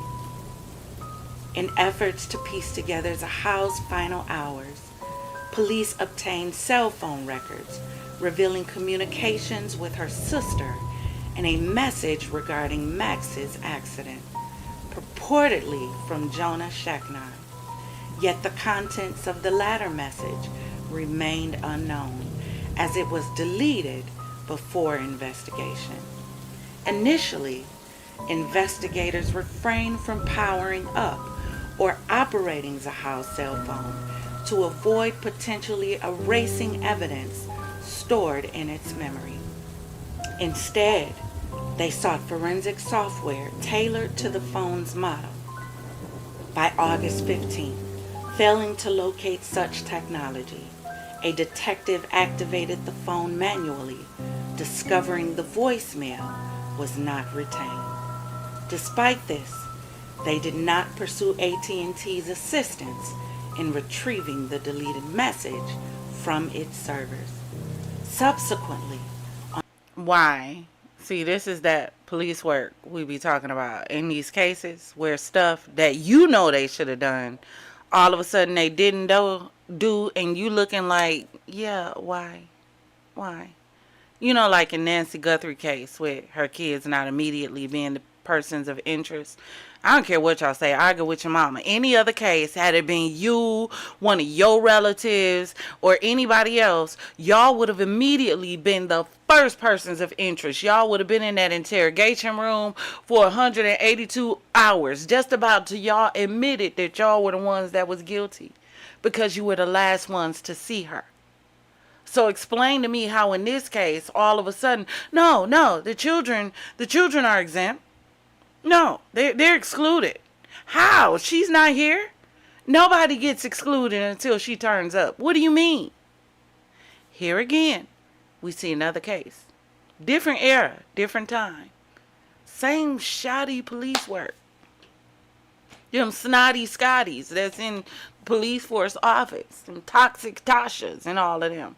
Them Ruby Rots. They just don't care. Just have a badge and getting a check. Kept collecting a pension. They don't care about solving your case for real. Because explain to me how you look at this and say, oh, yeah, she did that. Case closed. Yep, that baby tripped over that banister. Case closed. It was an accident. Yep, it's exactly how it happened. You know, like with Tyrone Davis' case that we got to get back to. And we will.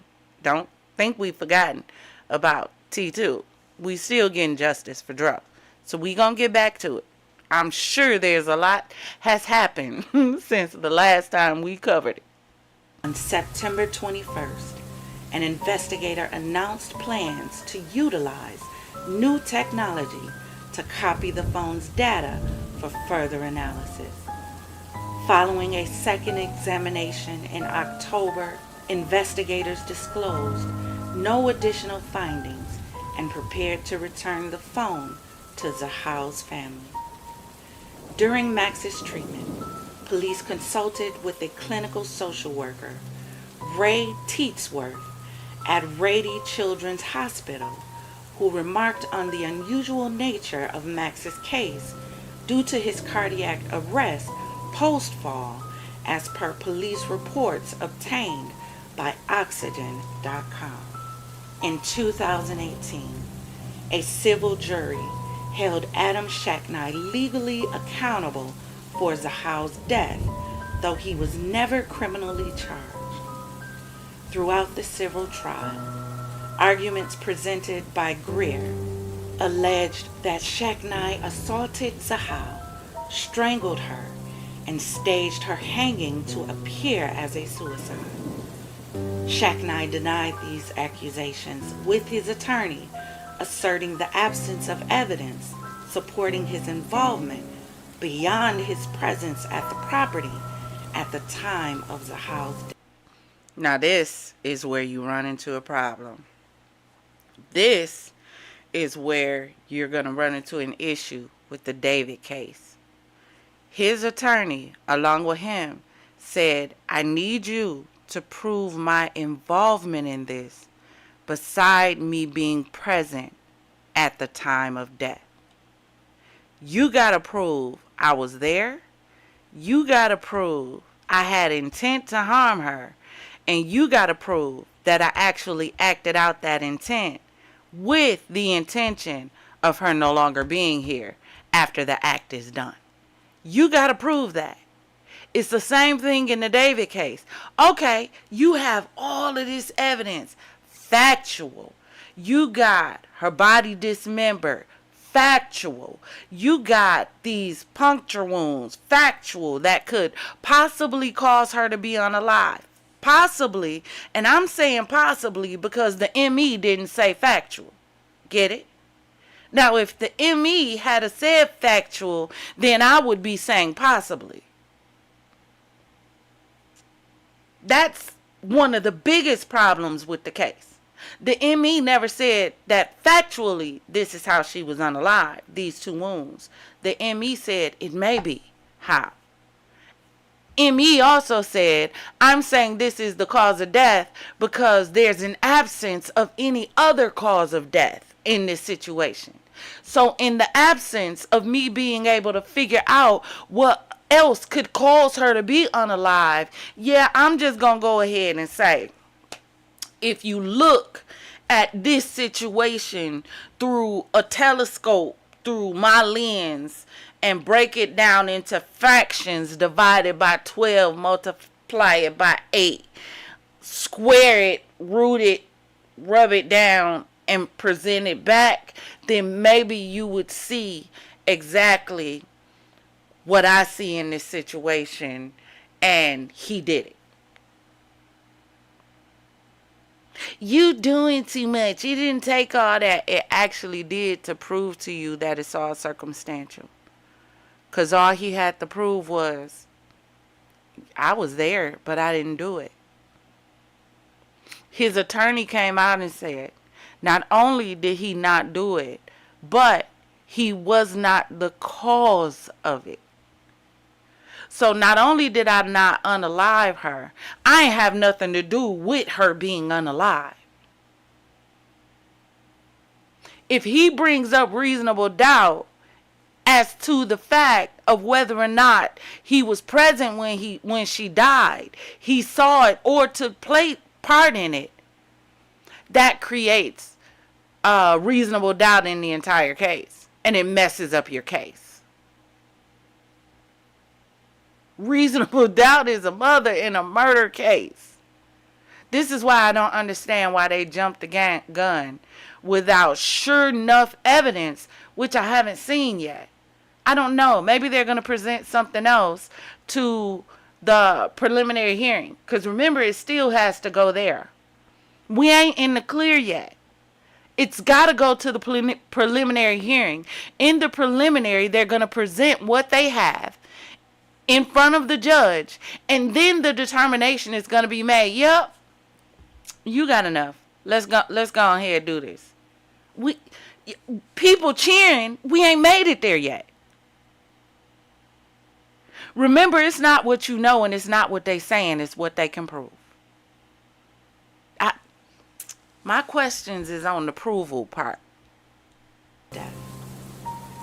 Following the civil verdict, the family urged the sheriff's department to investigate the case as a homicide. After an extensive 8-month review, the department concluded once more that there was insufficient evidence to suggest Zahal's death was anything but a suicide. Subsequently, Greer and the family redirected their focus towards the medical examiner's office. A petition forwarded to the office contested Zahal's death ruling, citing a wealth of evidence and expert analysis indicating foul play. This evidence included expert testimony pointing to the potential scene cleanup, similarities between knots used in Zahal's binding and Shaknai's professional knotting expertise, and handwriting consistency. Now, did y'all notice that? There were gloves on that table. There was gloves found at the scene. When they looked at the knot that was tied, that knot is specific to Max Shaknai's brother and his profession. It's a knot that he learned how to use. This is what she was tied with. And they still said there was no evidence to tie him to the case. Let's continue. Between Shaknai and the door message. Adam Shaknai recounted to investigators finding Zahal hanging from the mansion's second-story balcony on July 13, 2011. He promptly called 911, retrieved a knife from the kitchen to cut her down, and attempted CPR in an effort to revive her. San Diego County Sheriff Bill Gore in 2011 declared Max's death a tragic accident and Zahal's death a suicide, dismissing the notion of criminal conduct in both cases. Shadow hunters, journey with me into the shadows of queries and speculation. How does the sound of a falling boy resemble that of a barking dog? Shadow hunter. Now remember, if you paid attention in the beginning of the story, she said that she thought she heard the sound of a barking dog. Sounded like a dog barking. But it was him falling, hitting the ground, and the chandelier hitting the ground. Let's continue. Ponder this peculiar auditory mystery. How did the scattered soccer balls and scooter end up atop Max's leg if he purportedly fell off the banister? A puzzle for the sleuths among us. Can one truly run and flip over a banister without any indication of structural failure? A perplexing conundrum indeed. Now I need you to remember this. It never said that there was damage or structural damage to the banister itself. They said he flipped over the banister. So again, I stated, how do you flip over a banister even if you step on a ball? You know how a ball gets stuck under your foot. The first thing that you're going to do is go down. You're headed in a downward motion. You're not going to flip over a banister and fly forward. You're going to flip over a banister and do a somersault. You're flipping over something that's standing up horizontal. Am I missing something in physics? Because I ain't take that in school for real like that. So am I missing something in physics? Is it possible to flip over a banister and go straight to the point where you fly to a chandelier, pull it down, flip down to the ground? And the balls, that's what's interesting to me. The balls land on your legs, because apparently when you flipped over the banister, the balls flipped too. Clearly. Let's continue. Why was Rebecca found lying on the lawn before authorities arrived? Could this relocation be linked to the tampering with evidence, or does it hide a deeper truth?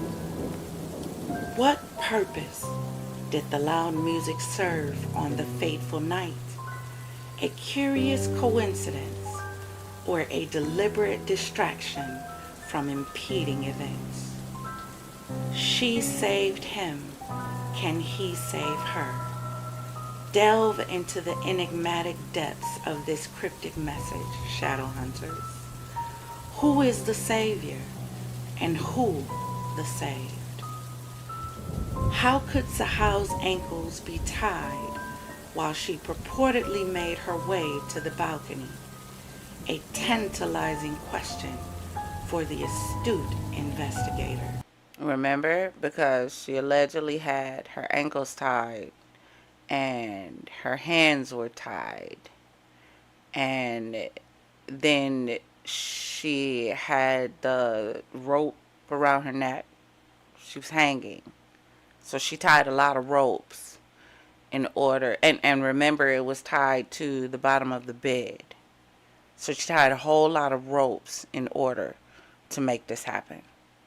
I've just never heard of anyone go through this much detail to remove themselves from Earth. I've just never heard of that.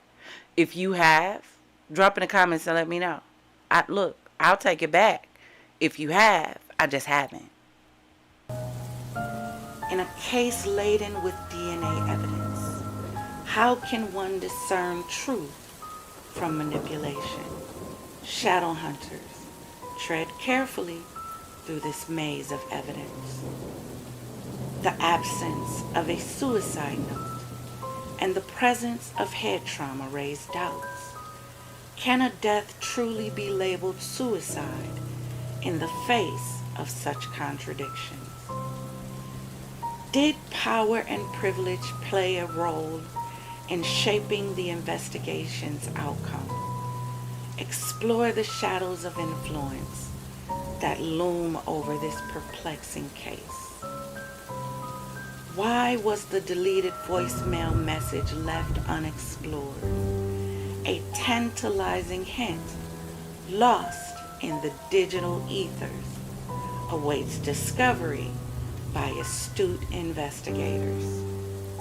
Shadow hunters, as you ponder these enigmatic questions, the truth lies obscured in the shadows, awaiting those brave enough to uncover it. In the hushed corridors of justice, where shadows of doubt loom large, one final question remains suspended in the air, begging for resolution amidst the swirling mists of uncertainty.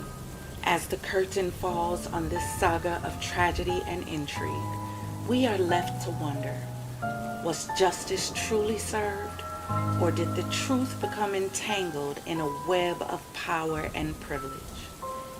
In the echoing halls of the mind, where whispers of conspiracy linger, the story of Rebecca Zahow and Max Shacknai reaches its dramatic crescendo. Yet, as the final credits roll and the curtain drops, the enigmatic riddle of their fates remains shrouded in darkness, awaiting the intrepid souls brave enough to venture into the depths of mystery and unravel the secrets that lie within. So, shadow hunters, as we exit the labyrinthine corridors of intrigue and deception in the noir syndicate, let us raise a glass to the fallen and toast to the enigma of inky noir champagne mysteries, where truth is the elusive prize and justice the final destination. Good night.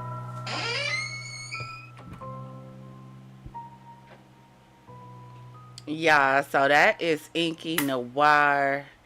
Y'all can go over and check out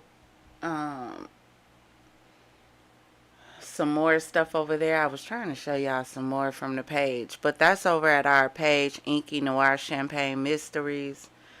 Still on YouTube. That's our murder mystery dinner theater area. But as you see, with that case, everything was marked accidental. Accidental and self-unaliving. Even though all the evidence clearly points to the fact, you did this to her. You know you did this. Stand up and tell these people that you did this. You got the gloves there, you got the rope, you got her tied up in 30 million trillion doggone ways. She's tied up. And then you say she flipped over herself sideways. So she sat up there and just rolled off. You have all of the stuff. He was the only one there. And there was music turned up at the time that this potentially would have happened to her. There was loud music coming from the house. But do you know what's missing? DNA evidence, video evidence, anything that points him to her, anything that connects him to being there with her in that moment when she was unalive. Same thing with David's case.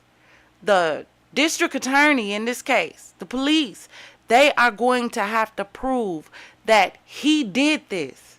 Something horrible was done to her. If the defense attorney can create reasonable doubt with the fact that he didn't do it, even if they state he was there, the case is shot. Right now, I feel like the district attorney has all circumstantial evidence. I don't feel like anything is solid right now. I feel like they'll move along with this because he's been tried in people's court. In the eyes of the people have already labeled him guilty. So now let's go ahead and get it done in court, because no jury is not going to convict David in this case. Well, you might have somebody on the case who looks at it and says, I know what y'all said he did, and I know what y'all want us to believe he did, and I know what I want to believe he did, but I am a juror on this case, and I have to remain impartial, so both sides going to have to present me evidence to prove one side or the other in order for me to fully convict. Because now this isn't public opinion. This is a jury room.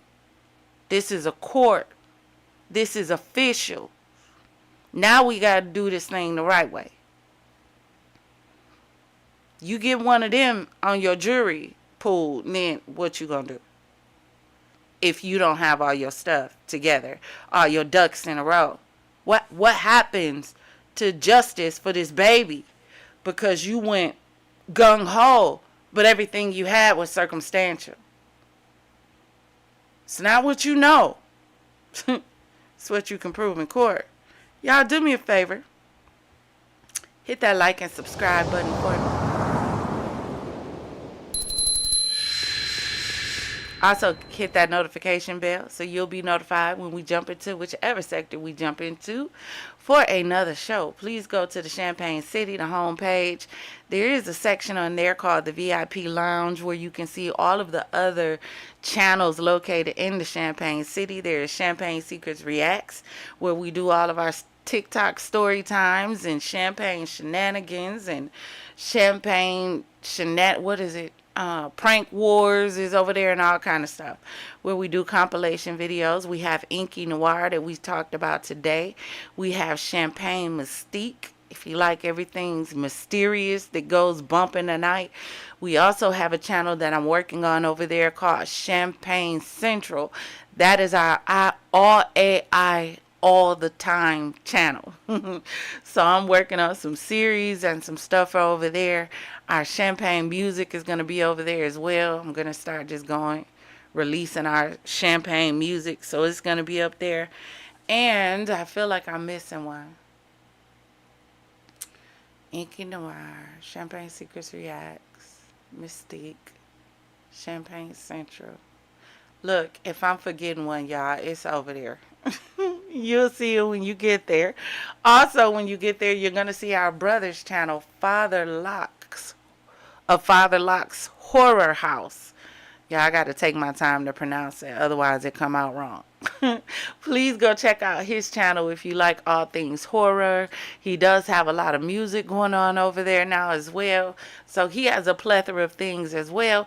You can also do me a favor and check out our champagne store called the Champagne Factory. We have that opened up because, you know, I told y'all we got our partial monetization got demonetized by YouTube, you know, because I won't stop using my intro. Not gonna do it. It's mine and I created it. So I'll go with your mama, not me. And by the way, the I'll go with your mama, not me gear is available in the Champagne Factory along with our signature Champagne City gear, logo gear, cups, tumblers, hats, t-shirts. Lord, you can even get your own custom signature Champagne City deck of cards in the Champagne Factory. So go over there and check it out. I am going to be adding some more stuff in there because our new word is going to be seen in there. So please turn on your notifications so you'll be notified when some new drop in the store. And that's how you can support the channel, because I've already told all of my members, cancel your membership. YouTube plan. Just cancel it. Hit the like button. Hit the Cash App. Hit a subscribe. Get some merch. That's how you can support. Just cancel the membership. But thank you for joining me on today. We're going to have a part 2 of this probably on tomorrow, where we finish breaking down the autopsy and where we look at some other stuff that might have been released. We want to go back and look at some stuff that was released before. As one of our newest family members in the Champaign City stated, there's a lot of stuff that the police came out and said and took back.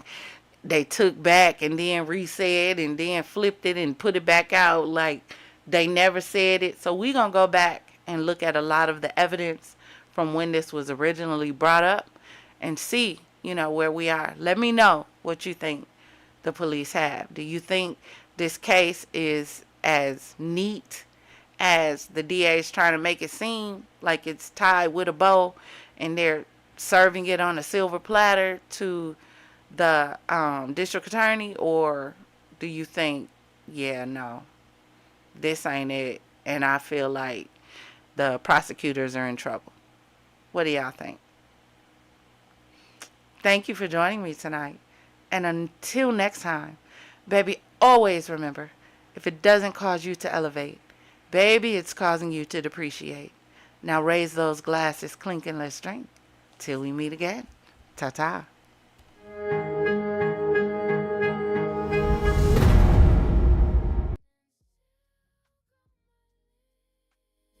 Watch the whole damn town so near. Sweet like nectar. Sweet like nectar. Sweet like nectar. Like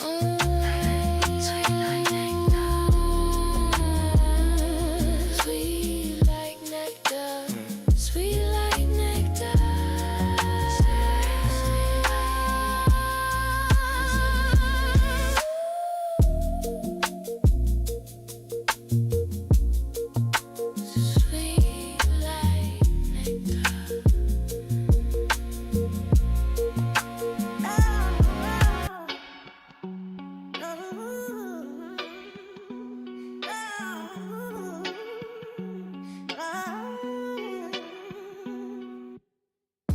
Stockings by the fire, but the room's ice cold.